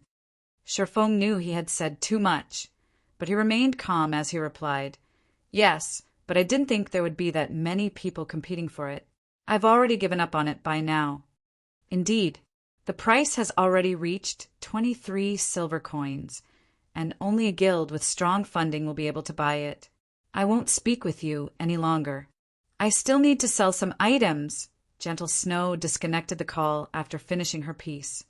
Meanwhile, Xiaoyu, who sat beside Gentle Snow, pouted her delicate lips. She kicked up a fuss, complaining, Snow, why must you let that bastard join our team, no matter what? That bastard was just lucky, and his skills are just average. He coincidentally encountered a small dungeon like the Deathly Forest that did not change much since the game's official release, and he very luckily cleared the hell mode of the dungeon. It would be pointless bringing him into the 20-man team dungeon. Also, the skill levels of his party members are just too miserable to even look at. They would definitely become a burden to our progress. The elite members of Ouroboros, standing behind Gentle Snow, also agreed with Zhao Yueru's words. They were the elites of Ouroboros. How could a group of average players compare to them? I feel that Big Brother Yifeng is not that simple. He was definitely humble when he said he cleared the dungeon due to luck. His skills are amazing, so it wouldn't be disadvantageous inviting him to join us. Xiao Yuer softly offered her personal opinion.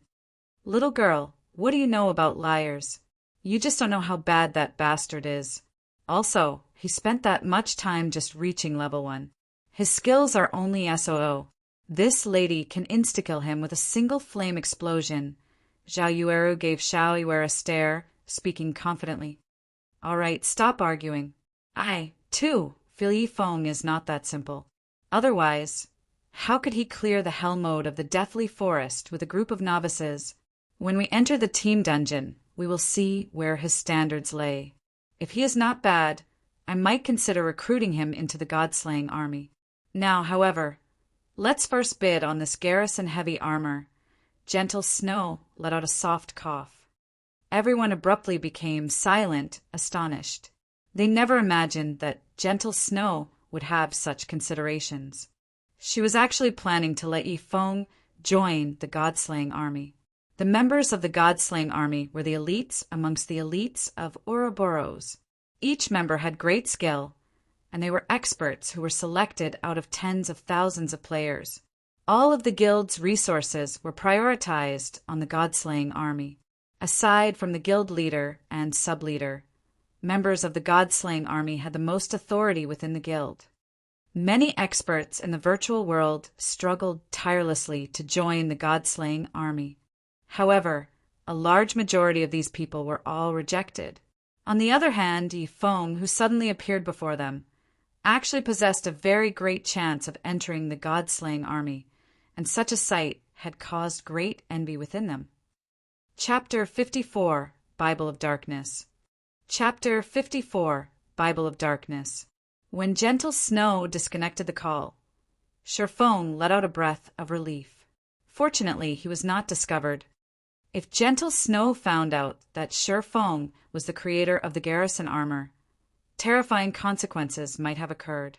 Also, Shi Feng did not doubt the possibility of gentle snow utilizing a forceful approach. The snow goddess was not an empty title. Her iron fist methods have tongue-tied countless experts. Otherwise, she would not have been able to take care of so many experts. However, Shi Feng discovered an interesting matter from Gentle Snow's words. The many guilds in White River City have already started attaching great importance towards the garrison armor. This meant the reputation of the garrison armor had already spread. Currently, the garrison armor's popularity might have reached its peak. It was a great chance for Shi Feng to sell the garrison armor in large quantities, earning a ton of money. After another period had passed, the garrison armor's worth would not be as great as it was now. Let's first take a look at the epic quest. Then I'll return to making the garrison armors. Shi Feng impatiently wanted to return to making garrison armors, now that a chance for him to make a lot of money had arrived. However, the epic quest currently before him was much more important. If he gave it up partway, he would definitely regret it for the rest of his life. This epic quest played a big role in allowing Fantasy Extinguisher a legendary achievement. Naturally, Shi Feng would not let go of this chance meeting. After spending 20 minutes maneuvering along the narrow pathways of the slum area, Shi Feng finally arrived at the library. On his way here, Shi Feng discovered the wonder of having a divine official walking by his side in the slums. The NPCs who intended to rob him all backed away accordingly after seeing Charlin's attire. Otherwise, Shi Feng would have needed to spend over an hour for this trip, continuously battling against these sewer rats. Moreover, these NPCs were literally dirt poor. Shi Feng would not obtain any rewards for killing these NPCs, not even EXP. The library of Red Leaf Town had a withered appearance. The building only had 2 floors to it, and there was nobody present to manage it, as dead leaves could be seen climbing the walls. Entering the library, dust and dirt covered the entire building. The books laying on the wooden table had long since been parceled up by a layer of dust. The library looked more like a haunted house than a place in which people once lived. Apologies, it has been a long time since anybody has visited, so I haven't been tidying up the place. Just sit wherever you want. Charlin faintly smiled as she pointed towards a dust-covered chair, not understanding that her action was very inappropriate.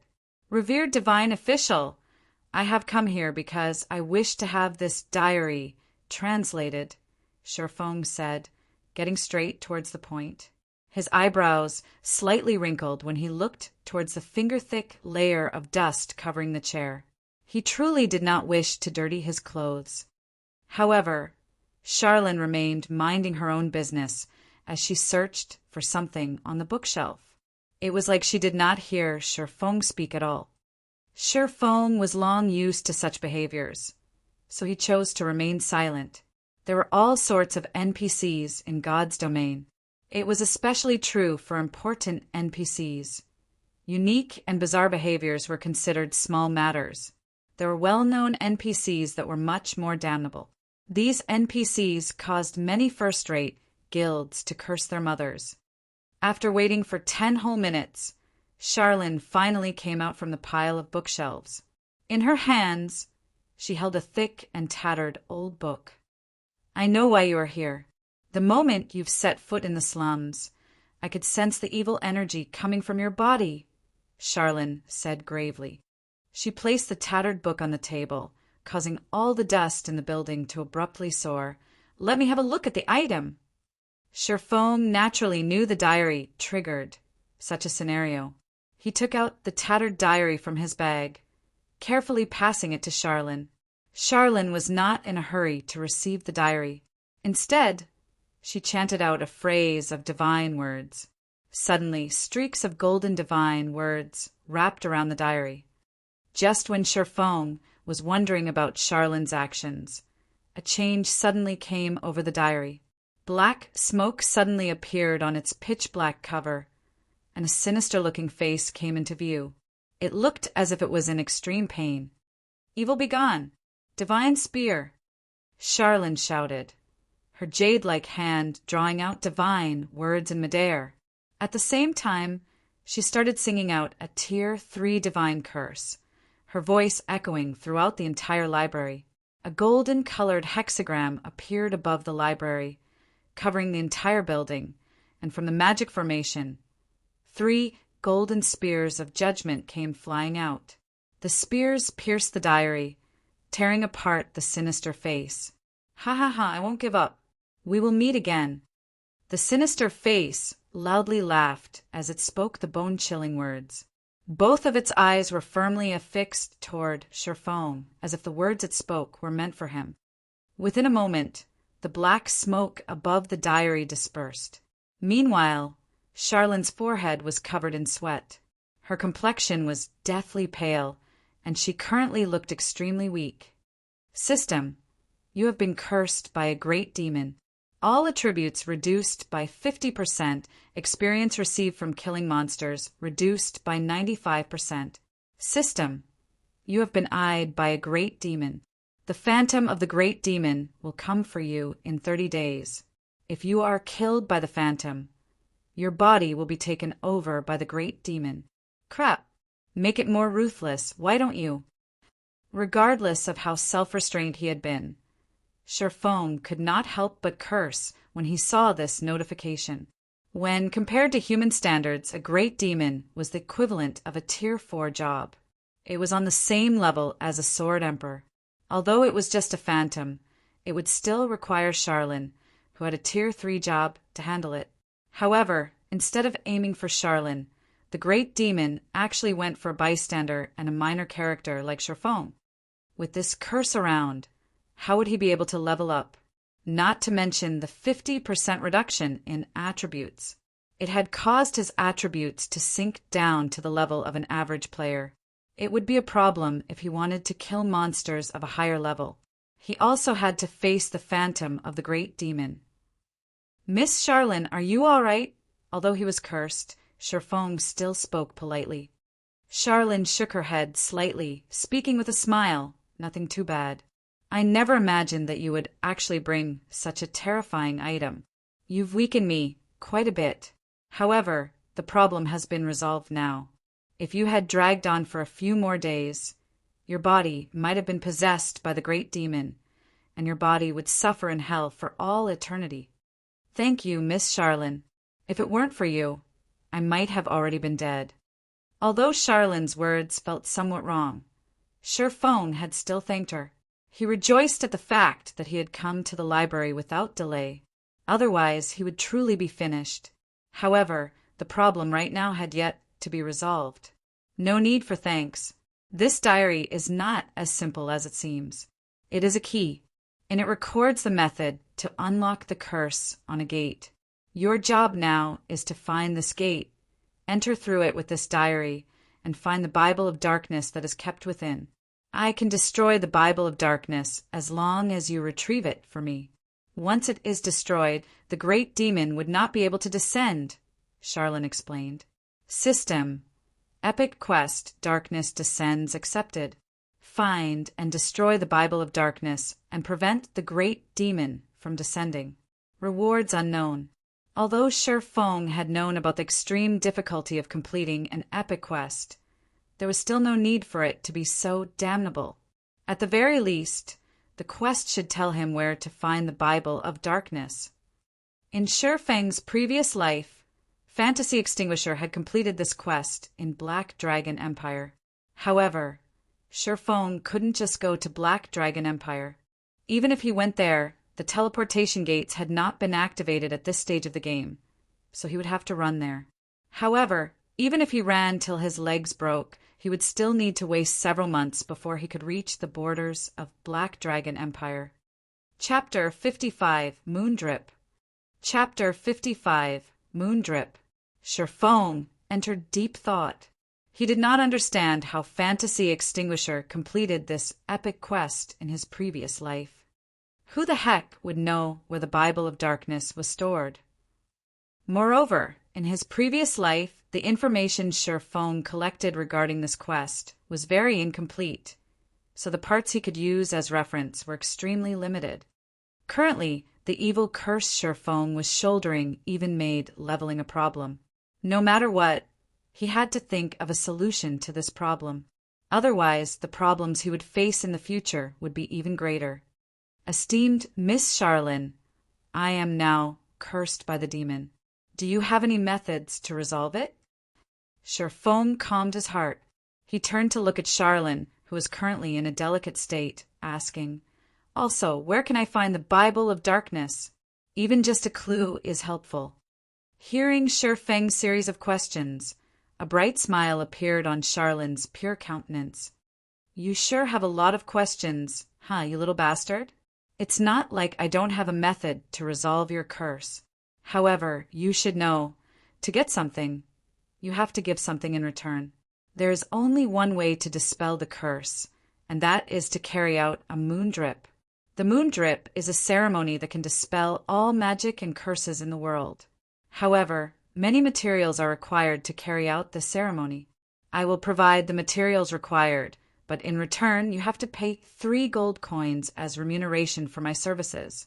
If you wish to obtain a clue to the Bible of Darkness, you have to pay an additional 10 gold coins as an information fee." Shurfeng felt a chill going down his spine as he looked at Charlene's expression, which became more excited the more she explained. It was especially true for Charlene's eyes. Even if she looked incomparably pure right now, her appearance was still not enough to hide the burning desire within her eyes. In the end, one word still dictated everything. Money. System. Do you wish to accept the quest to dispel the curse? Esteemed Miss Charlene, I am willing to pay the remunerations. What else could he have said? However, Charlene's asking price of 3 gold coins was just too high. There was not a single player in White River City who could afford such an amount right now. Since you are willing, then pay a deposit of 1 gold coin. Charlene stretched out her delicate hand without restraint. Seeing Charlene's actions, Shurfeng suspected that she had some sort of X-ray technique. However, he had to pay the money sooner or later. So Shurfeng reluctantly handed over 1 gold coin to Charlene. The moment Shurfeng had handed over the money, he went from being a wealthy tycoon to being a poor peasant. "Here, this is for you. You need to feel the energy within this thing first. It will lead you to the Moonlight Forest to collect 30 pieces of moonstone. It's fine if you just bring them back to me." Charlene took the shining gold coin with lightning speed, then took out a fist-sized crystal orb and passed it to Shurfeng. "System. Quest Moon Drip accepted. You must collect 30 pieces of moonstone and 2 gold coins for Charlene. Upon completion, Charlene will dispel the evil curse of the great demon on you." Shurfeng received the crystal orb and took a look at it. Teleportation magic orb. Able to teleport the user to and from the Moonlight Forest immediately after activation. Activation condition: 200,000 EXP needed to be stored. 200,000 experience points were enough to let the average player rise from level 0 to level 7 within an instant. To Shurfeng right now, such an amount was asking for his life. Currently, the experience he obtained from killing monsters would be reduced by 95%. He would obtain absolutely no experience from killing monsters of the same level. As for elites, he would just be able to obtain around 10 EXP for killing one that was a level higher. That meant he would have to kill 20,000 elites that were 1 level higher than him to collect 200,000 EXP. How long would it take for him to kill that many? Moreover, there weren't even that many elite monsters in Redleaf Town.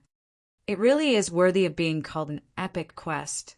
The difficulty is truly insane, Shurfeng bitterly laughed.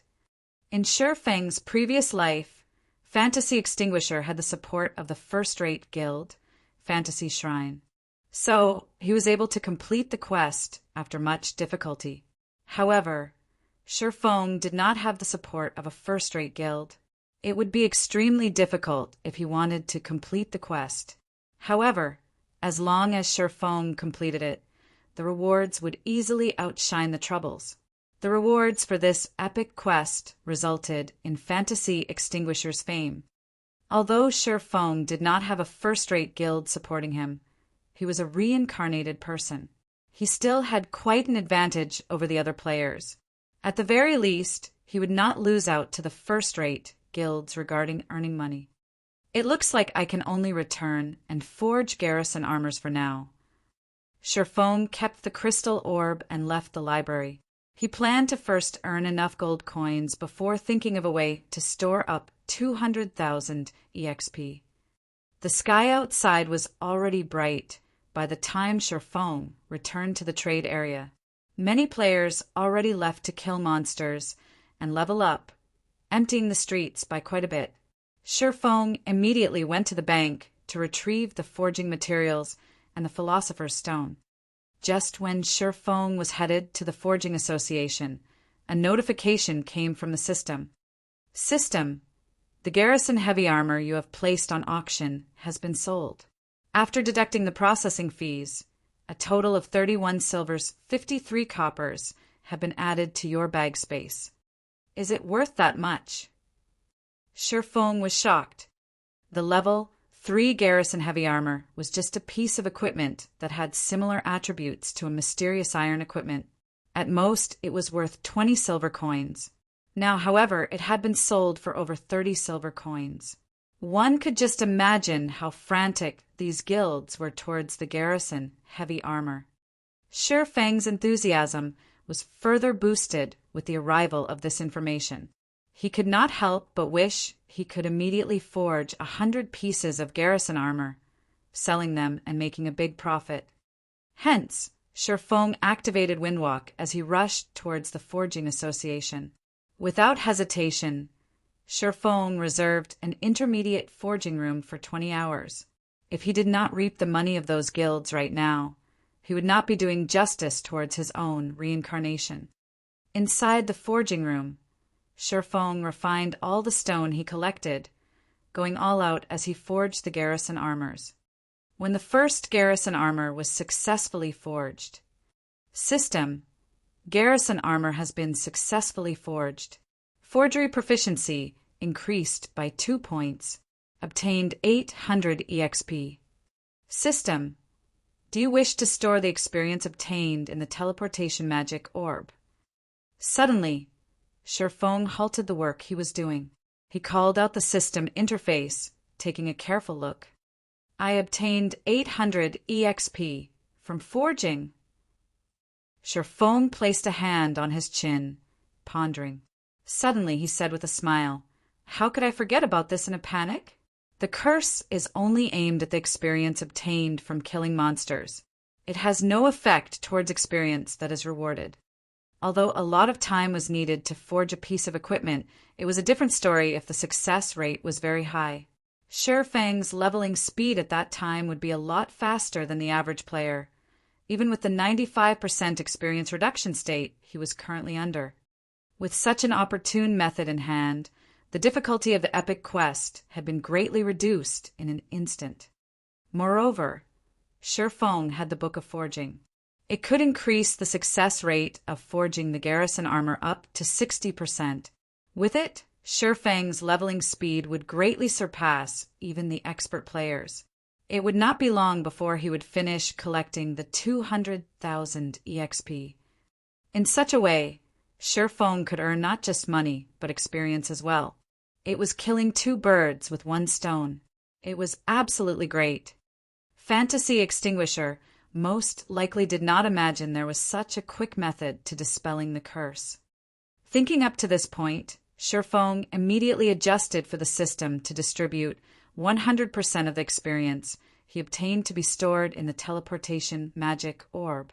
Then he picked up an ore and started happily forging equipment. Because of his improved mood, Shi Feng's hands became much more nimble. The 100 refinement hammer in his hands was like a musical instrument, rhythmically beating out a moving melody. By the time Shi Feng regained his sense of self, he was suddenly dumbfounded by the garrison armor before him. Chapter 56, Glimmer Chestplate. Chapter 56, Glimmer Chestplate. The current garrison armor before Shi Feng was largely different than the previous ones. Its design had largely changed, and even the color had become a pale gold. This was absolutely not the garrison armor. Crap! Sherfong understood he had failed. Before, he was too absorbed into his own excitement while he was forging the equipment. He smashed the hammer in whichever way he wanted, giving the garrison armor a completely different appearance. He even felt good about it. Still, the appearance of this new plate armor looked extremely cool. It would definitely look majestic while worn. Following which, Sherfong chose to identify the equipment's information. The system took a whole 10 seconds before giving a conclusion this time. Unnamed bronze rank plate armor. Level 3. Equipment requirement. Strength 12. Defense plus 23. Strength plus 3. Endurance plus 3. HP plus 120. Durability 35/35. Additional ability. Healing power. Healing effects received are increased by 10%. Restricted to Shield Warriors and Guardian Knights. System. Unnamed equipment has been successfully forged. Forging proficiency increased by 3 points. Obtained 1,100 EXP. System. Congratulations. You are the first player to forge an entirely new piece of bronze equipment in God's domain. Obtained 3,000 EXP, rewarding 1 runic hammer, mysterious iron rank, that increases forging success rate by 5%. System. Please give a name to the equipment you have created. You are also able to leave a personal mark on this piece of equipment. Sherfong was slightly shocked when he saw these notifications. He had unintentionally remodeled the garrison armor, and successfully at that. He even created an entirely new piece of bronze equipment. His luck was truly good. The attributes of this equipment had already reached the level of an average mysterious iron equipment. If only the materials used were not so poor, it would definitely have become a mysterious iron equipment. In God's domain, players were able to create equipment. However, this was an extremely difficult task to accomplish.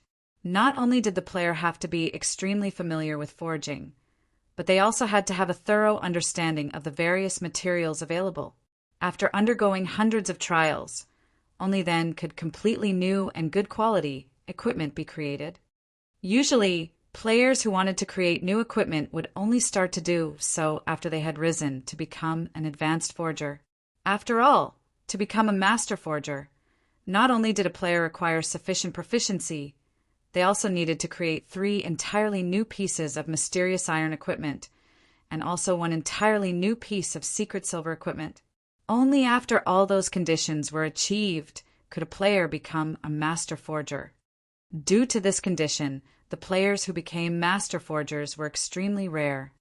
Meanwhile, Sherfong unintentionally created an entirely new piece of bronze equipment. Of course, the Book of Forging's effect played a large part in contributing to this success. Since the color has become a pale gold and it's giving off a dull glow, let's call it the Glimmer chest piece. Sherfong immediately confirmed the equipment's new name, after which he left an imprint of a black flame at a corner of the equipment. This imprint was the equivalent of a forger's name. In the future, when others see the symbol, they would know that this equipment was created by Master so-and-so. At the same time, the symbol also served to prevent others from falsifying the equipment's original creator. In the blink of an eye, the equipment's information also had a change to it. Glimmer chest piece, bronze rank plate armor. Level 3. Equipment requirement, strength 12. Defense plus 23. Strength plus 3. Endurance plus 3. HP plus 120. Durability 35/35. Additional ability. Healing power. Healing effects received are increased by 10%. Restricted to Shield Warriors and Guardian Knights. On the right breast of the Glimmer chest piece, the mark of a black flame appeared. The flame constantly faded in and out of existence, further enriching the aesthetics of the Glimmer chest piece. System. Black flame imprint has been successfully registered. This imprint has been bound to your gaming account, and nobody else is able to use it. System, naming successful. Forging design for the Glimmer chest piece has been automatically generated. Player can now voluntarily draw the forging design for the Glimmer chest piece, allowing others to learn the forging design. Suddenly, an additional window appeared in Shifeng's lifestyle panel. It was called Forging Design Creation, and it allowed players to create their own forging designs. Shifeng felt endless ecstasy when he saw this new window. This was the benefit of creating something original.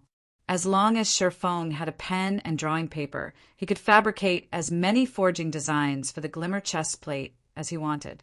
This was the treatment that was only available for original creations. Forging designs were much more valuable than the equipment itself. In Shifeng's previous life, countless master forgers constantly researched various materials and used all sorts of methods to develop new equipment, other than trying to become a grandmaster forger. Their main goal was to obtain an original forging design. This item was the reason why some master forgers were extremely rich. The process of fabricating a forging design was very simple, and they could easily make tens to hundreds of them any time they wanted. Otherwise, how much money could they make, even if they exhaust themselves by forging equipment every single day? With the Glimmer chest plate forging design, earning 10 gold coins was a small matter.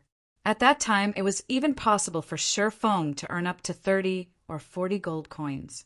After all, there were a lot of players in White River City and no shortage of guilds either. Afterward, Shifeng continued forging Glimmer chest plates, no longer forging garrison armors. Both of them required the same materials to make. However, the Glimmer chest plate had a cooler-looking appearance and even came with an additional ability. There was another benefit for an original creation. When forging your own creation, the success rate for it was increased by 10%, and the equipment would also have a higher chance to come with an additional ability. As long as the Glimmer chest plate's fame spread, Shifeng would have no trouble selling its forging design. Time passed bit by bit. Shifeng was completely unaware of his surroundings as he forged equipment. His heart was filled with the thoughts of money. 1 gold coin, 2 gold coins, 3 gold coins. Piece after piece of shining golden equipment piled up in the entire forging room. When 10 hours had passed since Shifeng rented the forging room, a loud notification had come from the system. Only then had Shifeng suddenly realized 10 hours had already gone by. His gains were even more shocking, however. He successfully made a total of 142 pieces of equipment, and the materials he had bought were nearly depleted. Amongst the attributes of the equipment, there were some that were good and some that were bad. The difference between them was the healing effects. The bad ones had 5%, while the good ones had 12%. There were a total of 76 pieces that had their healing effects below 7%. 48 pieces that had their healing effects between 7% and 9%, and 18 pieces that were between 10% and 12%. These pieces of equipment filled up over half of Shifeng's bag space. At the same time, Shifeng's proficiency also had a big increase, reaching up to 514 points. Shifeng was now halfway to becoming an intermediate forging apprentice. Shifeng took out the teleportation orb to have a look. The experience it had currently stored up was close to 150,000. As long as Shifeng continued putting in an effort for several more hours, he would be able to store up the 200,000 and immediately go to the Moonlight Forest. The speed at which Shifeng gained EXP was at least 2 to 3 times faster than the guild leaders of first-rate guilds. After leaving the Forging Association, Shifeng ran to the auction house. Currently, a majority of the average players should have already risen to level 3, whereas many veteran players should have risen to level 4. Only expert players would be closing into level 5. After all, a lot of experience was required to rise from level 4 to level 5. The amount needed was at least 3 to 4 times the amount needed to rise from level 3 to level 4. Right now was the perfect time for Shifeng to sell the level 3 bronze equipment. The various guilds should also have amassed quite an amount of wealth after more than 10 hours had passed, so it was a good chance for Shifeng to make a big catch. If another period of time were to pass, the prices of equipment would most likely be greatly reduced.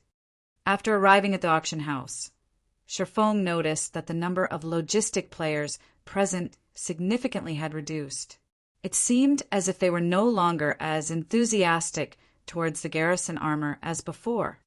"Fellow brother, why are there suddenly so few people at the auction house?" Shifeng walked up behind a logistic player, asking. The tall and bespectacled logistic player was slightly surprised, explaining, "Have you been killing monsters outside town all this time? You don't even know about such a huge matter?" "Yeah, I've just returned after making some money from killing monsters and selling materials. Wasn't that garrison armor super popular?" "I, too, wanted to buy a piece," Shifeng nodded. "No wonder you don't know about it. 3 hours ago, a player called Hammer Trading had sold a lot of level 3 bronze plate armor equipment. Although the attributes on it were slightly weaker than the garrison armor, its price was extremely low, costing only 4 silver coins. Moreover, that player even announced that there would be discounts if you contacted him and ordered in bulk. Naturally, the various guilds all contacted him and ordered. That equipment is now extremely popular, so who would remain here and pay attention to the garrison armor?" Chapter 57 Hammer Trading. Chapter 57 Hammer Trading. Hammer Trading. Shifeng wanted to confirm once more. Correct.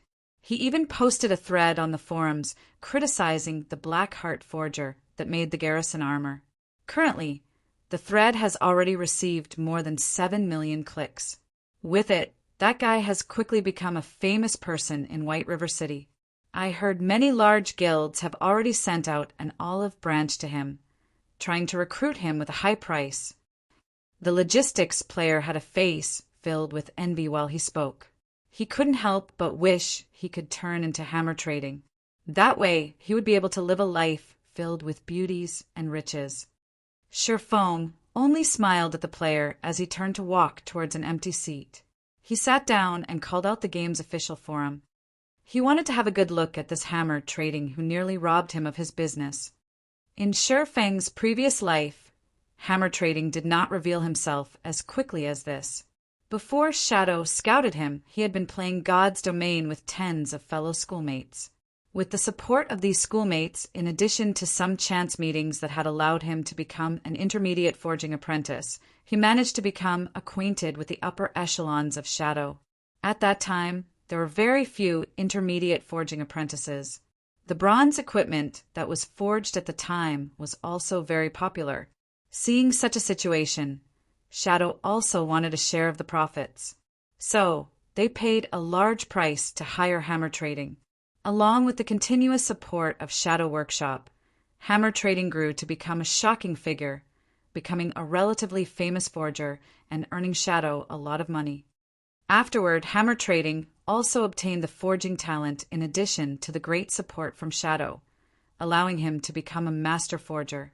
During those times, he did not have the slightest hint of respect for Shifeng, who was the guild leader of Shadow at that time. In the end, with the strong support of hammer trading, along with several master forgers and master potion makers, Lanhua financial groups gladly agreed to World Dominator's acquisition of Shadow. Otherwise, Lanhua financial groups would not have agreed to the decision without hesitation and dismissing Shifeng at the same time. Shifeng opened the forums for Starmoon Kingdom, his heart lamenting over how fate was toying with him. In this life, just when the garrison armor was beginning to sell like hotcakes, hammer trading appeared to break off his road to wealth. Shifeng couldn't help but admit that he and hammer trading were rivals in life. Shifeng stole the forging talent from hammer trading, whereas hammer trading turned around to break off his road to wealth. Browsing the forums of Starmoon Kingdom, Shifeng quickly discovered a thread marked in red positioned at the top of the forum. Upholding justice starts from us. We absolutely cannot let this black-heart forger do as he pleases. I am a forger with a kind heart. These large, bright red words caused Shifeng's brows to furrow. What kind of trouble is he trying to cause here? The number of clicks exceeded 10 million. Out of curiosity, Shifeng had opened the thread.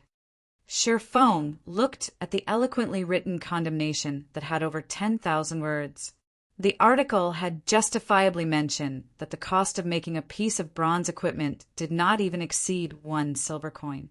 However, the Blackheart Shifeng sold his equipment for up to 30 silver coins. He was ripping off other players. Hence, Hammer Trading wanted to oppose Shifeng. He was even willing to sell level 3 bronze equipment without limit. Only, due to the failure rates, he had no choice but to sell them at 4 silvers apiece to reclaim his cost of making. This article received the support of a lot of players. They had all declared that they would no longer purchase the garrison armor and that they would support Hammer Trading's actions of kindness. Shifeng was speechless after reading the entire article.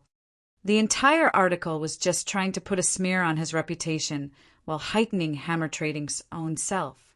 At the same time, Hammer Trading wanted to state that he, too, could forge bronze equipment. He was clearly trying to use Shifeng as a stepping stone to raise his own worth and fame. He wanted to let the many large guilds extend an olive branch to him, and in turn, raising his own worth. However, Shifeng had to admit that Hammer Trading had succeeded. Not only had his fame risen in a burst, but many second-rate guilds had also sent him an invitation. There were even a few first-rate guilds who were willing to discuss matters of cooperation with Hammer Trading. Crap, not only has he broken off my path to wealth, he still wants to use me as a stepping stone. Shifeng could no longer hold back his 2 lifetimes worth of rage. He wanted to properly teach Hammer Trading a lesson. Did he think he was awesome for selling level 3 bronze equipment without limit? Shifeng did not wish to have any relation with Hammer Trading if he did not try to use Shifeng as a stepping stone. However, now that he had provoked Shifeng, he must be ready to pay the appropriate price. Shifeng felt it was just hilarious when he looked at the statements and numbers provided by Hammer Trading. Basic forging apprentices only had a 5% success rate when forging a piece of level 3 bronze equipment. However, looking at the numbers provided by Hammer Trading, it could be seen that he did not possess just a forging design for a piece of bronze equipment. He must have also obtained an item that increased the success rate for forging. In addition to using the intermediate forging room, his success rate should be around 20%. That was why he dared to spout nonsense and brought out several pieces of equipment for auction to prove his words.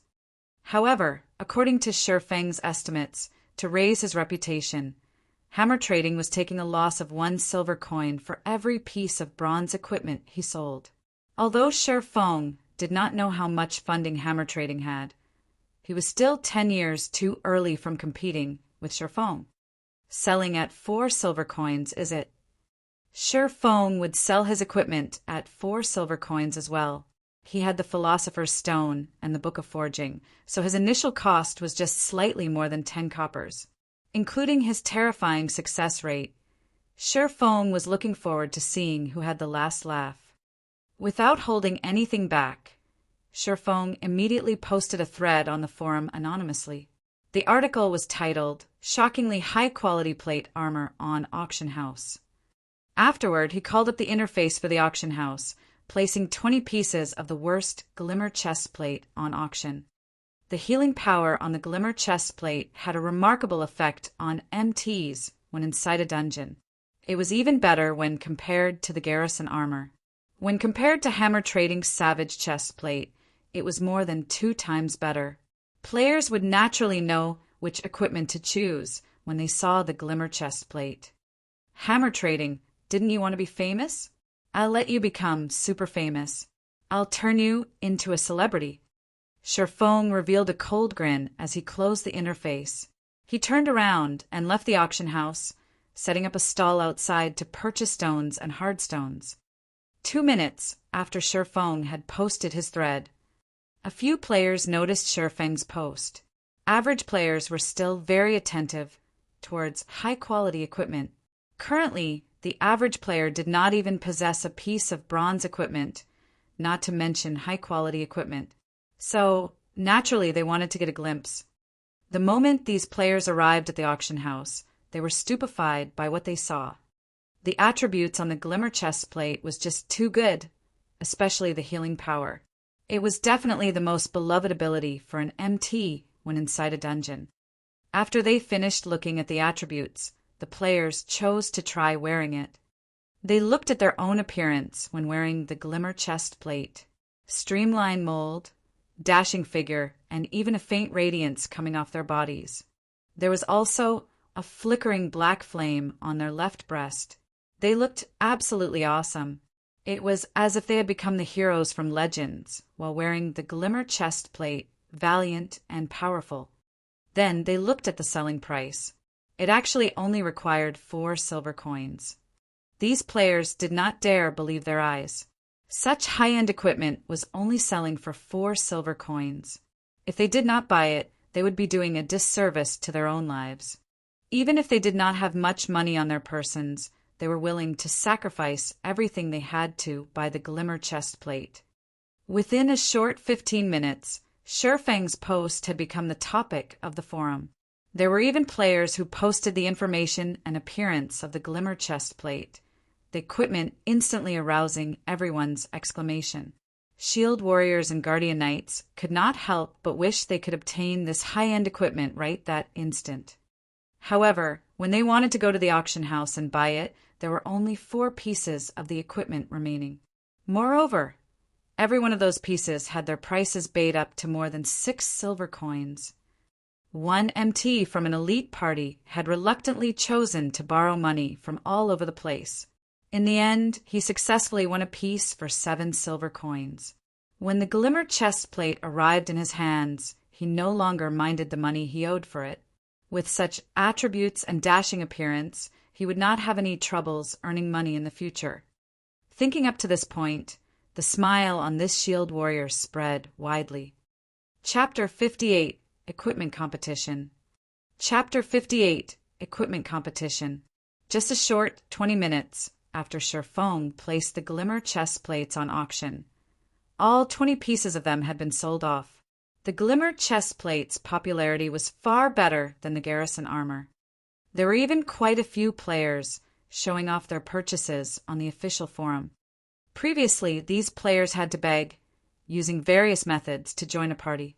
Now, however, with their majestic-looking equipment, a simple shout would garner them tens of invites from elite parties for their own choosing. Following the Glimmer chest plates' rise in popularity, the players that failed to buy one were all beating their own chest in anguish.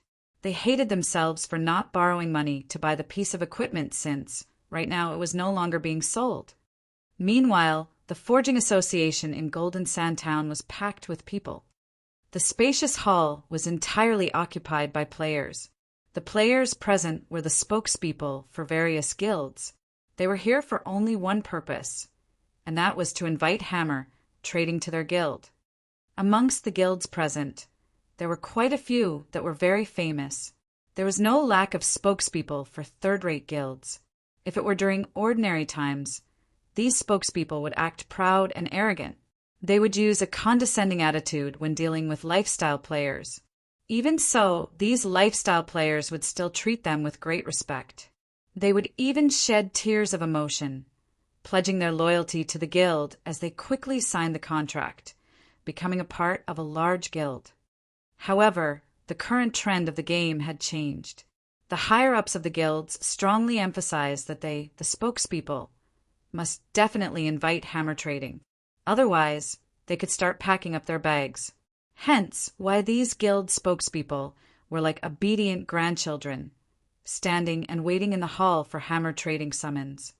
Inside an intermediate forging room on the second floor. "Brother Hammer, you're so awesome. I admire you so much. Before, those third-rate guilds would not recruit you no matter what. Now, they're just like grandchildren waiting upon you. They would not leave even if you chased them away. A sexy female cleric in her mid-20s hugged around Hammer Trading's robust arm, giggling and speaking with admiration. Her bulging chest was rubbing against his arm. Hammer Trading had a very brutish appearance. He had a thick beard and beady eyes, and his skin color was similar to yellowish wax. Judging from his appearance, he looked to be over 30 years of age. Nobody was able to tell, however, that Hammer Trading was just a university student in reality. His age was just slightly over 20. Ha ha ha, this is just a small matter. However, I truly have to thank the fool who opened the road for me and has even hidden his name. He made all the large guilds know of my importance. Hammer Trading heartily laughed. He silently praised his own intelligence and wisdom for being able to think up of a plan to utilize that anonymous forger's fame. It allowed him his current good fortune, becoming every player's idol. Wait till I've entered a first-rate guild and rise into their upper echelons. It will be truly awesome. Right now, I'm just showing a small part of my prowess. Let those third-rate guilds continue waiting outside. I can use them to raise my own value and fame. Boss, what are we going to do about all the orders we've received? An assassin asked. Hammer Trading rolled his eyes at the assassin, saying in disdain, "Who cares about them?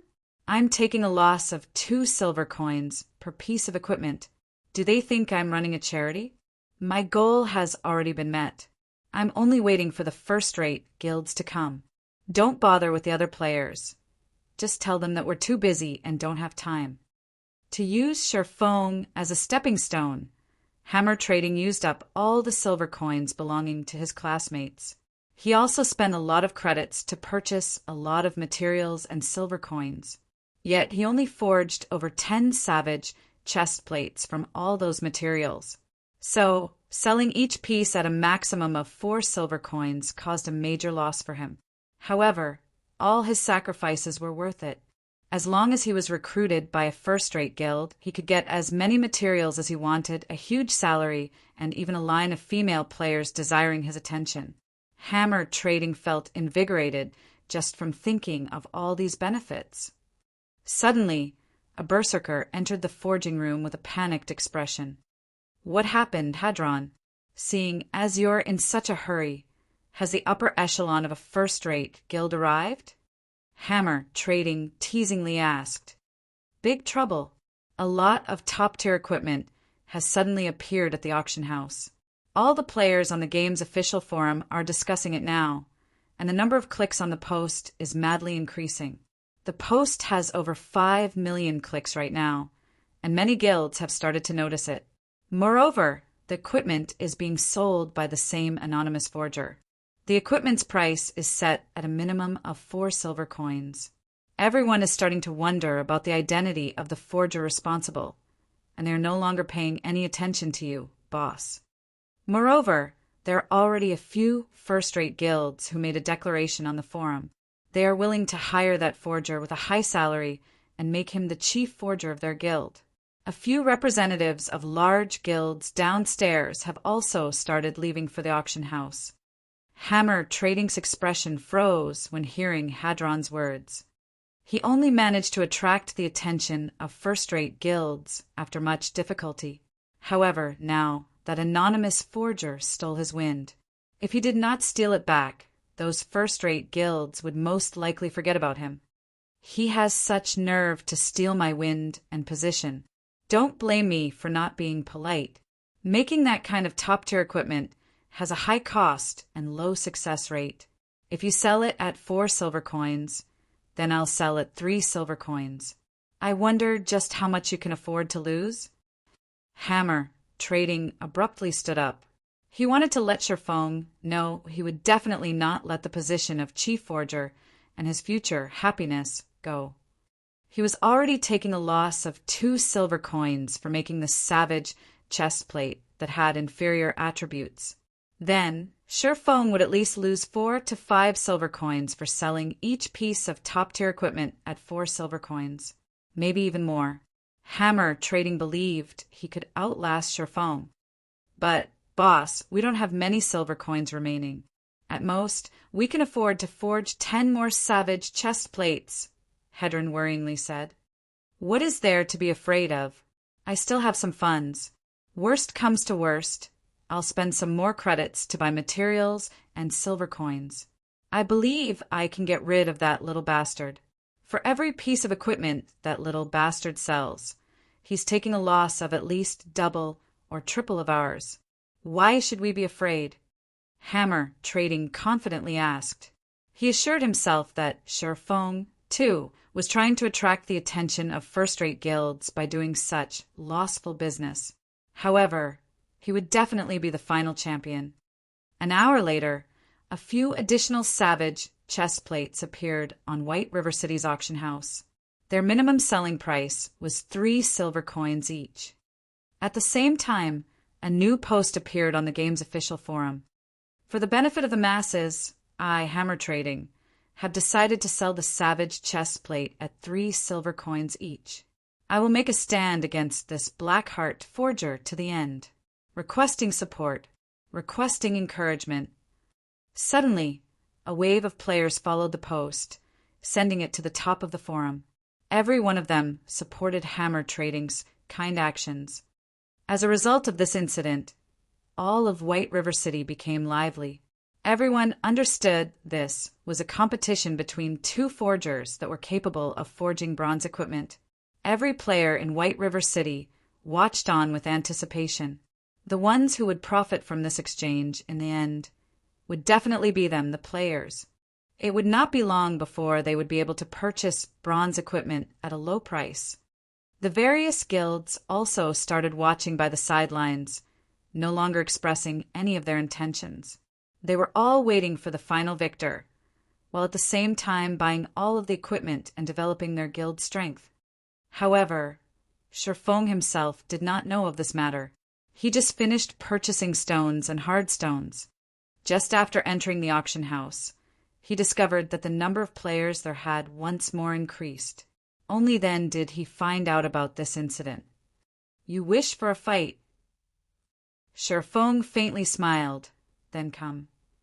He called out the auction house's control interface, placing all of his glimmer chest plates on auction.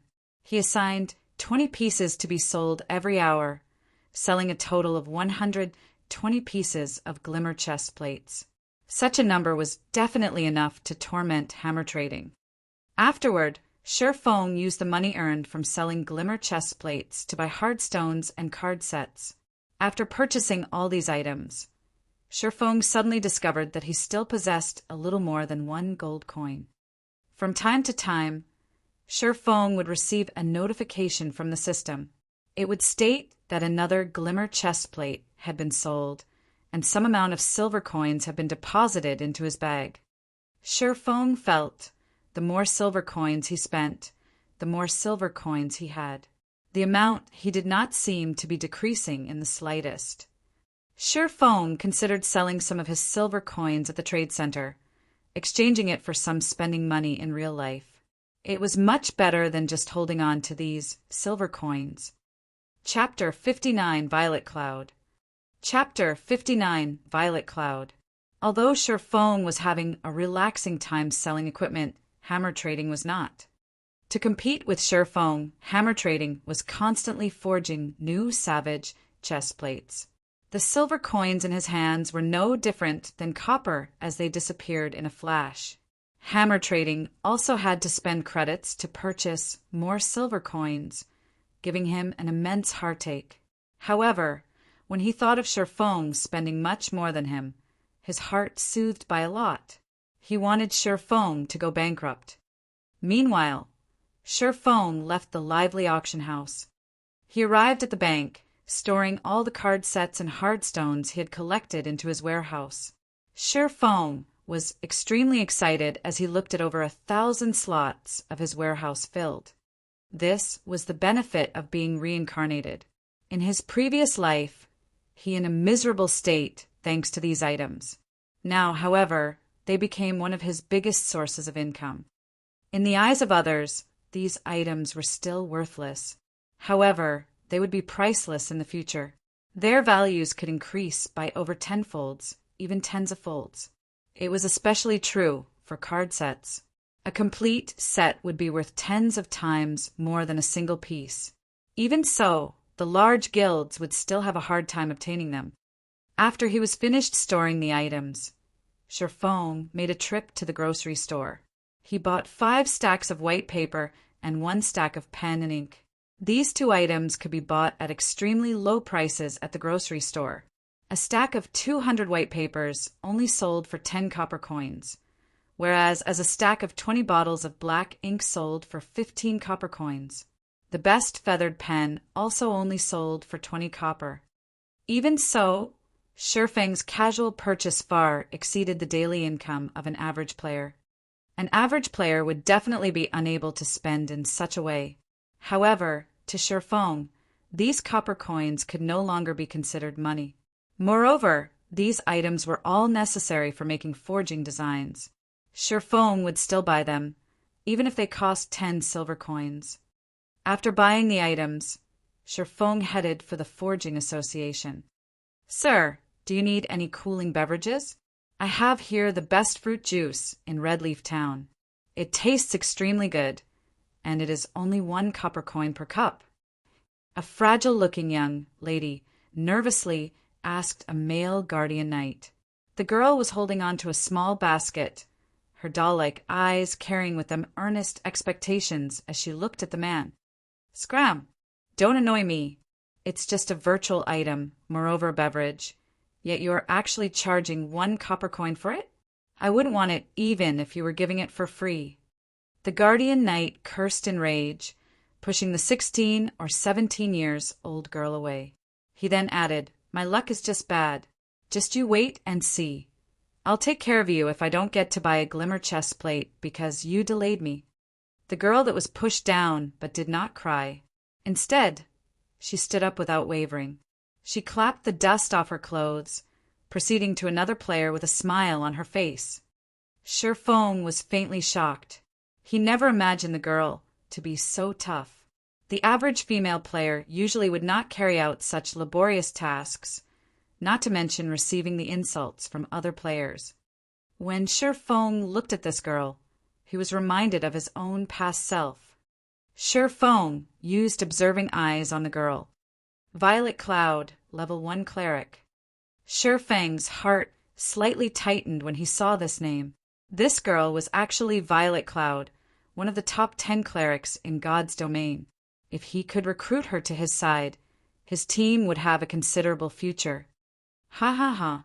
This is a virtual game, yet you're actually trying to earn money by selling cold beverages? Do you think you're milk tea, sister? Only idiots would buy them. Seeing that you're good-looking, why don't you come over to my place tonight? I can even give you 1 silver coin. A lecherous man in his 30s walked up to Violet Cloud, drooling as he harassed her. "Sir, I am only selling cold beverages. Please have some self-respect." Violet Cloud retreated a step, resolutely saying, "I've given you praise, yet you're still headstrong. You're but a lowly lifestyle player. If you don't agree with me today, then you can forget about doing business here in the future." The lecherous man threatened in rage. He blocked Violet Cloud's path, staring at her snow-white neck and licking his lips. "How could you act in such a way? You are simply shameless." Violet Cloud's eyes were filled with anger. However, she could not win against him in a fight. If she were to continue wasting time here, even her final hope would be gone. I am shameless. What are you going to do about it? Bite me?" The man felt even better when he looked at Violet Cloud's panicked expression. Watching Violet Cloud trying to hold back from crying and the tears that were rolling about in her eyes, she became even more lovable. "Uncle, please give way. I want 1,000 cups of fruit juice." Sherfang used observing eyes on the lecherous man. His name was displayed as Drifting Blood, and he was currently level 3. At this stage of the game, his level was considered relatively good. Drifting Blood turned toward Sherfang, sending him a glare, saying, Brat, this girl is mine. If you don't wish for something to happen to you, then scram. You want 1,000 cups? Then I want 10,000 cups. Do you think you're a tycoon capable of simply taking out 10 silver coins? If you continue competing with me like a fool, I'll send you back to level 0. If fighting were not prohibited within the town, he would have long since gotten rid of Sherfong. Ha ha ha. An amusing show this early in the day. Go for it. Don't hold back. Don't argue if you can fight. What a tycoon, spending 10 silver coins just like that. Unfortunately for him, he's angered Fatty Bear of Martial Union. There's going to be an amusing show to watch. Dogs fart tycoon. I bet he's just boasting to impress the girl. If he can really bring out 10 silver coins, I'll live stream myself eating shit. Quite a few busybodies stopped to watch the occurring scene. They all started a discussion about Sherfang's actions. Sherfang did not pay any attention to Drifting Blood at all. He grabbed Drifting Blood's shoulder, applying a slight force. Before Drifting Blood could react, he was already kneeling on the ground. No matter how much strength he used, even to the point where his face had turned beet red, he still could not stand back up. The surrounding onlookers were immediately dumbfounded. Sherfang was just too courageous, directly taking action within the premises of Red Leaf Town. Was he not afraid of being caught and jailed by the guards? Also, how did Sherfang possess such immense strength? He had actually suppressed a level 3 Guardian Knight with a single hand. Brat, you're dead for sure. Just you wait till the guards arrive. Drifting Blood looked toward Sherfang, smiling in disdain. However, after waiting for some time, the guards had still not shown up. Sherfang paid no attention to Drifting Blood as he firmly pressed him onto the ground, preventing him from even moving. Sherfang looked towards Violet Cloud, his other hand holding out 10 silver coins, saying, 1,000 fruit juices, thank you. The players on the street, who were previously discussing amongst themselves, suddenly turned silent, their eyes nearly popping out of their sockets. This was 10 silver coins, not 10 copper coins. Currently, they had felt extremely wealthy to even have a single silver coin on their person. On the other hand, Sherfang had just simply taken out 10 silver coins. How rich was Sherfang? Was he really a brother tycoon? Violet Cloud rubbed her eyes. She looked at the 10 coins in Sherfang's hand that gave off a silvery glow, her expression filled with incomparable shock. Originally, she thought Sherfang was just trying to help her by saying so. Never would she have imagined that he would truly take out 10 silver coins to buy 1,000 cups of cold beverages that nobody wanted. Drifting Blood was similarly shocked. However, that shock quickly turned into greed. He thought about snatching the 10 silver coins and using them to buy a glimmer chest plate. There would even be leftovers remaining. Brat, I'm a member of Martial Union. If you don't want to be killed back to level 0, then immediately give me 20 silvers. If you do so, I can consider letting you off this time. Otherwise, you'll have to take responsibility for the consequences. Drifting Blood's gaze was affixed to the 10 silver coins as he threatened in a chilling tone. Paying no attention to Drifting Blood, Sherfang looked at Violet Cloud. Seeing that the girl did not react, he asked, "Do you not have that much fruit juice?" I only have 156 cups of fruit juice with me.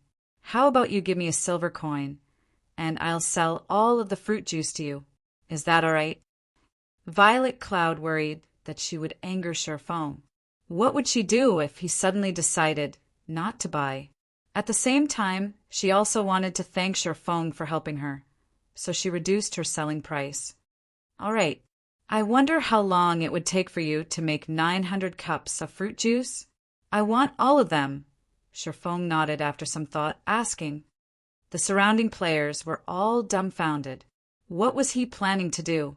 Did this brat know the value of 10 silver coins? Did this brat truly fancy this young lady? I'm very slow at compounding fruit juice. If Sir is willing, I can be done in 30 hours. Violet Cloud became extremely glad at Shifeng's words. However, when she thought of her extremely slow speed, she worried that Shifeng would no longer wish to buy them.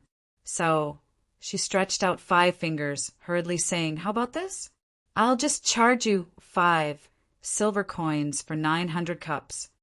Chapter 60 NPC? Chapter 60 NPC.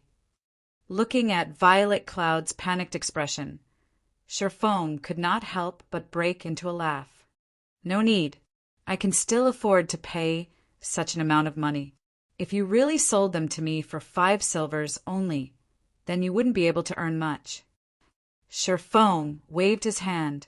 Shifeng was not in a hurry to turn Violet Cloud into one of his subordinates. However, he was absolutely not going to let her go. If Shifeng acted too impatiently, he might cause her to grow suspicious of him. So, it was better to deepen their relationship first. Nobody could have imagined that Violet Cloud, one of the top 10 clerics in God's domain, would have such an appearance. A cleric god. That was a genuine tier 6 job.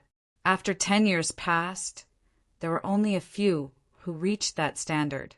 Even Fantasy Extinguisher was just a spirit saint at the pinnacle of tier 5 10 years later.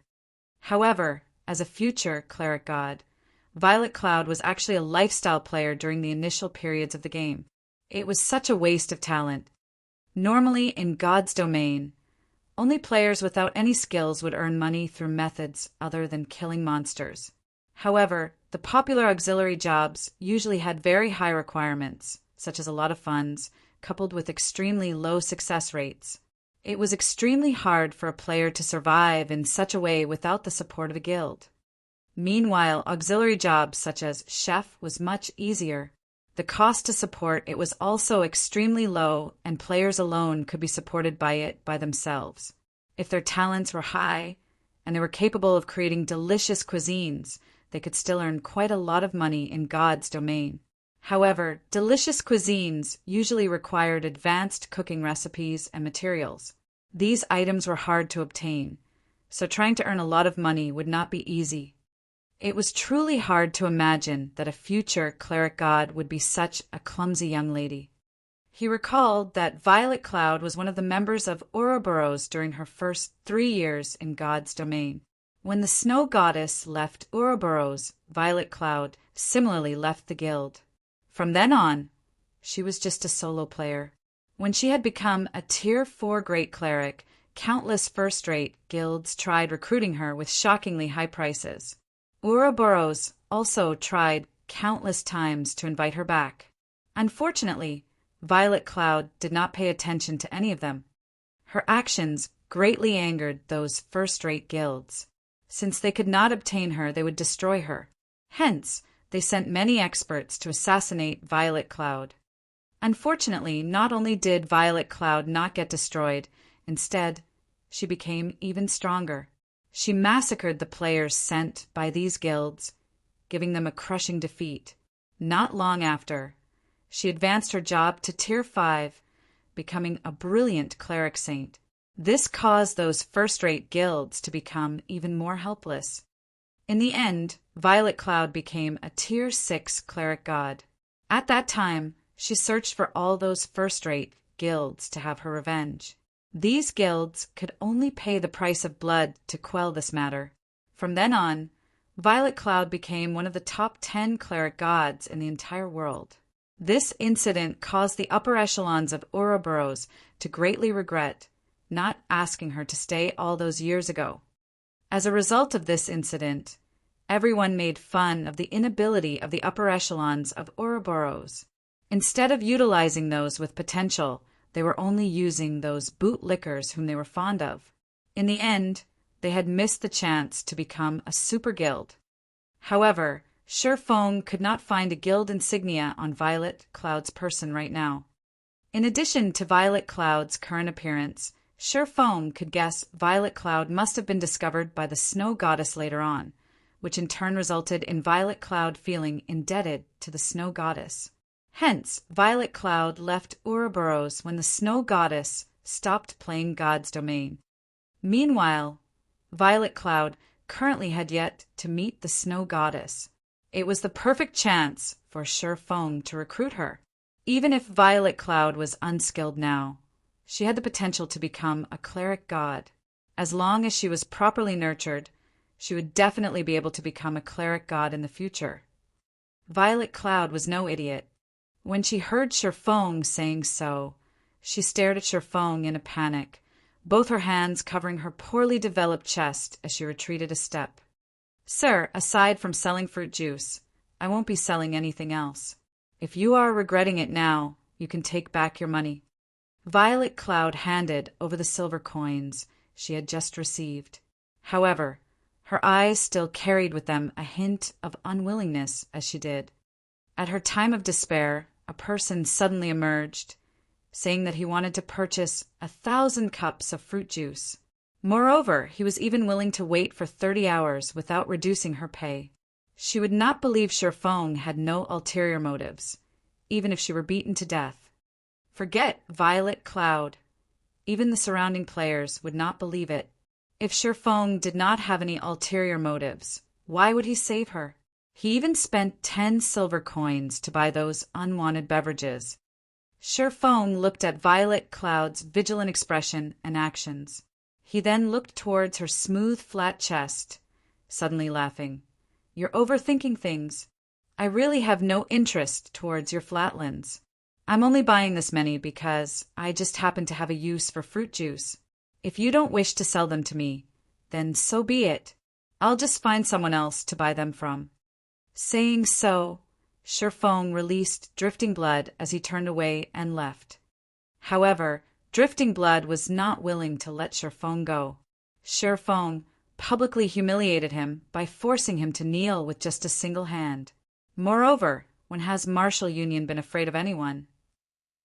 Since the guards didn't seem to be paying attention, it would be extremely easy to get rid of Sure Feng. Thinking so, Drifting Blood pulled out a weapon and used charge at Sure Feng. With his sensitive 5 senses, Sure Feng naturally knew of Drifting Blood's actions. Sure Feng spun around to face him, pulling out the abyssal blade and using parry. Dang! Drifting Blood's great sword hacked at Sure Feng's sword. Instead of hurting Sure Feng, however, Drifting Blood was knocked back by 3 yards. The durability of the great sword in his hands instantly reduced by 2 points, and he looked at Sure Feng in shock. He did not understand how a person like Sure Feng would have such great strength. Sure Feng was like a beast in human skin. The surrounding players were similarly shocked. Drifting Blood was a berserker, so he must have definitely added a lot of strength points. He was also at level 3, similar to Sure Feng. So how could the gap between them be so great? These players did not know, however, that this was still only half of Sure Feng's real strength. After all, Sure Feng could obtain 6 free attribute points for every increase to his level. It was 5 times that of an average player. Not to mention Sure Feng's body was protected by bronze and mysterious iron equipment. There was even the powerful magic weapon. Even with just half of these aspects, Sure Feng's strength far exceeded the average player. If Sure Feng's strength had not been reduced by half, just by activating the strength hidden basic skill and the strength provided by the magic weapon, Sure Feng could destroy that basic greatsword without a problem. Brat, you're courting death. See how I'll take care of you. Drifting Blood naturally would not believe that Sure Feng was his match. He immediately stood back up, lifting his greatsword as he looked at Sure Feng. Idiot. Sure Feng sheathed the abyssal blade, having completely lost interest in Drifting Blood. Watching Sure Feng store his weapon, Drifting Blood thought Sure Feng had become afraid and wanted to beg for mercy. However, he would not forgive Sure Feng. Drifting Blood further increased the power in his hands. Just as Drifting Blood was about to slash at Sure Feng, he was immediately sent into a fainted state. Before Drifting Blood could turn around and curse the bastard that attacked him, he suddenly discovered 6 silvery white armored guards standing before him. Without saying anything further, the guards placed Drifting Blood in shackles. You violated a town law. Take a trip with us. Any resistance, and you'll be killed without consideration. The two guards grabbed Drifting Blood from both sides, turning around and dragging him away. Crap, you've got the wrong person. I'm just an ordinary citizen. It's that bastard who attacked me first. You guys should be arresting him. Drifting Blood continuously pointed at Sherfong, yelling injustice in rage. However, the guards paid no attention to his bellowing, taking him away immediately. Everyone was also in shock. Why did the guards only appear now? Moreover, they even apprehended the wrong person. What sort of situation was this, exactly? Could Sherfong actually be an NPC, a part of the nobility? Only nobles would have such authority. To the side, Violet Cloud had a blank expression on her face, unable to make sense of the situation. Why didn't the guards arrest Sherfong? Instead, they arrested Drifting Blood. Was Sherfong really a noble NPC? Violet Cloud's eyes were filled with reluctance as she watched Sherfong leaving. She bit her rosy lips, her delicate hands tightly gripping the hem of her shirt. Of course, she was not reacting so because of how handsome Sherfong was, but instead, she was truly in need of money. Those 10 silver counts were too important to her. Chapter 61 Poaching. Chapter 61 Poaching. Just as everyone was guessing whether or not Sherfong was a noble NPC. As Drifting Blood was being dragged away, he glared at Sherfong with eyes of a poisonous snake, bellowing, "Brat, just you wait. I'll remember you now. Our martial union will not let you off. I'll still be a good guy when I come out 12 hours later. When that time comes, there would be no place in Red Leaf Town for you." Everyone felt chills down their backs as they heard Drifting Blood's malicious threat. Was he planning to fight to the death? However, no one dared to belittle Sherfong any longer. Just by judging from his single action, just now, they knew Sherfong was not as simple as he looked. Martial Union was a relatively famous guild in Red Leaf Town. They were very well known in other wuxia virtual reality games. They were not a guild managed by a workshop, but instead they were a guild that was managed by casual gamers. Including investments from a few wealthy personages, Martial Union also started establishing a foothold in God's domain. Although they did not reach the standards of a third-rate guild, they were not a guild to be taken lightly. Currently, God's domain monopolized the entire virtual gaming industry. Under the support of the recently developed main God system, God's domain did not require humans for operation. The main God system assured fairness in the game, and it would also constantly evolve the game, continuously pumping out various quests, dungeons, hidden locations, and so on. God's domain was a living game, and it was something that no other virtual reality game could compare to. The maps in God's domain were also immensely vast, sufficient for the entire population of Earth. Moreover, a majority of the things available in real life could also be experienced within the game, in addition to things that could not be found in real life. God's domain was slowly trending towards becoming a second world, and other virtual reality games had no chance of competing with it. After Drifting Blood was dragged away by the guards, everyone's gaze turned toward Sherfong. They all held curiosity on their faces, and their eyes tried to see through Sherfong. They wanted to know whether or not Sherfong was an NPC. Unfortunately, no matter what kind of observation skills they used, the results told them that Sherfong was 100% a player and not an NPC. This only further increased everyone's confusion. Yet, nobody dared to go over and ask Sherfong, as Sherfong might not even answer them. If by chance they were to cause Sherfong displeasure, who knew, they might be the next Drifting Blood. Sherfong looked at the puzzled faces of the people around him. He merely revealed a faint smile at the sight as he turned to leave. After living in God's domain for 10 years, he long since clearly understood the rules of God's domain. A player would be captured and jailed if he were to attack another player inside a safe zone. However, as long as an action did not cause any damage, even if it were an intense bodily contact, the guards would not pay heed to it. Pressing onto Drifting Blood and clapping his shoulders were both actions that did not cause damage. It was just that the strength behind it was different than what one would normally use for such actions. Naturally, the guards would not care about such actions. However, Drifting Blood used Charge, a skill that would cause the target to enter into a fainted state in addition to damage. Moreover, there were also his aggressive actions. The guards naturally would not let him off freely. Meanwhile, female players only had to activate the anti-harassment system to prevent harassing players from doing anything to them. However, Violet Cloud just recently entered God's domain, so it was natural for her not to know about it. Regarding Drifting Blood's threat, Sherfong paid no heed to it.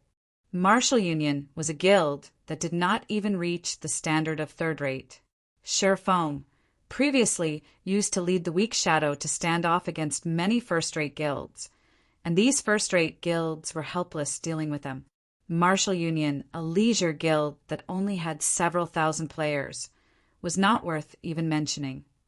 If they wished to find trouble with him, he would just deal with them. As a reincarnated person with a magic weapon in hand, what was he afraid of? As for deepening his relationship with Violet Cloud, Sherfong could only leave it aside for now as he searched for another way.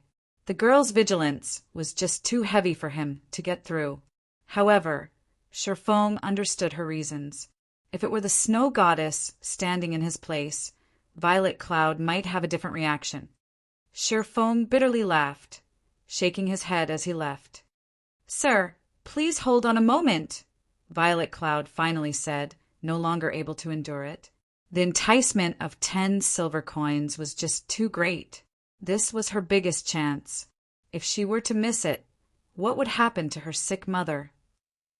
"Oh, did you change your mind?"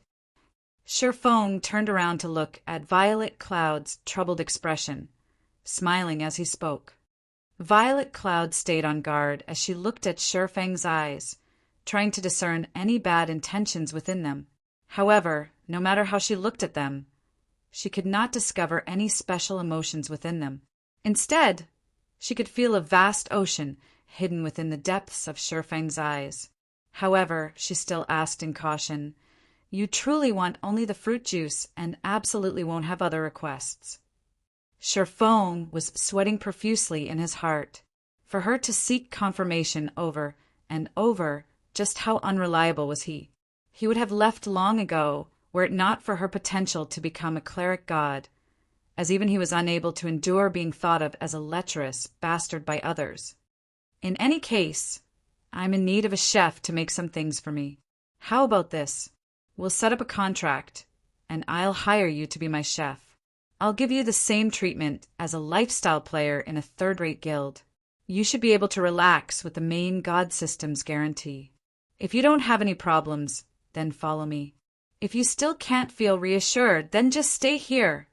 Sherfong let out a sigh, speaking unhurriedly. Violet Cloud was dumbfounded. The man before her was actually hiring her, and he was even giving her an ordinary job.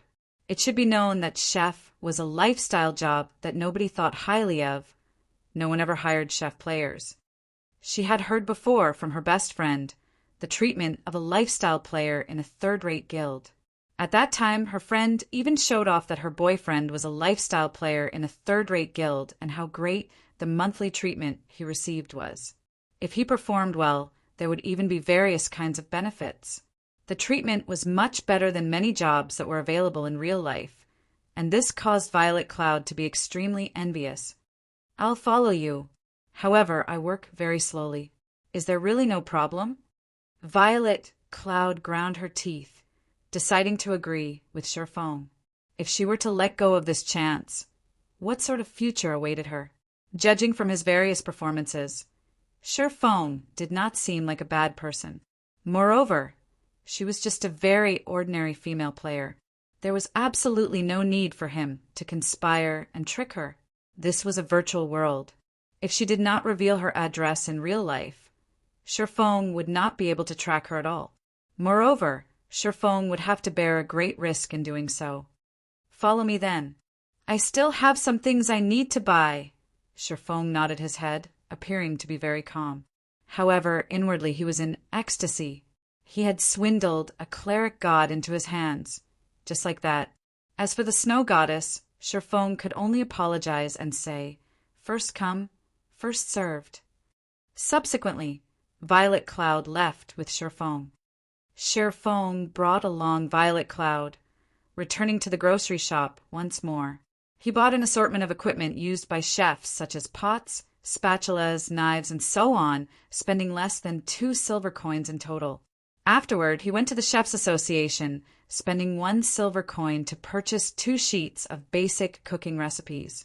One was a recipe for cooking wolf meat, the other for making an energizing drink. At the same time, he spent an additional 5 silver coins purchasing plenty of materials that were required by these recipes, as well as the materials for the fruit juice. Violet Cloud was shocked by Shifeng's actions. He actually spent so much money, buying so many things.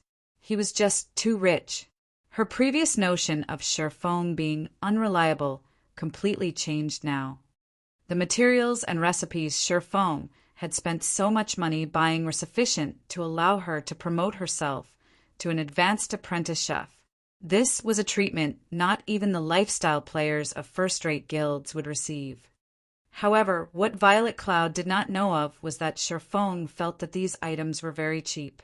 It was truly easy to nurture a chef.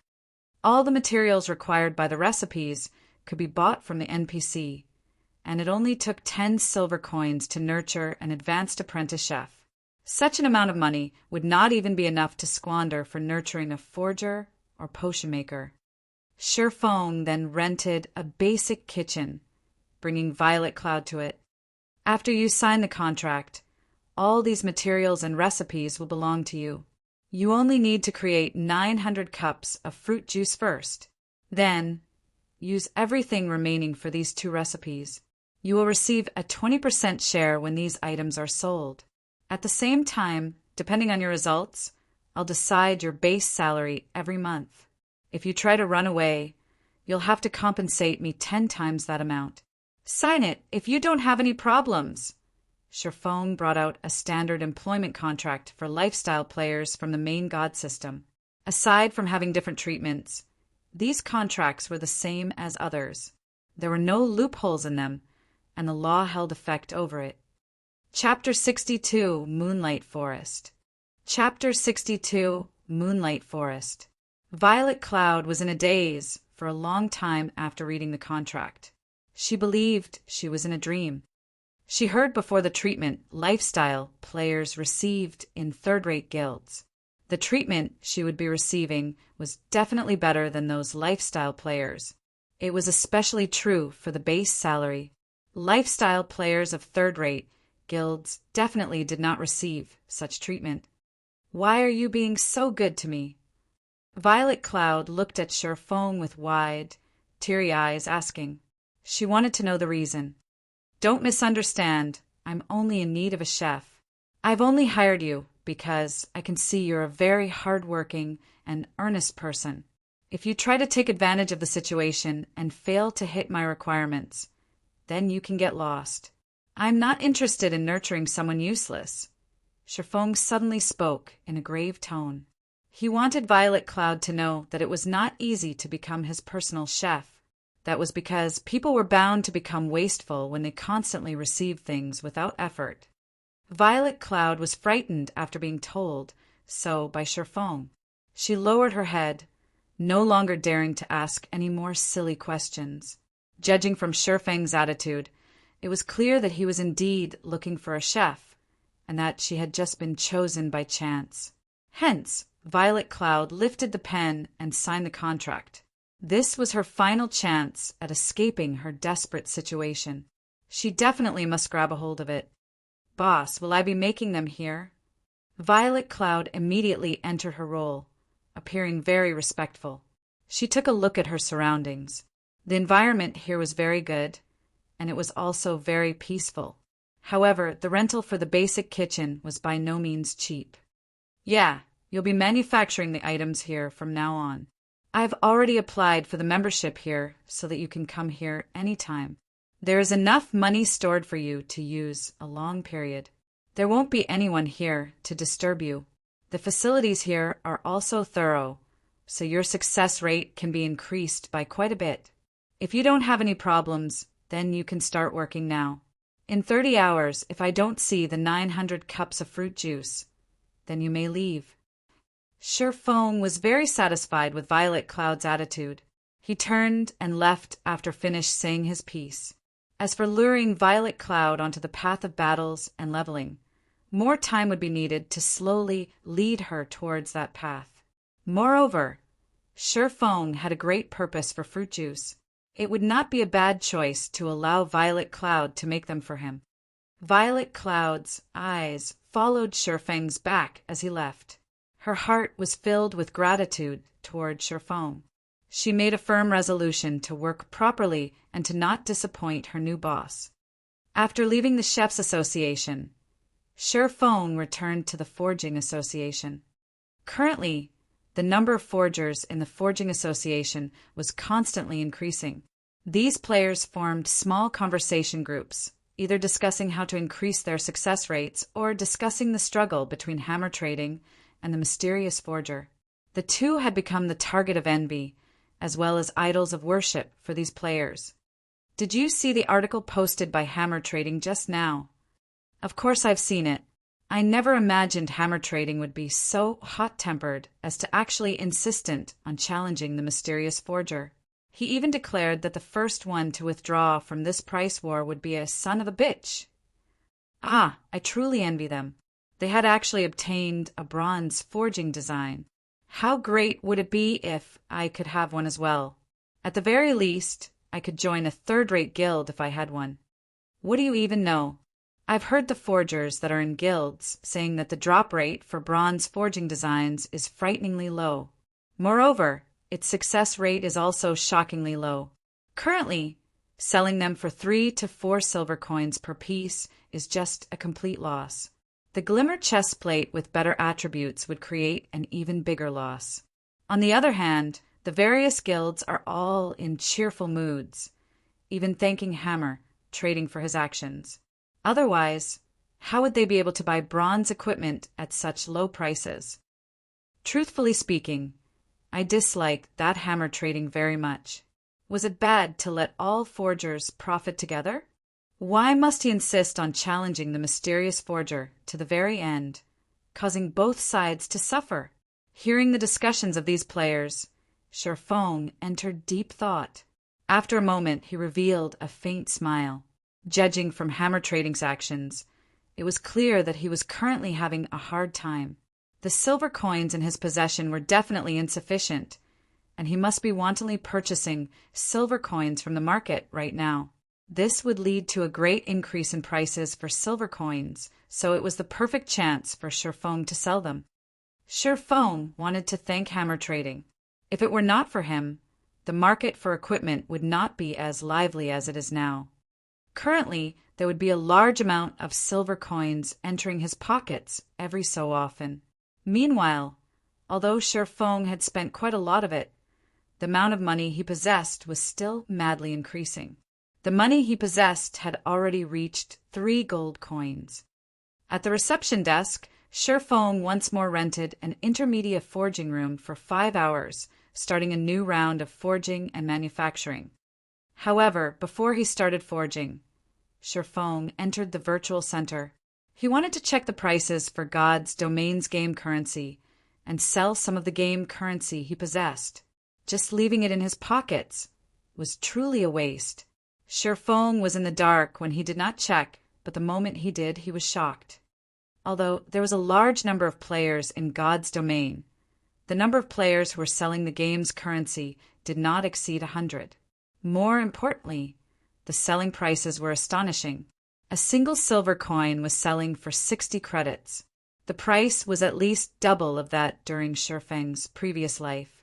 However, the number of silver coins sold by these players were very small, mostly around 2 to 3 silver coins per player.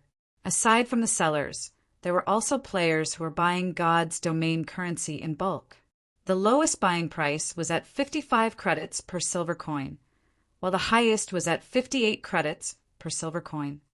That meant that a single silver coin in God's domain was enough for Shi Feng to eat in luxury for 2 days. It was because of this competition that caused the prices of silver coins to be so expensive. At the current stage of the game, so long as a person had a brain, they would know not to sell any of their game currency. On the other hand, there were many guilds who were purchasing game currencies in bulk at a reasonable price.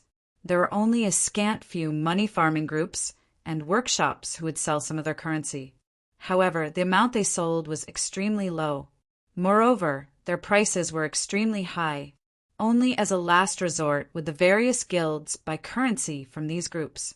However, these guilds knew the price competition for equipment was a great chance for them to reap some benefits. So, they would definitely purchase game currency in bulk. However, there was not that much game currency available for sale. They could only purchase the game currency sold at the virtual center. Moreover, where did the large amount of game currency flow to? A majority of it was definitely in Shi Feng's pockets, while a minority was at the material merchant side. That meant Shi Feng was currently a big shot at selling game currency. Even a 100-man money farming group was far from being able to compare with Shi Feng. Without hesitation, Shi Feng immediately placed 3 gold coins up for sale, selling each silver coin at 60 credits. Shi Feng still needed to collect the money to buy 2 virtual gaming helmets. So how could he be polite with these tycoons? Although the price was slightly high, to obtain equipment, the many guilds in White River City will definitely buy them. When that time came, all these game currencies would eventually return to his hands. After settling this matter, Shi Feng started focusing on forging equipment and manufacturing forging designs. 5 hours went by quickly. Shi Feng once more forged more than 80 glimmer chest plates and 50 forging designs for the glimmer chest plate. The 200,000 EXP required by the teleportation orb had been filled, and his own experience had also increased by quite a lot. He was just 22% away from level 4 now, and he was just short of slightly more than 200 proficiency points before becoming an intermediate forging apprentice. In this forging session, the forging designs made were the most valuable when compared to the equipment made. Looking at the current popularity of the glimmer chest plate, the various guilds were definitely in a rush to obtain their own bronze equipment forging design. They wanted to nurture their own forgers and create their own bronze equipment. After all, the drop rate of bronze equipment was extremely low. There were also not that many elite monsters available to hunt. In regards to the millions of players in White River City, the amount of equipment sold by Shi Feng and hammer trading was insignificant. There were still swarms of players requiring the equipment. After leaving the forging room, the amount of money in Shi Feng's pockets once more increased by a lot. Hence, Shi Feng made a trip to the trade area, once more purchasing stones and hardstones. He then cleared out the card sets and hardstones that were sold at the auction house, and in turn placing the over 80 glimmer chest plates on auction. However, the selling price for the equipment this time was slightly different. The minimum price was no longer at 4 silver coins, but 3 silver coins. Hammer trading was quickly nearing insanity from the competition. When hammer trading saw Shi Feng had once again lowered his selling price, hammer trading even spat out blood. Now that Shi Feng reduced his selling price, naturally hammer trading had to reduce his as well. Did Shi Feng want him to sell a kidney? Must he be so merciless? The person himself, however, did not put much consideration into such matters. Shi Feng only wanted to advertise the glimmer chest plate.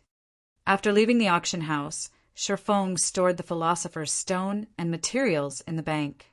Afterward, Shi Feng went to the pharmacy to purchase 2 stacks of basic regeneration potions.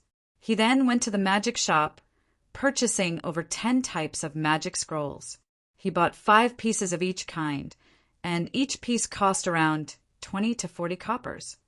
Now that the experience required by the teleportation magic orb has been fully collected, Feng could go to the Moonlight Forest. However, the Moonlight Forest was not an easy and relaxing place to stay.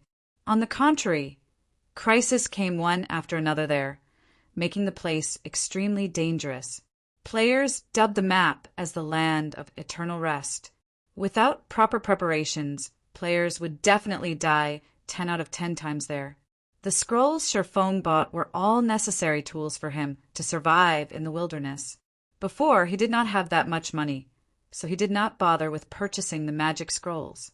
Now that he did, he naturally would not be courteous. At the very least, these scrolls could improve his survival chances there, rather dying 9 out of 10 times. Following which, Feng searched for a deserted location and activated the teleportation magic orb. Feng then transformed into a streak of white light, vanishing from Red Leaf Town. Chapter 63, Mountain Beast Fighter. Chapter 63, Mountain Beast Fighter. The sky was a dull gray. A full moon shone, scattering faint silvery rays throughout the tranquil forest. From the crystal-clear lake, one could hear the croaking of frogs. Fireflies were dancing throughout the forest. The scene was like a fantasy from a children's fairy tale. This place was the Moonlight Forest, also known as the Land of Eternal Rest by players. The moment Feng arrived at this place, the first thing he did was take out an isolation scroll. Immediately, he activated the magic contained within the scroll. The dazzling magical runes written on the scroll came rushing out, and Feng's body suddenly became blurry. If looking from a far distance, it was very hard to notice Feng's existence. Each isolation scroll cost 40 copper coins. It was practically the entire fortune of an average player. Although the price was high, its effects were remarkable. The isolation scroll could greatly decrease a player's sense of presence, making it hard for surrounding enemies to discover them. The scroll had a duration of half an hour, and it was a must-have tool when exploring dangerous areas. Although it was not as effective as an assassin's stealth, it was better than nothing for jobs that did not possess stealth. When the isolation scroll was used within a 30-yard radius, players would not be easily discovered by common monsters below level 15.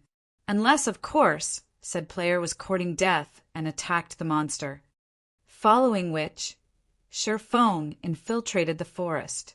He headed towards the central region of the Moonlight Forest in search of moonstones, wanting to remove the hateful curse even a little faster.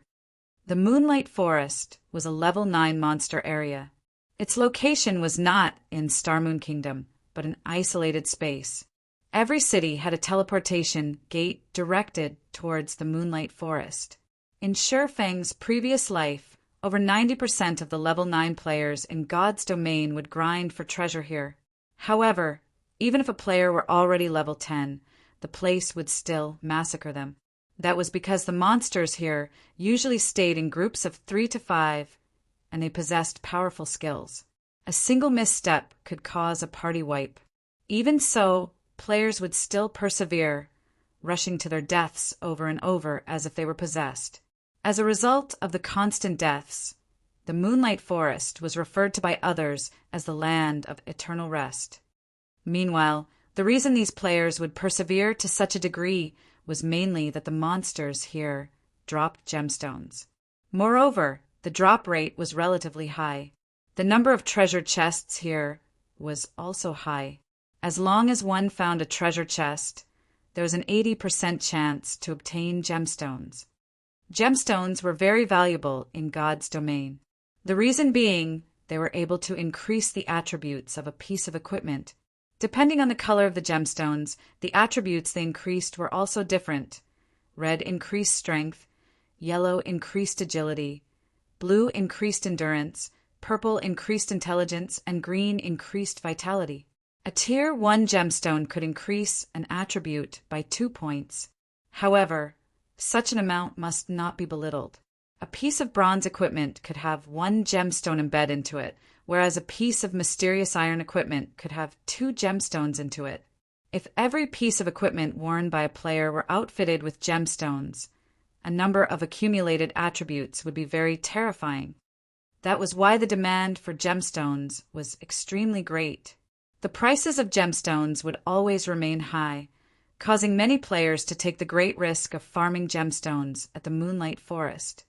Moreover, there were various resources such as ore, herbs, rare food materials, and so on in the Moonlight Forest.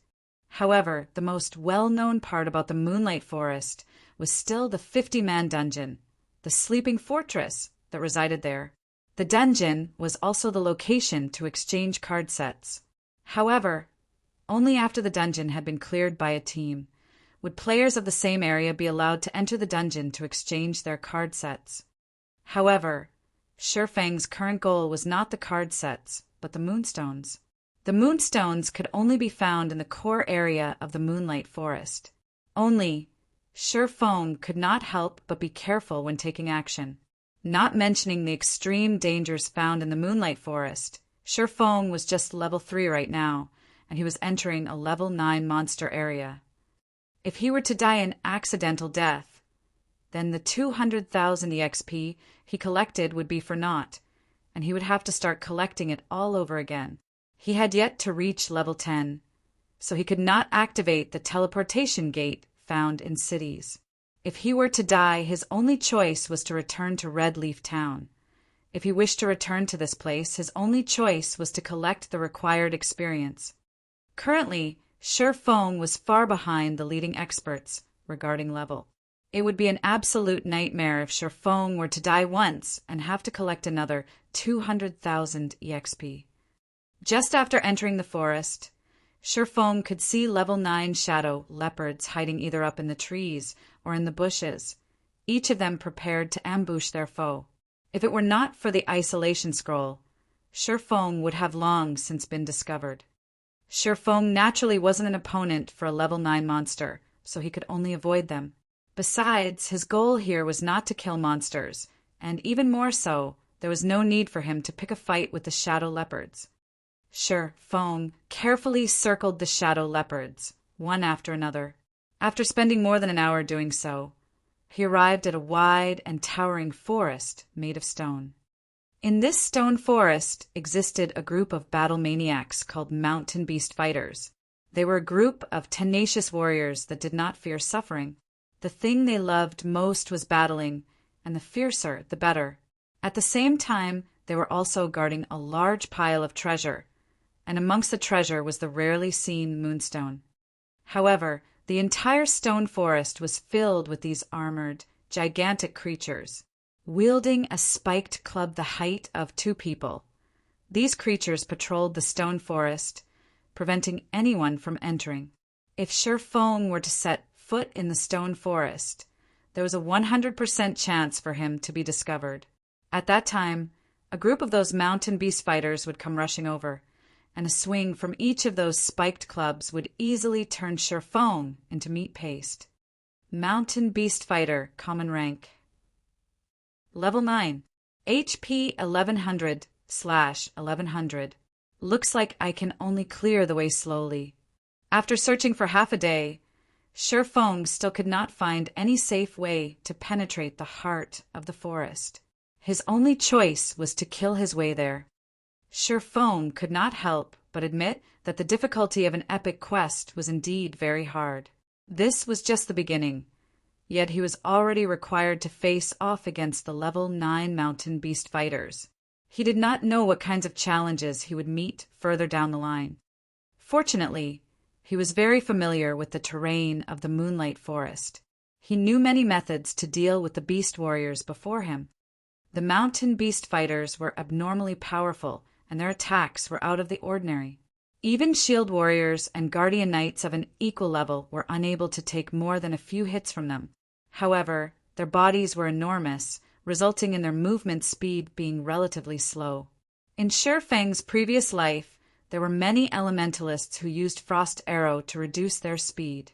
They then utilized the unique terrain of the stone forest to avoid the attacks from the spiked clubs, kiting and killing the mountain beast fighters.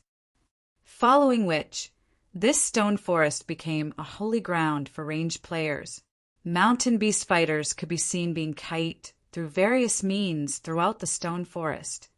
Although Shifang did not possess any speed reduction skills.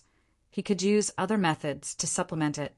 As for kiting the mountain beast fighters, he had the rare skill, Defensive Blade, which could increase his attack range by quite a lot. Shi Feng did not believe that a Sword King expert, such as himself, could not beat a level 10 elementalist regarding utilizing the terrain to dodge attacks.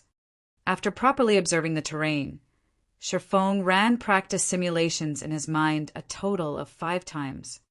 Carrying out mental simulations would have a tremendous effect during actual operation. Hence, every expert would often carry out mental simulations of the operation before actually taking action. The reason why experts were experts was because of the preparations they made were much greater than others. There would often be many average players who would admire the experts in God's domain.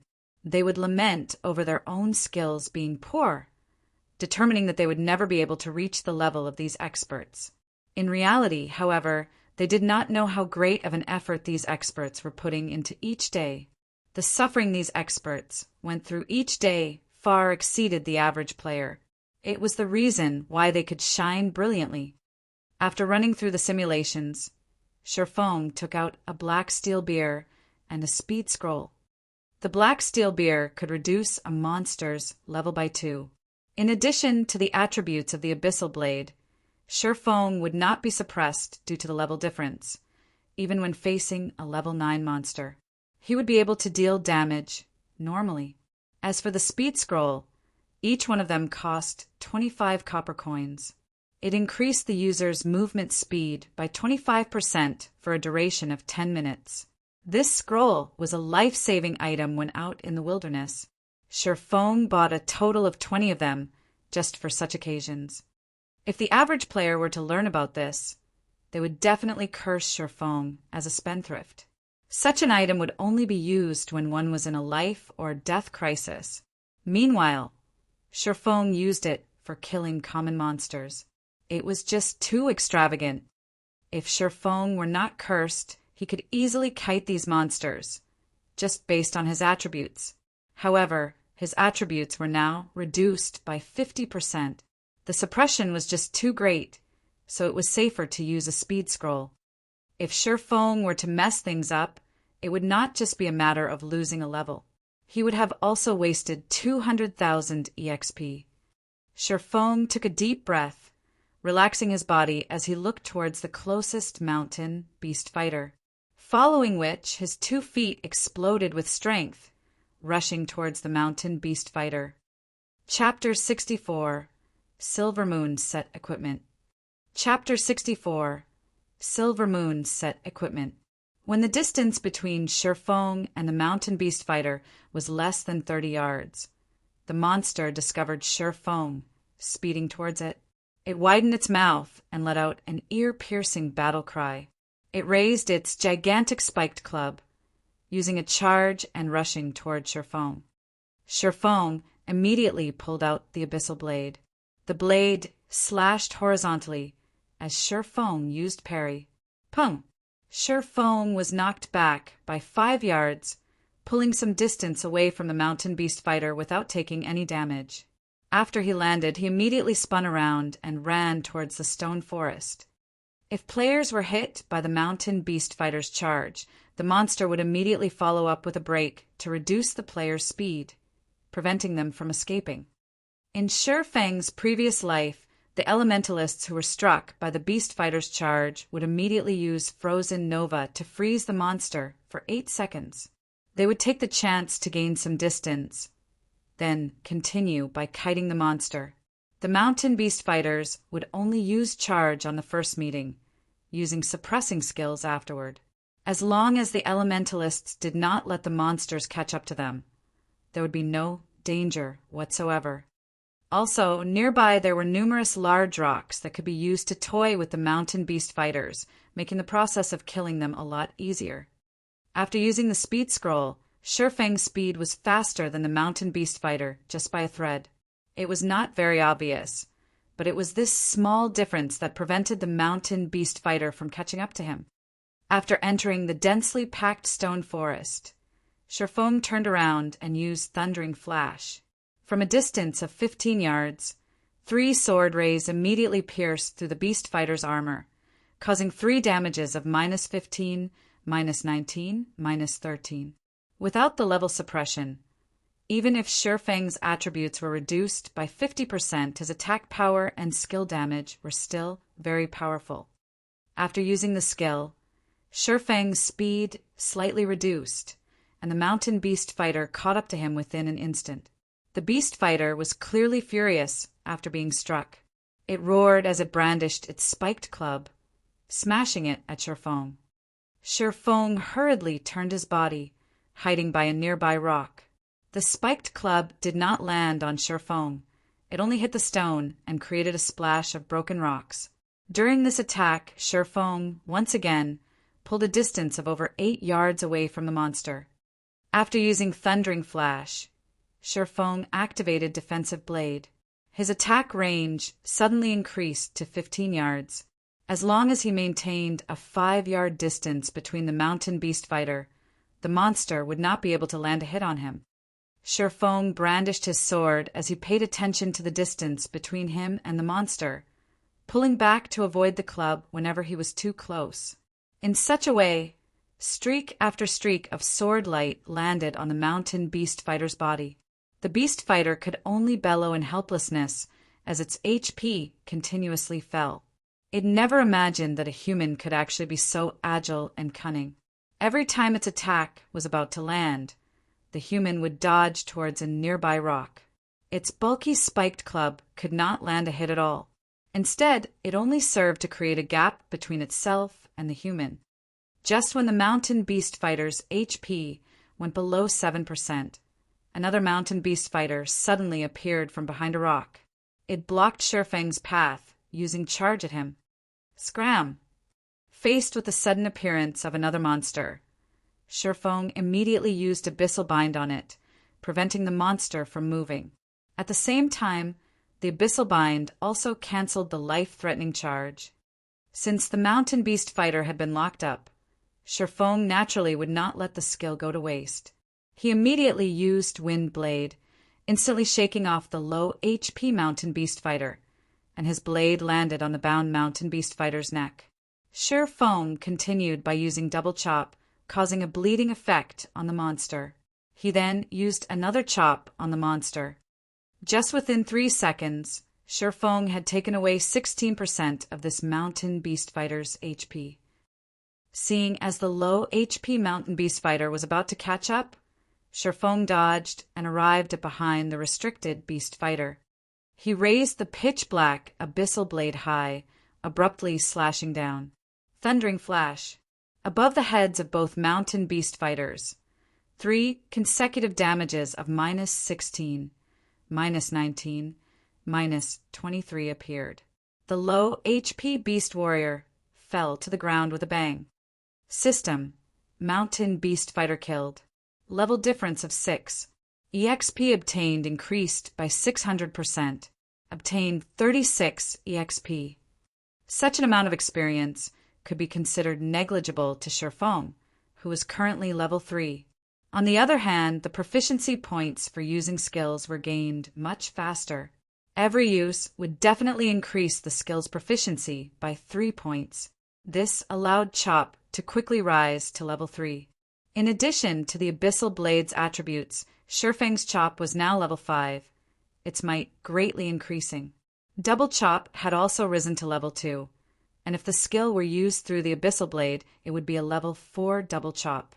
The damage caused by the bleeding effect also increased significantly.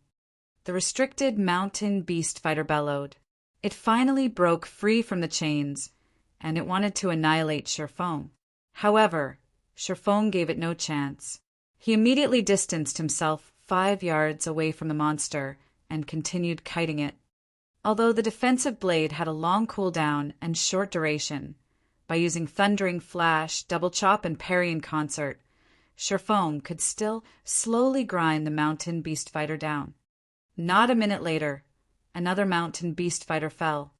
However, the mountain beast fighters did not reward Shifeng with anything special. There were only 3 pieces of hard stone and 2 copper coins. On the other hand, Killing these mountain beast fighters was a good way to grind skill, proficiency points. Subsequently, Shifeng advanced forward while killing mountain beast fighters.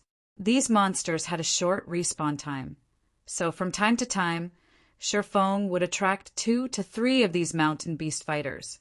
Fortunately, the stone forest had narrow spaces. This resulted in the beast fighters blocking each other's path, their numbers causing their speed to reduce instead. Seeing this, Shifeng had sudden inspiration.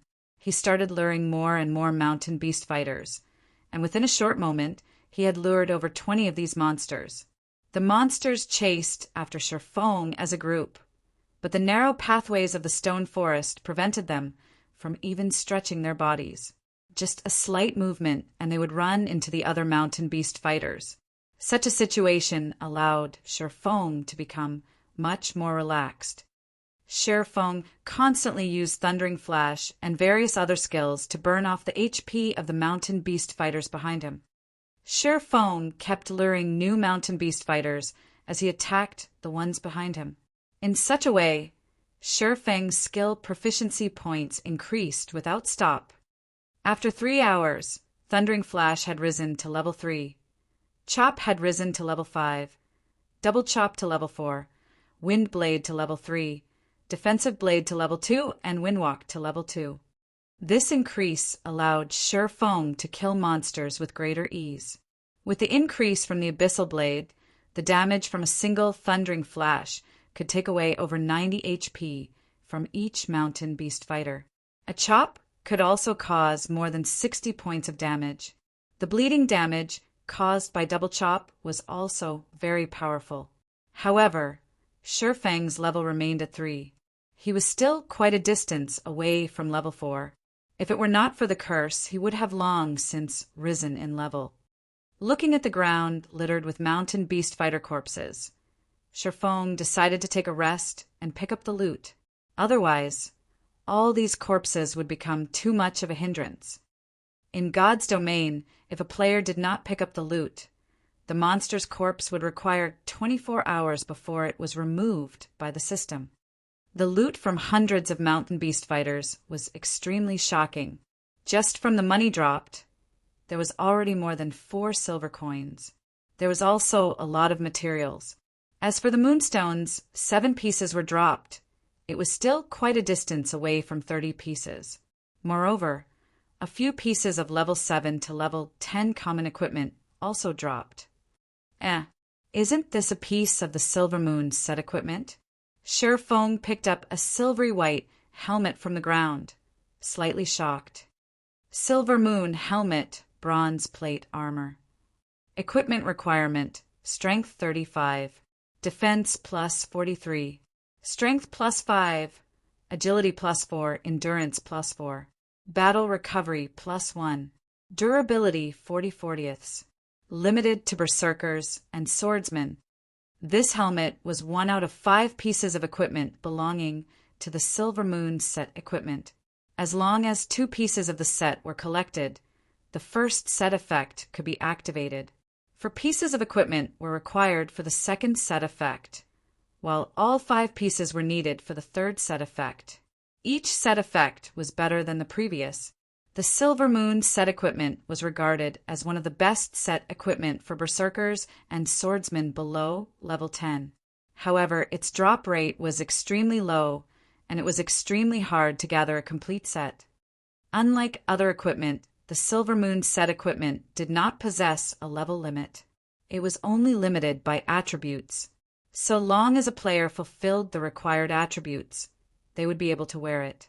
Suddenly, Shifeng grew a great interest towards the Silver Moon set equipment. Maybe it was because the map had yet to be populated, so the drop rate right now was so high. If Shifeng were to miss out on this chance, he would definitely regret it in the future.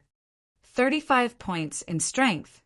To the average player, they would most likely need to reach level 8 or level 9 before they would be able to wear this equipment. However, with Shifeng's attributes, he would be able to wear it as long as he removed the curse and reached level 5. If he were to collect the complete set, his attributes would literally soar to the sky. At that time, killing a level 5 shield warrior with a full body of bronze equipment would just be child's play. Just the thought of it excited Sherfong. Chapter 65, Mysterious Iron Treasure Chest. Chapter 65, Mysterious Iron Treasure Chest. Sherfong stored the silver moon helmet and continued moving deeper into the stone forest, searching for even more mountain beast fighters. Before, Sherfang's attention was solely focused on moonstones and the horror of the Moonlight Forest. He had completely forgotten that the Moonlight Forest was an unexplored map. The treasures here were bountiful beyond comparison. It was just that in Sherfang's previous life, when he arrived at the Moonlight Forest, the place had long since been ransacked by those experts of first-rate and second-rate guilds, leaving only scraps behind. Even then, Sherfong still had to compete with the other guilds for them. As for the average players, they didn't even have the chance to obtain those second-hand goods. By the time the average players arrived, who knew how many times the Moonlight Forest had been ransacked. However, these players still treated this place as a treasured land. One could imagine just how attractive the untouched Moonlight Forest was. Now that he was here, a step ahead, those first-rate and second-rate guilds would not have their turn. He would personally explore every corner of the Moonlight Forest and plunder everything, letting those guilds have a taste of getting second-hand goods. 2 hours later, Sherfong finally arrived at the core of the stone forest. On his way here, Sherfong continuously killed mountain beast fighters, obtaining 3 more pieces of moonstone and a lot of money and materials. By chance, Sherfong had discovered a camp made by the mountain beast fighters. The camp was guarded by mountain beast fighters on all sides, and just a rough calculation told Sherfong that there were over 40 of these monsters. Moreover, there were several squads of mountain beast fighters patrolling near the camp. All in all, their numbers totaled past 100. The mountain beast fighters' camp was where they stored their treasures. Many guilds would often send teams consisting of 20 elite players to do a sweep on the various monster camps in the Moonlight Forest. Their harvests every time they did so were relatively good. Meanwhile, the mountain beast fighter camp in front of Sherfong had never been raided before. There was definitely a great treasure in there. Sherfong might even be able to finish collecting the required moonstone and obtain many Tier 1 gemstones and equipment. However, every monster camp was not easy to deal with. If there were not a lot of rocks here, Sherfong would not have paid any attention to the camp and would have most likely turned around and left already. But the rocks here were much more concentrated. The pathway surrounding the camp could, at most, fit 2 beast fighters, while the narrower places could only fit 1. It was definitely a good location to grind mountain beast fighters. It would be a great pity if Sherfong were to give up here. Hence, Sherfong picked a few small pieces of stone from the ground and stealthily closed in on the monster camp. To prevent unexpected elements, Sherfong decided to lure all the mountain beast fighters in one go. Otherwise, if he were to meet up with another group of mountain beast fighters during his kiting, he would definitely drop dead. The important factor when luring these mountain beast fighters was finding a way to deal with their charge. If that were not properly handled, Sherfong would end up dead from the unlimited charges. He had personally been met with such a scenario before. His strength at that time had clearly exceeded the monsters by a large leap. Yet the monsters charged at him one after another, placing him in a fainted state until he died. Although each mountain beast fighter only used charge once, hundreds of those monsters still meant hundreds of charges. Trying to get them to charge all at the same time was extremely difficult. With his current HP, Sherfong would not last 2 hits under the mountain beast fighter's assault. Hence, he absolutely cannot make a mistake. He needed to let all the mountain beast fighters simultaneously use charge at him, then avoid the follow-up damage. Only then would he have a chance to get rid of all these mountain beast fighters. He needed to get a good grasp on the timing when all the mountain beast fighters rushed over.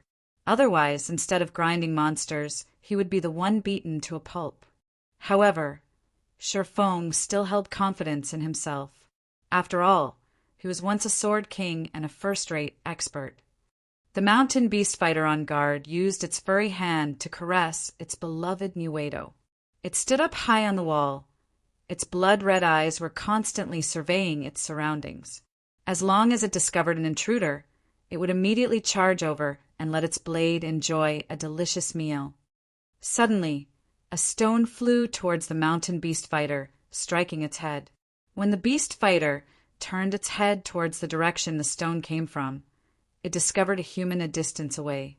There was also a piece of stone in the human's hand. Then the beast fighter caressed its head that had been struck, suddenly entering a burning rage. Amir and dared to throw a stone at it. Ho! Ho! Ho! The roar from the mountain beast fighter alarmed the entire nest of monsters. Mountain beast fighters came rushing out of the camp, one after another, all of them rushing to kill Shurfong.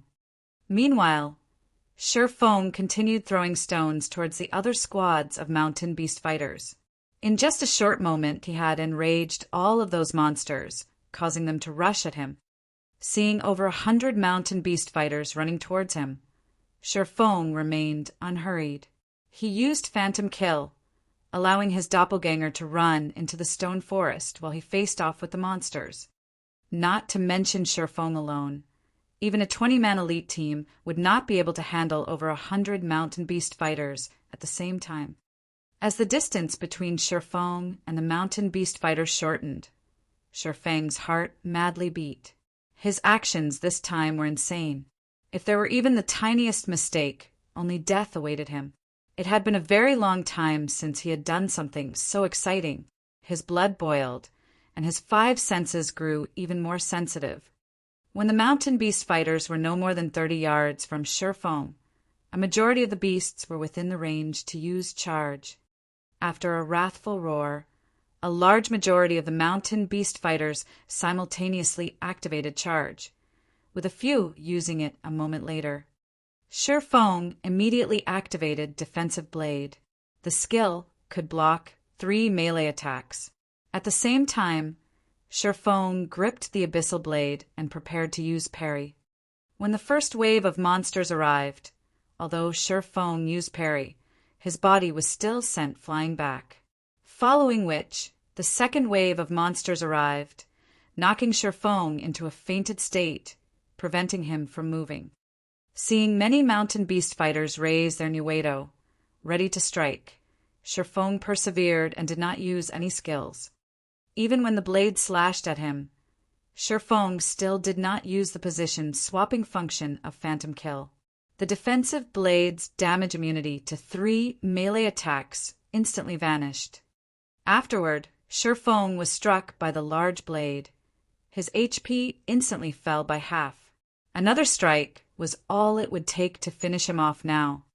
At this time, the third wave of monsters had finally arrived. Shurfong once more entered a fainted state, the blade of the second Nuedo just before his eyes. Substitute! Shurfong shouted in his mind. Within an instant, Shurfong and the doppelganger in the stone forest swapped places. After the blade slashed the doppelganger, the charge of the fourth and final wave of monsters arrived. The doppelganger was simply beaten to death. Meanwhile, Shurfong, who was hiding in the stone forest, immediately took out a bottle of basic regeneration potion. He gulped it down in one go, a sweet and sour taste permeating throughout his mouth. Shurfang's HP immediately recovered by 180 points, allowing him to barely be able to receive another attack. After the doppelganger died, the hatred of the mountain beast fighters was directed toward Shurfong, who was currently in the stone forest. Immediately, they swarmed into the forest. Inside the forest was naturally Shurfang's realm. He activated a speed scroll, facing off against the crazed mountain beast fighters who were crowding through the narrow path. Shurfong used Thundering Flash. 3 streaks of lightning passed through the monsters, instantly taking over 100 HP from each of them. Within 10 minutes, all the lured mountain beast fighters were dead. At the same time, the remaining thread of experience, Shurfong, needed to reach level 4 had been filled up, He finally reached level 4, catching up to the second-tier players. Shifeng placed all 6 attribute points into strength. Currently, damage was his priority. After cleaning up the loot, Shifeng actually obtained another piece of the Silver Moon set equipment, a Silver Moon leg guard. He had also obtained 7 pieces of moonstone, 2 tier 1 gemstones, and all sorts of materials and common equipment. His harvest was relatively good. However, the most bountiful treasure was not these items. The main focus remained within the camp storehouse. After all, mountain beast fighters loved to place their collected treasures in the camp storehouse. After cleaning up the drops, Shifeng quickly ran into the camp. He wanted to see just what sort of treasure was awaiting him inside the storehouse. As expected for the first time, there really is a lot of treasure. From afar, Shifeng could already see a few large treasure chests placed inside the storehouse. Amongst them, there was even a pitch-black, mysterious iron treasure chest. Filled with excitement, Shifeng was just about to enter the storehouse and take a look at the items within the treasure chests when he heard a loud roar. Ayo! Ayo! Ayo! A mountain beast fighter, who was 3 sizes larger than its peers, rushed out from within the storehouse. The monster was covered in silver armor, and both its hands wielded a gigantic axe. Both its blood-red eyes stared tenaciously at Shifeng. Chapter 66, Phantom Kill. Chapter 66, Phantom Kill. After this silver-armored mountain beast fighter rushed out, before Shifeng could observe it, it had already thrown its incomparably heavy mountain-splitting axe. The axe flew like a rocket, reaching Shifeng in an instant. Everything happened too quickly, too suddenly. If it were an average player in this situation, their head would have parted with their body before they could even react. However, Shifeng was not an average player. He pulled out the abyssal blade with great speed, and the moment before the axe could hack at his neck, he parried this flying death axe. The collision between the giant axe and the long sword did not produce any sparks, only the sound of an explosion. Shifeng's entire person was sent flying back over 10 yards, following which the giant axe landed on the ground, deeply penetrating the earth. Its landing caused the earth to start shaking. It could be seen just how heavy this giant axe was. Moreover, the silver-armored mountain beast fighter who could simply throw this giant axe was even more terrifying. Such strength did not exceed the normal mountain beast fighters by just a level. After landing, Shifeng immediately used observing eyes on the new monster. Mountain Beast Warrior Special Elite. Level 10. HP 3500/3500. Shifeng immediately understood the Mountain Beast Warrior's strength after taking a look at these numbers. Without saying anything further, he turned tail and ran. What a joke! Directly battling against a level 10 Special Elite was literally suicide. When meeting a Special Elite in the Moonlight Forest, players didn't have to consider whether or not they could kill it, rather whether or not they could run away.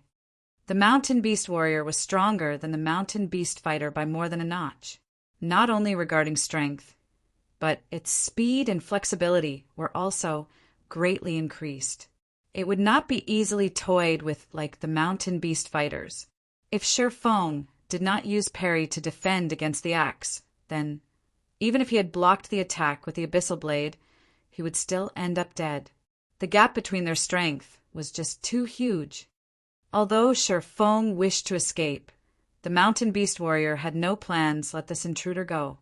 It used charge to rush at Shifeng, picking up its giant axe along the way. The way it picked up the weapon was as if it were picking up a leaf, effortless. Seeing that the Mountain Beast Warrior had used charge, Shifeng knew he could not shake it off. He turned his body around in mid-air, pointing his sword at the Mountain Beast Warrior. Abyssal Bind. Within an instant, the Mountain Beast Warrior who was swiftly rushing at Shifeng was restricted by pitch-black chains. It could not move even a muscle, only helplessly stare at Shifeng. Shifeng did not dare stay any longer. He activated Windwalk, leaving the campsite at high speed and fleeing into the stone forest. With the added speed from Windwalk, the mountain beast warrior had no chance of catching up to him. About 20 seconds later, finally broke away from it. Sherfong turned his head around to take a look, discovering the mountain beast warrior already turning around and heading back to its camp. Thereupon, Sherfong let out a breath of relief. If it had continued chasing, Sherfang's Windwalk would have timed out. His luck was truly rotten. There was actually a special elite inside the campsite. In his previous life, there were no monster camps that were guarded by a special elite. There would only be the occasional normal elite monster. Sherfong felt unfortunate for losing the mysterious iron treasure chest. Currently, Blackie's communication arrived. Brother Fong, all of our members have reached level 4. Moreover, we obtained a lot of equipment and skill books. Everyone has learned quite a few skills, and our strength has greatly increased. Unfortunately, our leveling speed from grinding gnomes has greatly decreased. When will you be coming over to carry us through the hell mode of the deathly forest? Our fighting spirits are all sky high right now, and we're just waiting for your command, Blackie laughingly said. All of you are level 4. Sherfong entered a deep thought, trying to think of the next task for Blackie and the others to do. After some thought, Sherfong thought of a good location. Blackie, you guys should stop grinding gnomes and return to town to tidy up your bags. Go to the level 5 area, the Red Leaf Forest. Follow this marker and grind forest wolves. The wolf meat and wolf skins are good stuff. The more you grind, the better, as all the drops can be sold, fattening your wallets. With Blackie and the others' current potential, it would be very easy to grind forest wolves. This was especially true with Blackie's equipment. The monster's 400 HP would be gone with just 3 dark arrows. Moreover, the location Sherfong gave to Blackie was a large wolf denver. The respawn rate there was very quick, and there was also higher ground for Blackie and the others to occupy. As long as Cola and Lonely Snow firmly blocked the pathway up the slope, preventing even a single wolf from moving past them, the ranged members could easily deal damage. Moreover, beasts were afraid of fire, taking additional damage from it. A single hell flame could wipe out the entire pack of wolves. Their leveling speed would increase by at least 60% to 70%. Great! We're bored out of our minds from constantly grinding gnomes.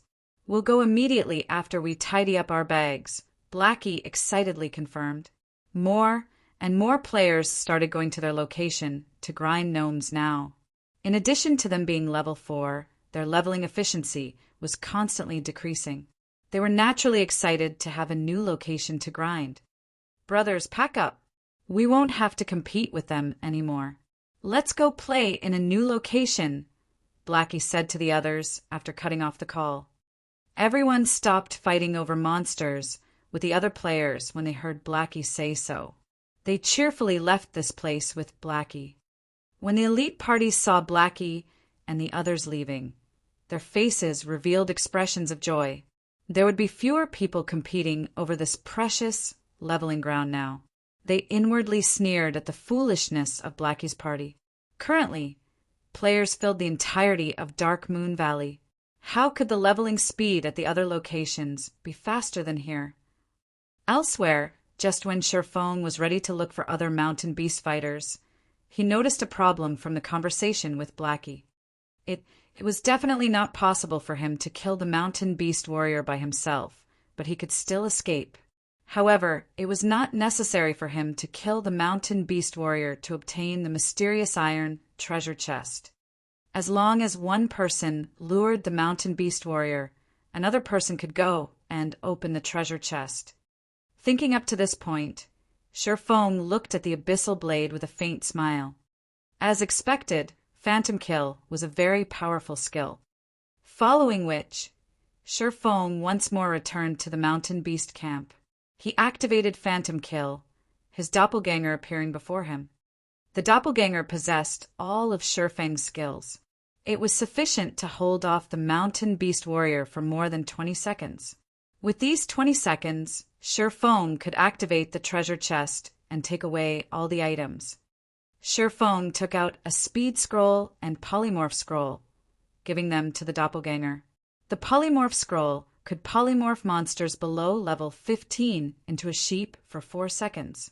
However, the effective duration on a special elite would be greatly decreased, although it was enough as long as it could disrupt the mountain beast warrior's charge. After activating the speed scroll, the doppelganger immediately went to the storehouse to lure the mountain beast warrior. As expected, the scene from before replayed itself, and the doppelganger used parry to block the flying death axe. It subsequently used charge at the doppelganger. The doppelganger immediately used the polymorph scroll, instantly turning the mountain beast warrior into a little white sheep. The mountain beast warrior reverted to its original form in less than a second. It then chased after the doppelganger, entering deep into the stone forest. The mountain beast warrior's speed was slightly faster than the doppelganger, but the doppelganger activated Windwalk, its speed and the distance between them increasing once more. A short distance away, Feng watched as the mountain beast warrior departed from the campsite. He let out a small chuckle, similarly activating Windwalk as he rushed into the storehouse. This time, there were no monsters present to interrupt him when he entered the storehouse. Feng first went up to the mysterious iron treasure chest, opening it. The treasure chest needed time to be opened. 1 second, 2 seconds. The loading bar for the treasure chest was still going, causing Feng to become slightly nervous. The time his doppelganger could delay was limited. Aside from the mysterious iron treasure chest, there was still 1 more bronze treasure chest and 3 common treasure chests. Time was of the essence. As long as he opened a treasure chest now, it would not be possible to lure the tiger out of the mountain the next time around. After all, special elites possess their own intelligence. Hurry, hurry! Feng impatiently looked at the loading bar. 10 seconds later, the mysterious iron treasure chest opened. At the same time, a wrathful roar came from the stone forest. It would seem that Feng's actions had been discovered. Looking through the doppelganger's vision, Feng could see that the mountain beast warrior no longer paid the doppelganger any attention. Instead, it ran back towards the camp storehouse. Without pause, Feng immediately stored all the items in the treasure chest into his bag. He then continued to open the bronze chest. The bronze treasure chest's loading bar started to move slowly. To Feng, every second right now was crawling by. Meanwhile, the sound of the mountain beast warrior's bellow was getting closer and closer. Chapter 67, Ring of Nothingness. Chapter 67, Ring of Nothingness. The loading bar for the treasure chest was currently only halfway done. Hearing the roar getting closer and closer, Feng became extremely anxious. Hurry, hurry. The mountain beast warrior had already entered the camp, yet the loading bar was still a hair's breadth away from full. When the mountain beast warrior saw Feng opening the treasure chest, its large pair of eyes turned crimson red. It aimed its giant axe at Feng, throwing it at him. It could not help but wish for Feng to go to hell immediately. At this moment, the bronze treasure chest opened. Without giving the flying axe even a single glance, Feng immediately activated Defensive Blade, blocking the attack from the flying death axe. Following which, his 2 hands swiftly stretched into the treasure chest, taking the items within and cramping them into his bag with lightning speed. When Feng finished storing all of the items from the treasure chest, the mountain beast warrior also arrived before him. It picked up the fallen axe with both of its hands, raising it up high as it prepared to murder. Having no plans to stay, Feng turned and ran. Boom! The earth split when the axe landed, leaving behind a scar and causing crushed stones to go flying. However, Feng was already 5 yards away by the time the axe landed. He was running directly to the outside of the camp. Seeing that its attack missed, the mountain beast warrior turned to face Shifeng and used charge. It did not intend to give Shifeng any chance to escape. On the other hand, Shifeng did not have any skills to deal with the mountain beast warrior who was charging at him. He allowed the mountain beast warrior to send him into a fainted state, his body then receiving a slash from its axe. In an instant, the attack sent him flying over 10 yards away. The attack from the mountain beast warrior could cause even a level 5 shield warrior to harbor grudge. Yet Shifeng acted as if it was nobody's business as he stood and started running out of the camp once more. Now, Defensive Blade could only prevent Shifeng from receiving damage from a melee attack one more time. Although only one chance remained, there was more than a 10-yard distance between Shifeng and the mountain beast warrior. As long as Shifeng ran into the stone forest, he would be a lot safer. However, an unexpected situation occurred. The mountain beast warrior that should have used charge only once used it a second time, sending Shifeng into a fainted state once more. It raised its giant axe, slashing it again at Shifeng's body. Shifeng was sent flying for over 10 yards again. This time it immediately threw him out of the camp. He was just a short distance away from the stone forest now. However, Shifeng's expression became much more serious. The current mountain beast warrior was completely different from before. Previously, it only used charge once. Now it used charge twice. That meant that there was a possibility for a third or fourth charge, maybe even more. That meant as long as the distance between Shifeng and the mountain beast warrior exceeded 8 yards, the mountain beast warrior would use charge. This was definitely not good news. Just as expected, the moment Shifeng stepped out of the 8-yard range, the mountain beast warrior used charge once again. If Shifeng were to be hit once more, he would definitely die. He was not willing to die just yet. Shifeng took out a polymorph scroll, immediately turning the mountain beast warrior that was charging at him into a sheep. Although it was polymorphed only for a second, just 1 second was enough for Shifeng to run a long distance away. As long as Shifeng could run out of the 30-yard range, it would be too far for the mountain beast warrior to use charge. Just after running 15 yards away, the mountain beast warrior recovered. Shifeng immediately spun around and cast Abyssal Bind. He then activated Gravity Liberation, his speed soaring greatly. The 3 seconds binding this time allowed Shifeng to easily run past the 30-yard range, entering the stone forest. Currently, some of the mountain beast fighters in the stone forest had already respawned, and by coincidence, one of them was blocking the path ahead of Shifeng. Being struck by inspiration, Shifeng quickly took the initiative. Wind Blade. Before the mountain beast fighter could react, Shifeng rushed to its front and brushed past it. Shifeng then took out another polymorph scroll, turning the mountain beast fighter into a sheep. With the speed increase from Wind Blade, Shifeng easily shook off the mountain beast warrior that was stubbornly chasing after him, escaping it quickly. After finding a safe location, Shifeng sat down to rest as he slowly looked through the items in his bag. Shifeng went from clueless to shocked. He had to admit that ransacking the camp was extremely profitable.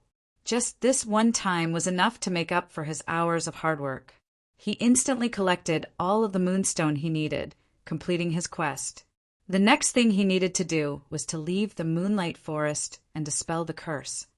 Amongst these treasures, aside from the large amount of moonstone, there were also 7 Tier 1 gemstones, 3 pieces of bronze equipment, and a single bronze-colored mysterious iron ring. Amongst the 3 pieces of bronze equipment, there was a silver moon arm guard. With it, Shifeng now had 3 out of 5 pieces of the silver moon set equipment. As long as he put in more effort, he might be able to truly collect a complete set. However, Shifeng did not have that much time. The earlier he removed the curse, the earlier he could regain his strength and level up quickly. He still had too many things to do, and he could not do any of them without levels. Aside from the silver moon arm guard attracting Shi Feng's attention, the mysterious iron ring also gave him tremendous joy. Ring of Nothingness, mysterious iron ranked ring. Equipment requirement: Intelligence 10, Strength +1, Agility +1, Intelligence +2. Additional ability: Shadow of Nothingness, allows the user to enter a state of nothingness. The user will not be able to see other players, while other players will not be able to see the user. Duration of 1 minute. Cooldown: 5 minutes. Only usable in a non-combative state. Rings such as this, which possessed an additional ability, were extremely rare. It was as rare as the Ring of Gravity, possessing many uses. In his previous life, Shi Feng had done a lot of research on the Moonlight Forest, including the information found on the internet. He knew the spawn locations of many treasure chests. Originally, he planned to only go to a few locations that were easy to obtain treasure chests before leaving the Moonlight Forest.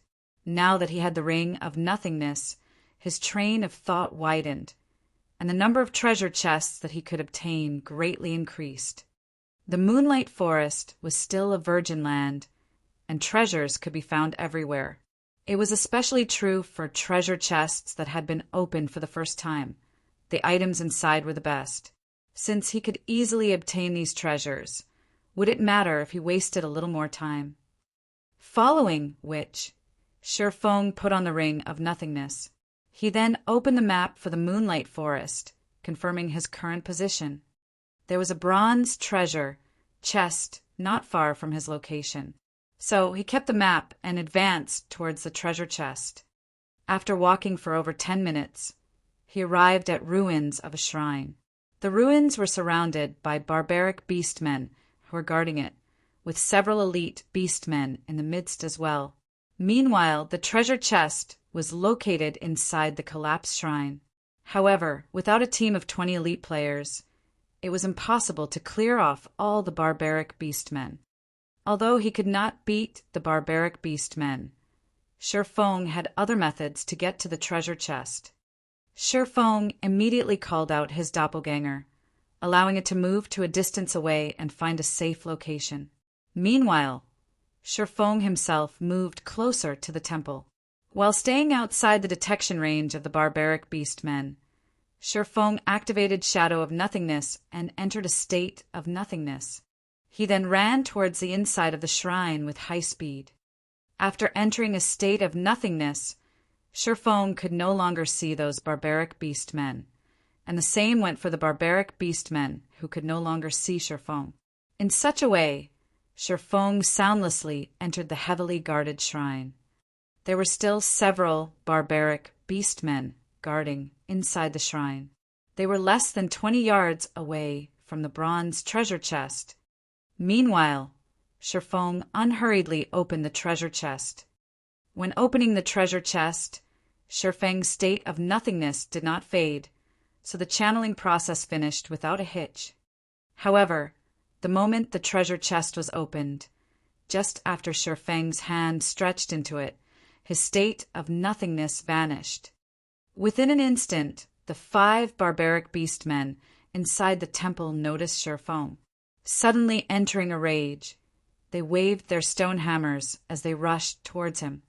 Shi Feng activated Defensive Blade without hurry, storing the items in the treasure chest in his bag.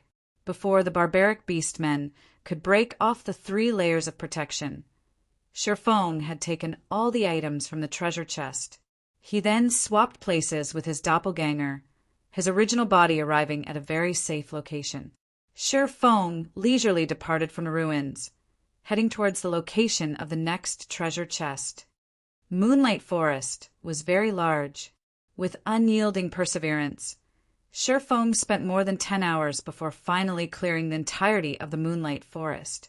He harvested a total of 3 mysterious iron treasure chests, 22 bronze treasure chests, and 56 common treasure chests. His harvest was extremely invigorating. His entire bag was clogged full, and he was even forced to throw away several pieces of common equipment that had poor attributes. When he was arranging all these items, A beeping noise came from the system. Shifeng looked at the notification, seeing that it was the alarm that he previously set. It notified him that morning had arrived, and he needed to log off and rest. In consideration of his body, Shifeng looked for a safe location before logging off.